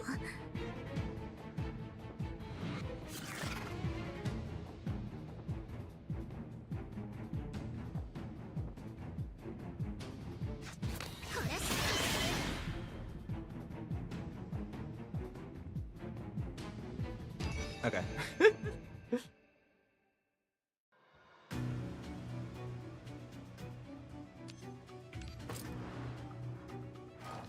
Give me this. All right.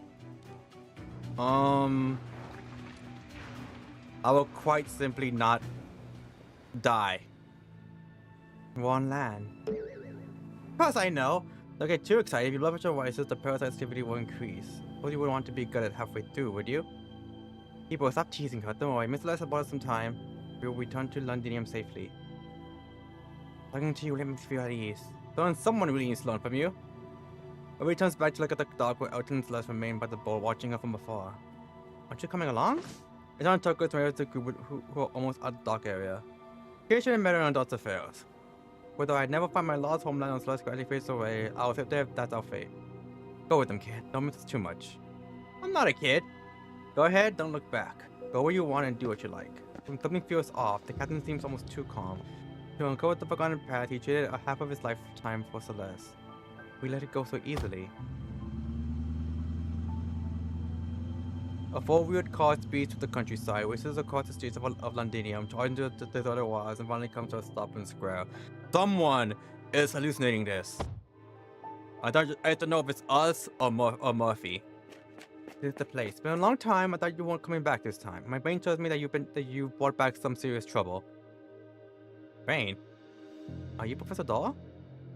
You already know me. From one Dodger mentioned you in your ongoing time thesis experiment. Oh, how did they introduce me to you? Murphy thinks that's a Dodger who winks at her, clearly not wanting her to tell the truth. Close her eyes, trying to recall the keep of stories about Mid-Dog University. However, everything flows away like water, the images slipping through her fingers as soon as they take shape. Murphy becomes exceptionally obedient around Daw. She probably never attended school, which might explain her deep reverence for knowledge. Hey, I heard that. Let's skip the formality. The time thesis project is still in the research stage and has not been verified to animal testing. Once you enter that room, there will be no turning back. Have you made your choice? Your choice? I no longer have to be pushed around by others' decisions. Can I make a choice? This isn't why I shouldn't be here. I was prepared. It's not a nightmare that defies my will, correct? Has it been born? Is it all over? But I clearly made up my resolve. Murphy's memories and consciousness wander in the illusion what the world beneath her crumbles and dissolves. Panic, she reaches out for a dodger but only grabs a handful of dust. Where are you? She plunges into a chaotic darkness, her hearing spikes, but she can only hear her own deafening heartbeat. Dolls tumble to the deep space, gripping the dimensional barrier, leaving a wake of sorrow. Didn't you promise that you wouldn't abandon me? You almost lost control just now, didn't you? Something happened to those two? Tulu clutches his chest, revealing a rare expression of lingering shock. Goliath has taken— no matter. Goliath has taken Murphy. The keeper now fights a battle beyond her strength. Okay, they should require just one's intervention. Go ahead, let's not be fine. Something wrong? Is everyone alright? Like Miriam has completely given up on you, Kaigas. Kaigas circles to stand up again and again. Goliath tongue's no longer able to shake his resolve. You're not truly loyal to Lady Miriam either, right, Goliath? Sorry, but I won't let you through. Why did you make the decision for me again? The cocoon's outer wall is too thick, and the internal floor is murky. We can't see Murphy's state inside. The kids can't hold Goliath off for long. Let me try spirit tracing again. Your spirit realm can't take this again. Once it collapses, no amount of body of power will save you. Murphy, all of you, you're the same. Bunch of self-centered people. No one's ever asked for my opinion. Surviving at the cost of your sacrifices. Did I ever say I wanted that? Luckily, that thing is still here. Brandon walks on giant waves, each surge lifting the ship off the sea surface. You climb out of the cabin, look up at the black cocoon above, and shake your head at Ramona. Ignoring her resistance, you grab the trembling silver key and sink once more into the spirit realm. The dark, empty space covered by D-slime, a tiny sparks in life and intelligence shines even more brilliantly. A sacrificial blade shines, revealing the cold, eerie moonlight. A burst of light suddenly erupts, forcibly throwing you out of the spirit realm. A dazzling light stings your eyes, causing uncontrollable tears. Oh! The murky liquor drains away and your eyes finally refocus on the girl. The blaze sinks deep into her chest, and the moonlight girl opens her eyes. The full moon, a symbol of death, looms close, yet there isn't a trace of fear on her youthful face. I did it. Truly did it. I pierced it. It won't be born. Then they can. The hand gripping the knife falls weakly, as crimson, viscous, and dark liquid flows from the blade, dripping through her fingers into the sea. Blood rapidly drains from her body. Murphy's skin turns deadly pale, and she exudes an unusual vitality.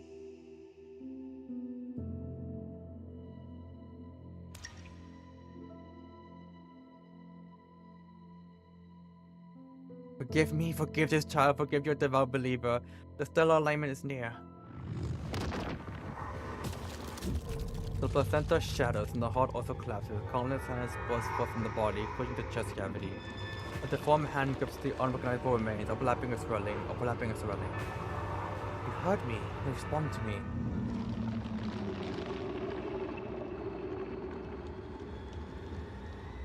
They push a deformed entity into the moonlight. My almighty lord! Oh, we are so gonna fucking die. Oh shit. Oh shit. We are so going to die.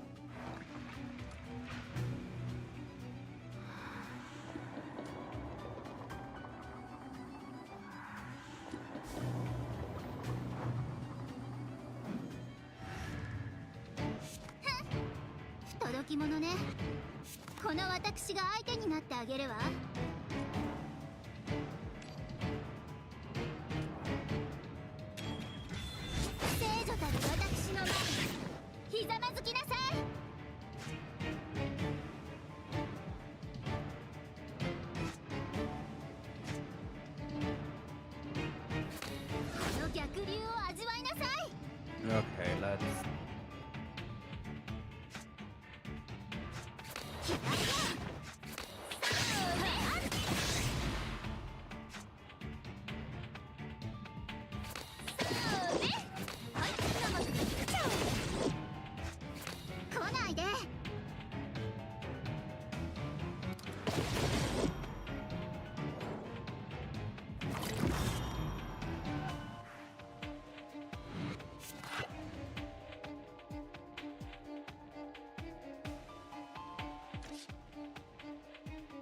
I was like, wow, I'm very unlucky on not getting his vows.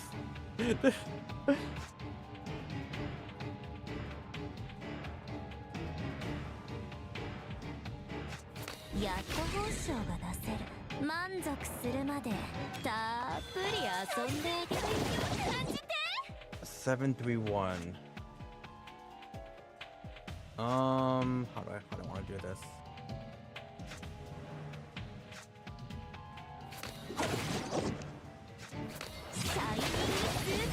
Alright.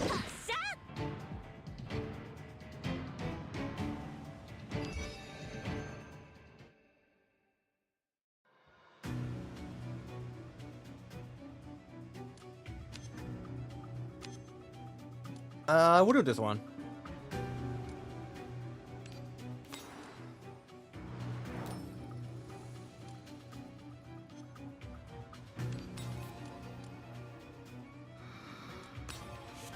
Weakness? That's okay.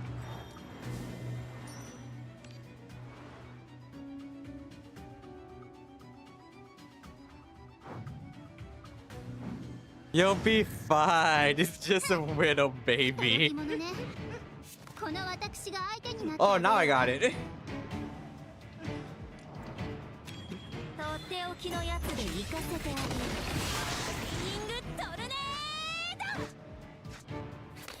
I hate when they do that.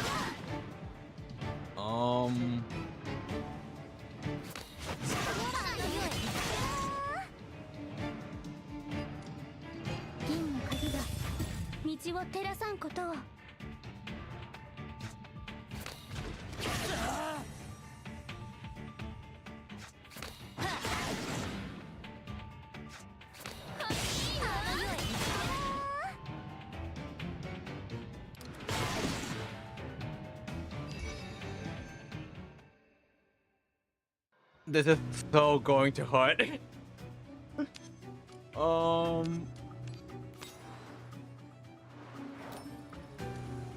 Alright, we got the vows done at least. I still have one more battle. At least one more battle.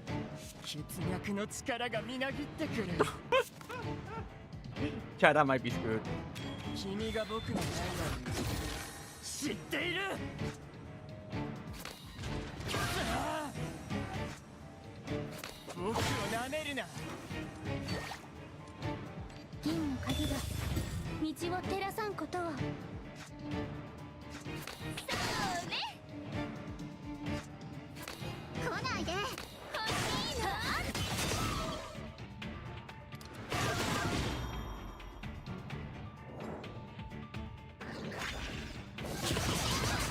Ow.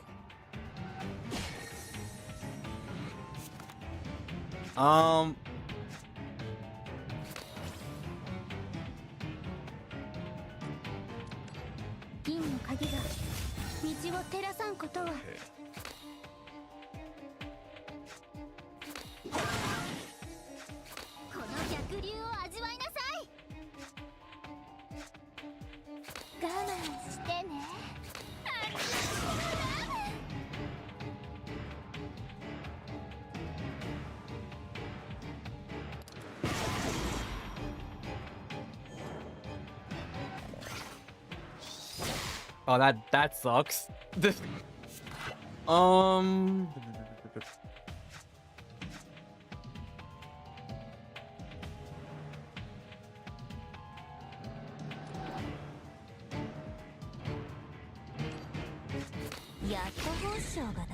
Really hope I don't fuck this up. But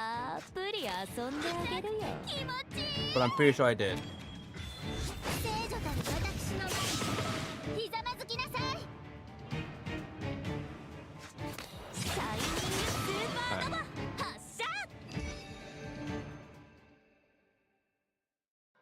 I somehow didn't lose too much. I do like drawing. Oh no.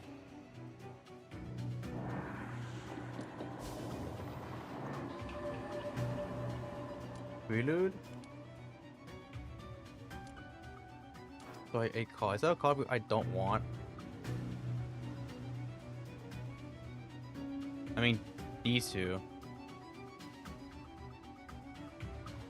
Okay, to be fair, weakness is probably the worst one because this one is just like I could potentially get to. Okay, Mika, I could work with that.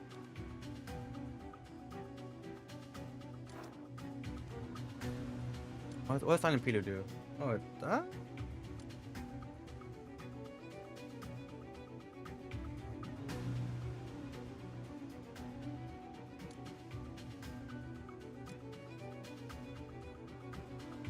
Oh, just destroy a card. Who are you? Alright, I might just play Paranoia because, like, at least this I could play it. This one is just a dead card in my hand.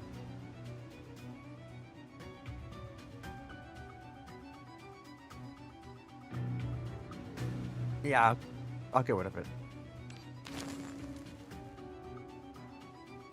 Wait.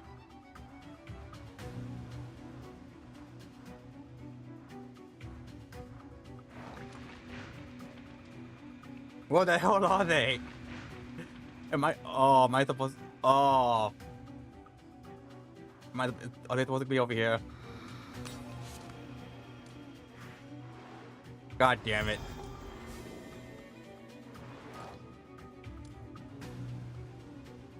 Ooh. Yeah. I'm definitely gonna need that. I'm definitely gonna need that. Heal me, please. Okay.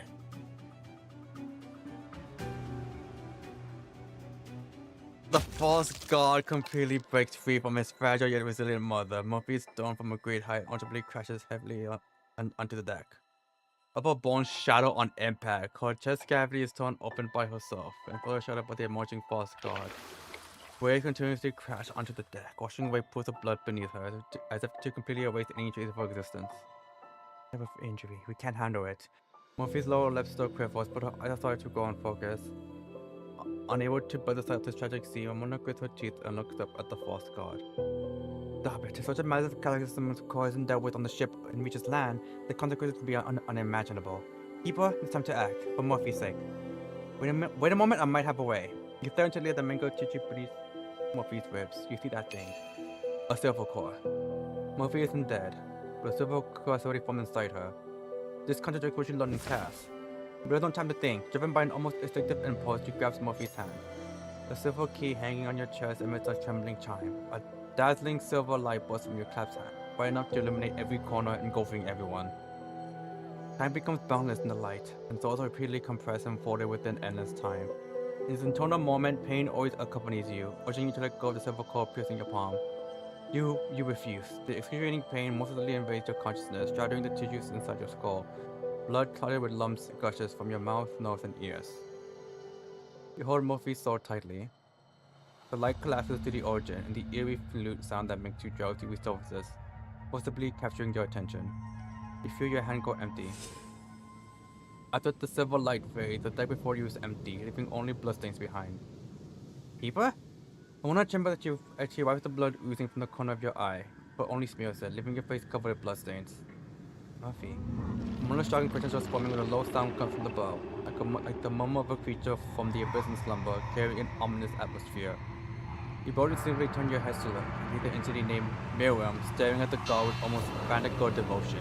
She kneels at the bow of the ship, arms outstretched towards the full god. And those countless black hands open their embrace to her. They gently encircle her waist, touching the devout follower to their mouths. Oh!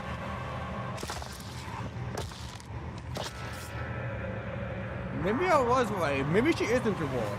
The next moment, the sounds of cheering and swallowing rise in succession. As if finally breaking free from the unknown boundary of terror, the newborns are going to satisfaction, as if digesting the real feast of Miriam. The newborn in the translucent black cocoon resembles a large, fragile primate embryo. Its limbs twitch clumsily, searching for the judge to grow. Time until alignment, 0 minutes.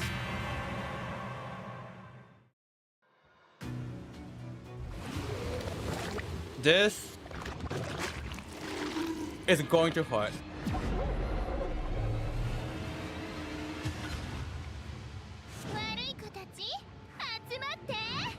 Wait, it actually might hurt.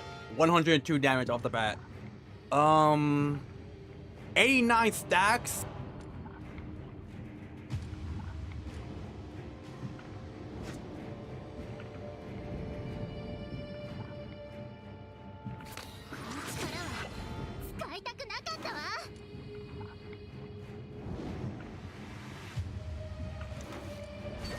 Can't do that.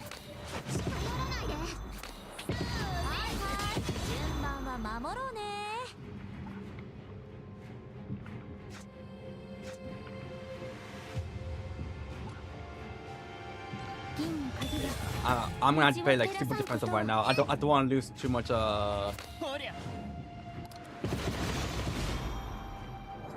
too much damage on my first turn. Yeah. 425.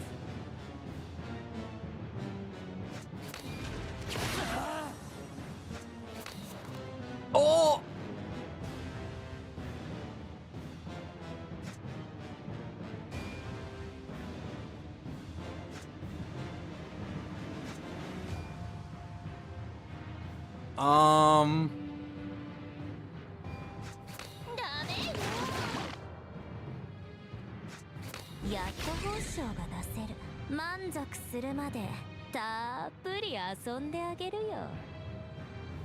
And it has a face too, because of course it does.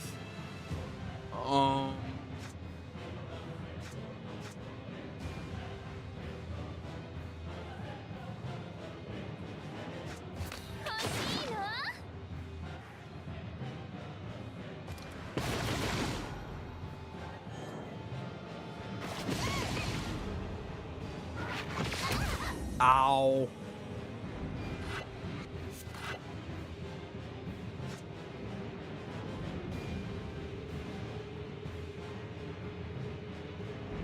How do I want to do this?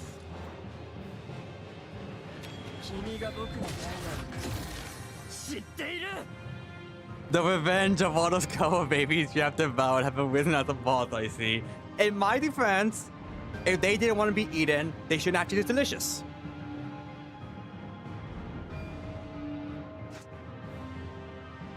That's so heavy.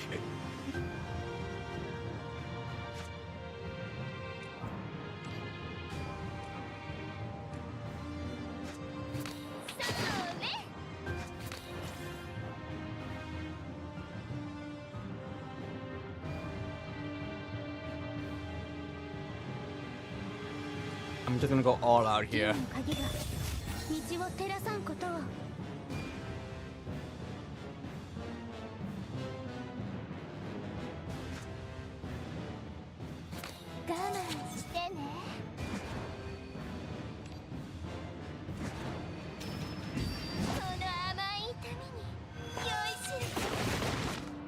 God damn! I did a lot more damage than I thought it would.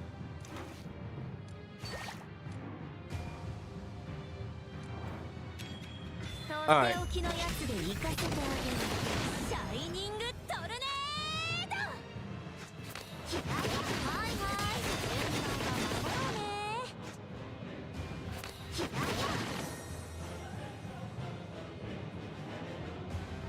I think I saw I said immune. Pretty sure I said immune.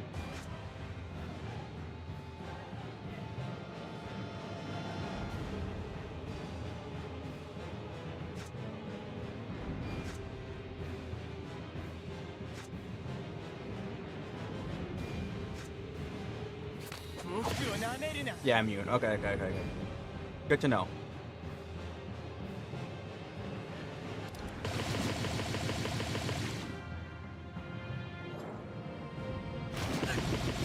Ow.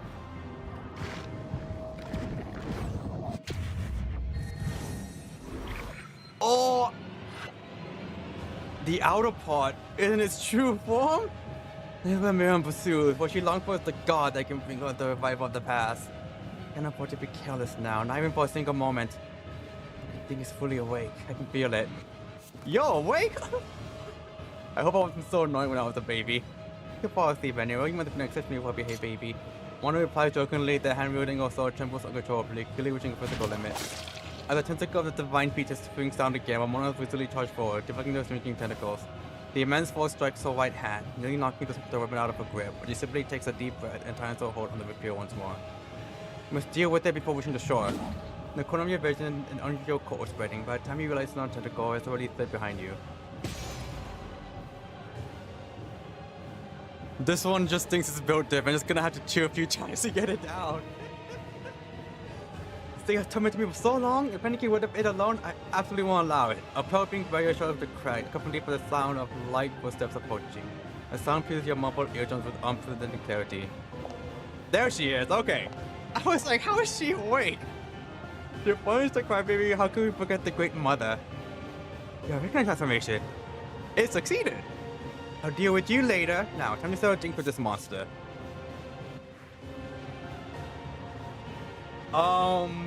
Obtain 3 minutes, draw 3 cards.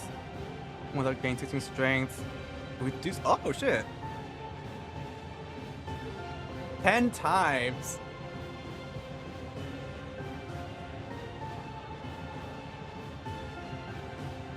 Short nap. Rip giant fluffy coat, you will be missed. Unironically, I agree with that. She was walking that giant fluffy coat. Like, she was walking it to the point where like I wanted one.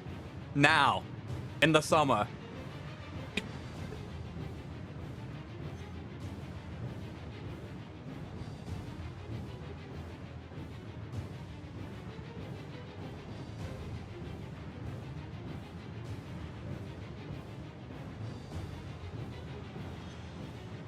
I want to see this real quick. Oh shit.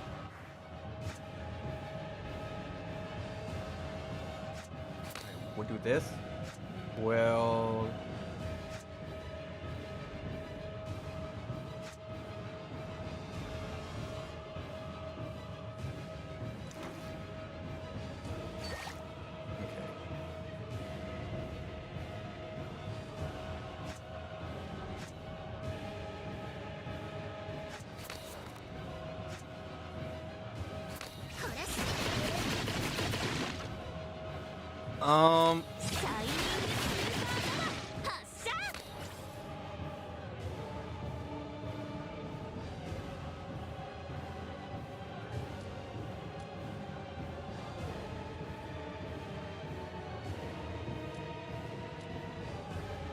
Let me just go all out. I much rather just go all out. Like, I'm gonna die anyways.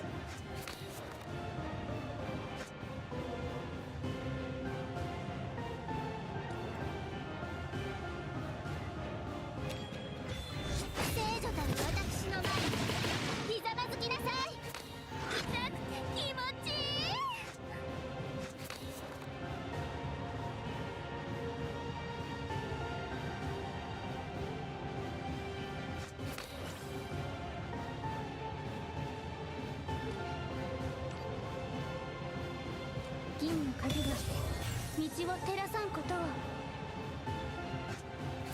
僕をなめるな。熱い太陽を照らして。 Okay. He's gonna hit me 6 times. He's gonna take 744 damage times 6.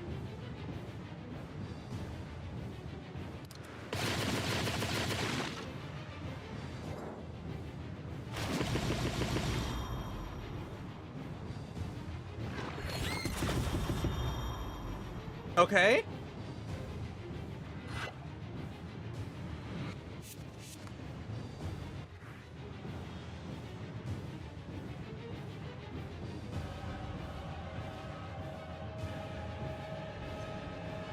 Hmm.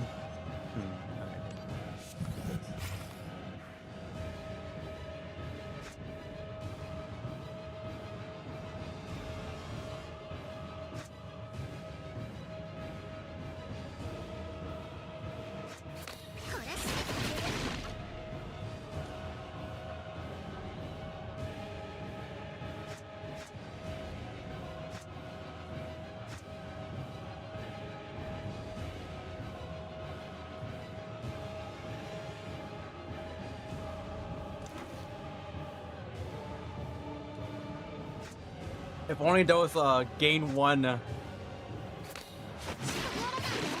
gain one はいはい順番は守ろうね。欲しい do this. の道を照らさんことを。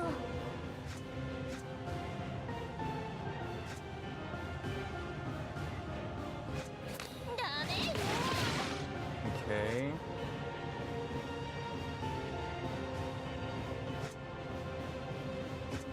我慢してね。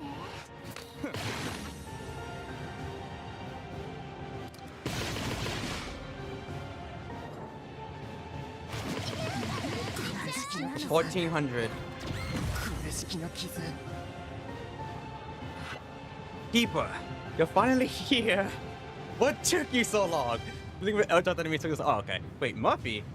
Through the eyesight path to divine features and finally land on Murphy. She who is now not recognized tentacles on her skirt wildly soaring in the air. Which is power originates from same source as mine, meaning it is also my kin. Although I cannot command it directly, my royal authority will be by tens of thousands of million subjects unmatched by any counterfeit deity. Opportunity knocks, but once use my power as the Mirror's King and unleash divine retribution upon it.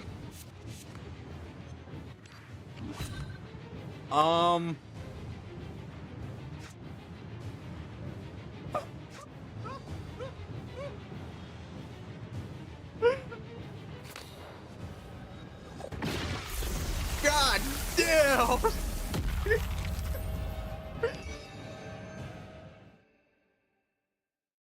Alright.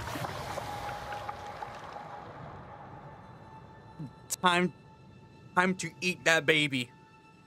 The fake god collapses and dissembles amidst cries. Grey blue dust filling the sky and falling slowly. Don't inhale this dust. Before the walls are finished, the deck beneath the feet begins to shake violently. The ship lets out a sharp creak, like the last cry for help from someone drowning. Ship sinking? The ship was chaotically holding onto the railing is futile. The world collapses around you and the falling dust completely obscures your vision. You can no longer see the moon, can no longer see the sea, and it's difficult to make out your companions. The people that counterfeit dust engulfs everything. The world becomes extraordinarily clear. The unceasing sound of waves has quieted down, and under the clear night sky, the moonlight feels especially gentle and serene. Is this the port? In Bridgeport, the keeper and I boarded the ship. We're back. We are so back, chat. Keeper, Tulu, Captain Elton, Celeste, Lakis, and Murphy. And there's William Delapore. Senior William. I mean, that's cool, just a two-person team. Now it seems the carpet fair can accommodate everyone. Stop gazing with the crossed up port. Finally, our deep silent smiles. Welcome back, Keeper. You were gone for like 3 days, and this is what I come back to. William approaches, try to say something, but your gaze uncontrollably blurs for a moment. All fatigue, confusion, and pain vanishes into the void. The image of your companions falling anxiously towards you becomes the last frame in your memory, followed by a wave of dark tranquility.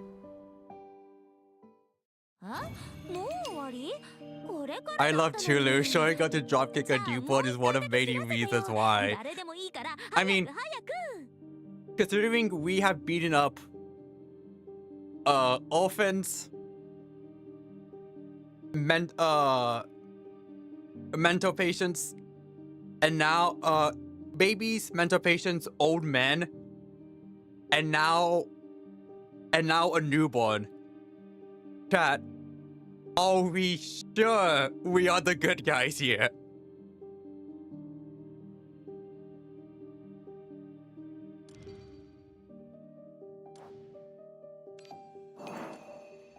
Yeah, okay, I didn't deal 40,000 damage. I figured I would not. But it's fine. I can come back and do it again.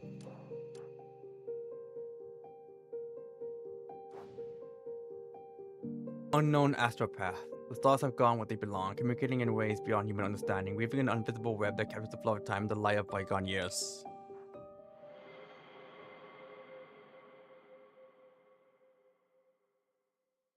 Brings out your over exile. This is king of kids we're fighting here.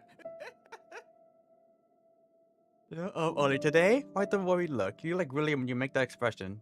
I'm still thinking about what happened at sea. Those seafarers, that false god who vanished in the dust of the ocean. The epicenter where the false god dissipated, nearby the main world has undergone a drastic transformation. Such a situation has never occurred before, not after any of the previous eradications of the cataclysm. What changed? The environment is more dangerous, the minions are stronger, and our servo technology, along with the abilities of awakeners, are severely limited here. The research team has named this situation the regional defect. I mean, you know what? That's probably a reason why I like both Morimens and Reverse 1999. We both start off beating up children. Strong first impression. Good news, the regional defect is currently localized. Bad news, we can't control its appearance of movement. It's as slippery as a catfish in oil. Anyway, that sea area has been designated as a regional effect forbidden zone by the committee. I think it will disappear from the already scarce resource map of the kingdom of Leonia forever. As for the seafarers' whereabouts, when we arrived at sea, the solar neo had already sunk completely, and we found nothing. Where's Goliath? No idea. Maybe he turned into a real fish, maybe he drowned, or maybe he escaped on a lifeboat. By the way, we're trying to salvage Miriam's silver, but no luck so far. Let's not talk about that. I'm here to interpret the expression report for you. What happened to my goat? What happened to my goat, Elton? Dog places a stack of people reports on the desk, indicating that you should look through them yourself. For 3-4 days of body examinations, you're physically and mentally exhausted and are desperate for an answer. Some of the bad news, I can handle it. About your health. You appear very healthy, except for anemia, with no other abnormalities. Dog pauses and continues. As for the cause of anemia, our current guess that too much blood was drawn during the 3 days of tests. But based on reports from Mona and others, the injury to staying on the ship would have killed an ordinary person 9 times over. Even a monster with 9 lives couldn't withstand this. Considering you're the reason why I have anemia, I feel like I should be compensated for this. I'm starting to suspect that you might have troll blood in you. Your heart is in your throat and the tension has every muscle in your body tightly wound. Just kidding, there are no trolls in this world, at least not within the known human realm. The house arrest has been lifted. If you want to chat with the comrades who face life and death on the thumbnail, they're on the school courtyard bidding farewell to the captain. Farewell? Yes, though I've been talking with anyone to a place to stay, it's unclear that they did not want to remain in one place. You hurriedly grab your coat, now have to dodge, you get out of bed, but as you're about to leave the doll room, Doll stops you. I'm glad you returned safely. Alright, go now. They're waiting for you. He lives!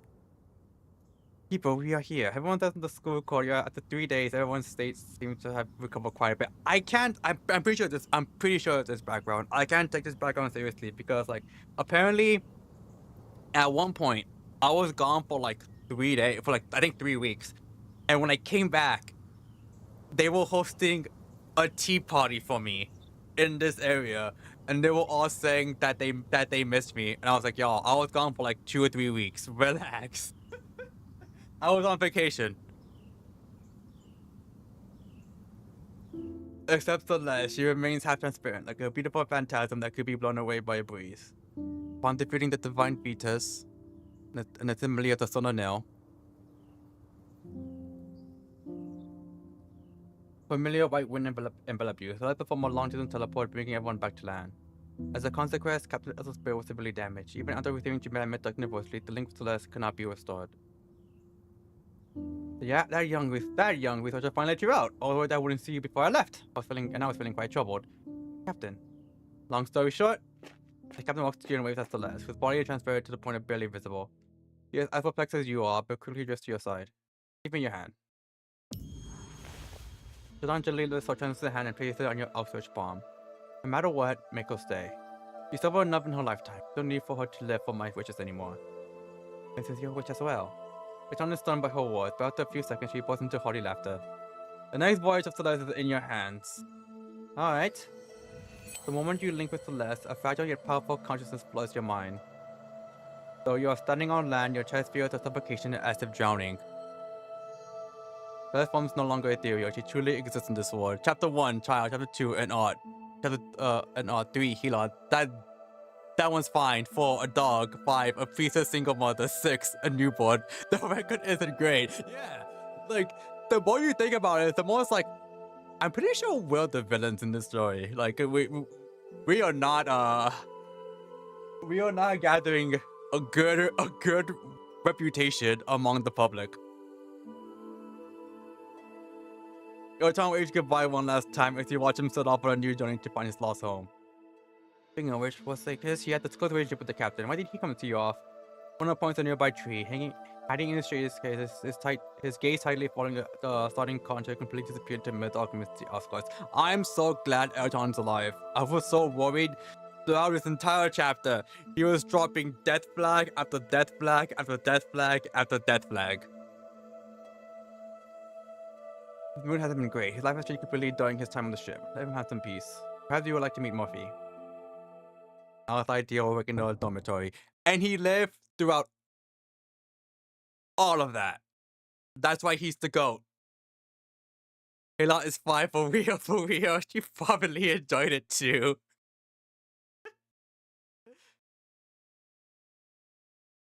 It's me. You know, there's a reason why, like, at least one of her moves involves losing HP.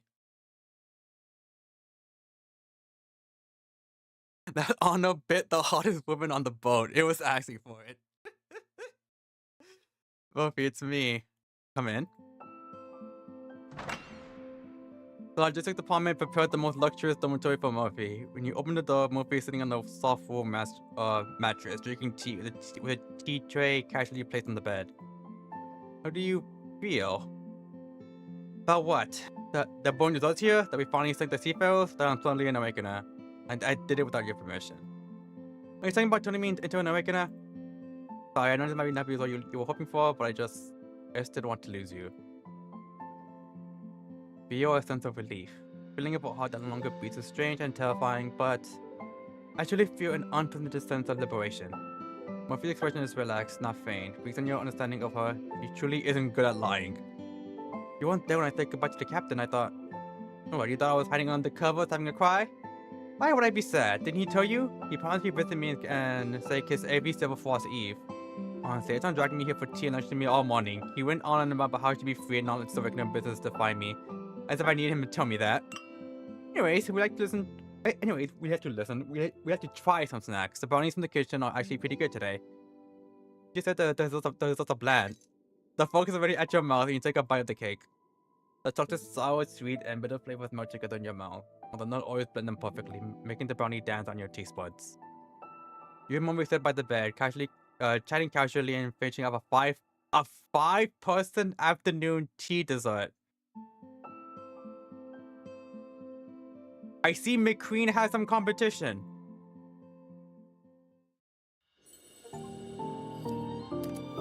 And honorable like in a fight for real. That's just flirting for them. Them fighting is just flirting.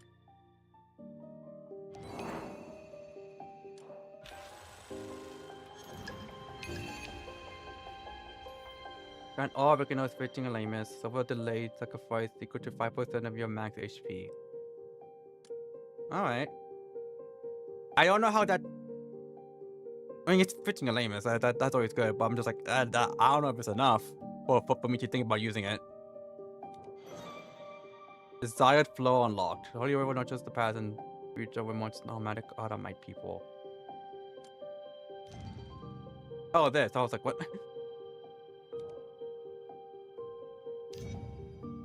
Oh! I was like, why? That's why. Anyone else? No.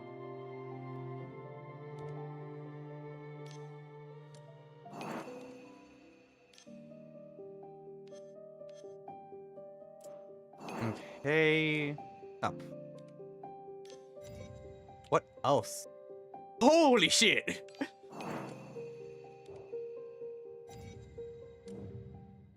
This, give me. Oh wait, hold on, I'm missing one. Media. Give me.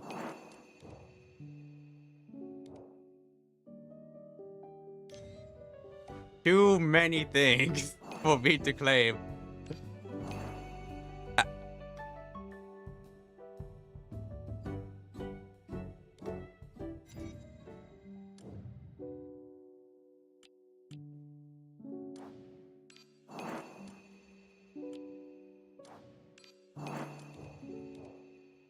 There's still more? Okay. Oh, I have to go back and claim this more. And I have to go back and claim even more stuff. Leave me alone. Wait. Oh, okay.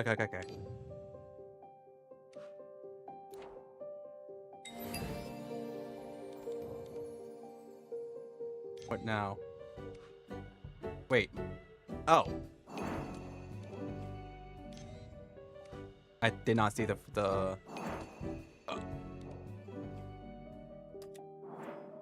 Holy shit. I got quite a bit of unread messages. Okay, let's see what Murphy wants. Oh, hey, look! Flippy Coat's back. Feel a bit tired. And the situation wasn't again. You're doing the issue in the engine room and we'll return shortly. I like having some cupcakes. Once someone made a cupcake for me every day, but after boarding the ship, I haven't had any again. Miriam has changed, Goliath has changed, the Seafood has changed as well. I've only just met you, but you're the only one who helped me and stand by my side. I guess someone is not thinking about those things, Murphy. When you arrive at Mythog, whenever you want to eat will be available in abundance. The pain within you will also vanish from this point onward. That sounds so nice. Yeah, I don't want to think anymore. I won't think about anything anymore. Made up my mind, Keeper. Nothing. The other cake of Mythog, you would take me to try it, right? Definitely bring you back.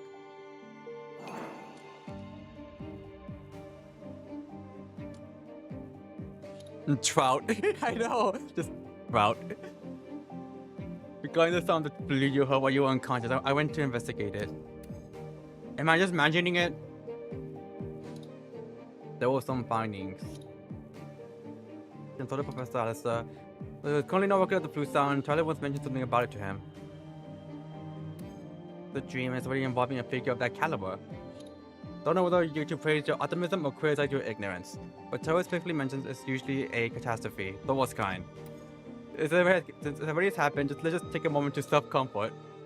I will continue to investigate this matter. It currently has no substantial effort on you, so there's no need to worry about it for now. Deal with the trouble at hand. Do not disturb!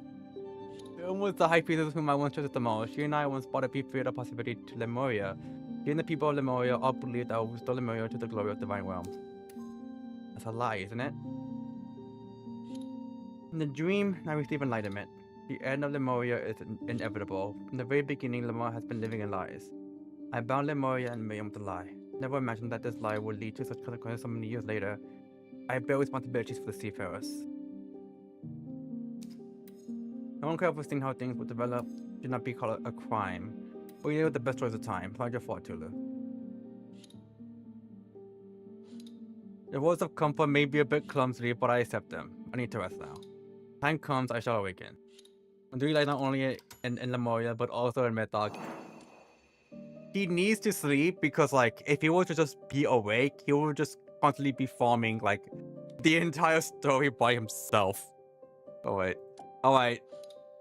What is this? 5? 6? Come watch me fight. The round's starting, so like the communicative bug again. I'll ask Miss Erica to fix it later. I'm the owner of the truck club. Mr. Uvash has been feeling with this communicator for a while. I can't even send a complete message. Everyone's been waiting for the round to start. Driving me mad. I'm starting things message for him. Long story short, he wanted you to come to the truck club today at 5 p.m. to watch some fat home. I want a prize. You can have it. You have me for me? Dude, you should just say so sooner. Right. Thank you, Sephiroth.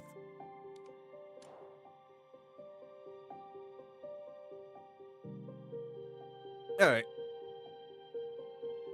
So, that is going to be it for me. Thank you all for coming. I'm not gonna lie, when I first started chapter 6, I did it with the intention of going like halfway, until I realized that we were like already halfway at the 2-hour mark. And I was like, well, I might as well just go all the way then. And yeah, so we managed to finish chapter 6 in one go. Next time we're gonna play Morimens, it's gonna be on Wednesday. We're gonna be playing chapter 7. I don't know if we're gonna be finishing it in one go. I don't know if we're gonna be finishing it in one go. I'll try, because I have no idea how long chapter 7 is. Depending on how long it is, we'll probably just do like a short stream where we stream the remainder of chapter 7 on Friday. But we'll have to wait and see to see how long chapter 7 is. But yeah, that's gonna be it for me. Thank you all for coming. Once again, thank y'all. Thank you, Astra, for the raid and the follow. I hope you are having a good time with Morimens. I hope that this did not spoil you. But yes, that's gonna be it for me, and I shall see you all on Friday. Not Friday, Wednesday. Bye bye.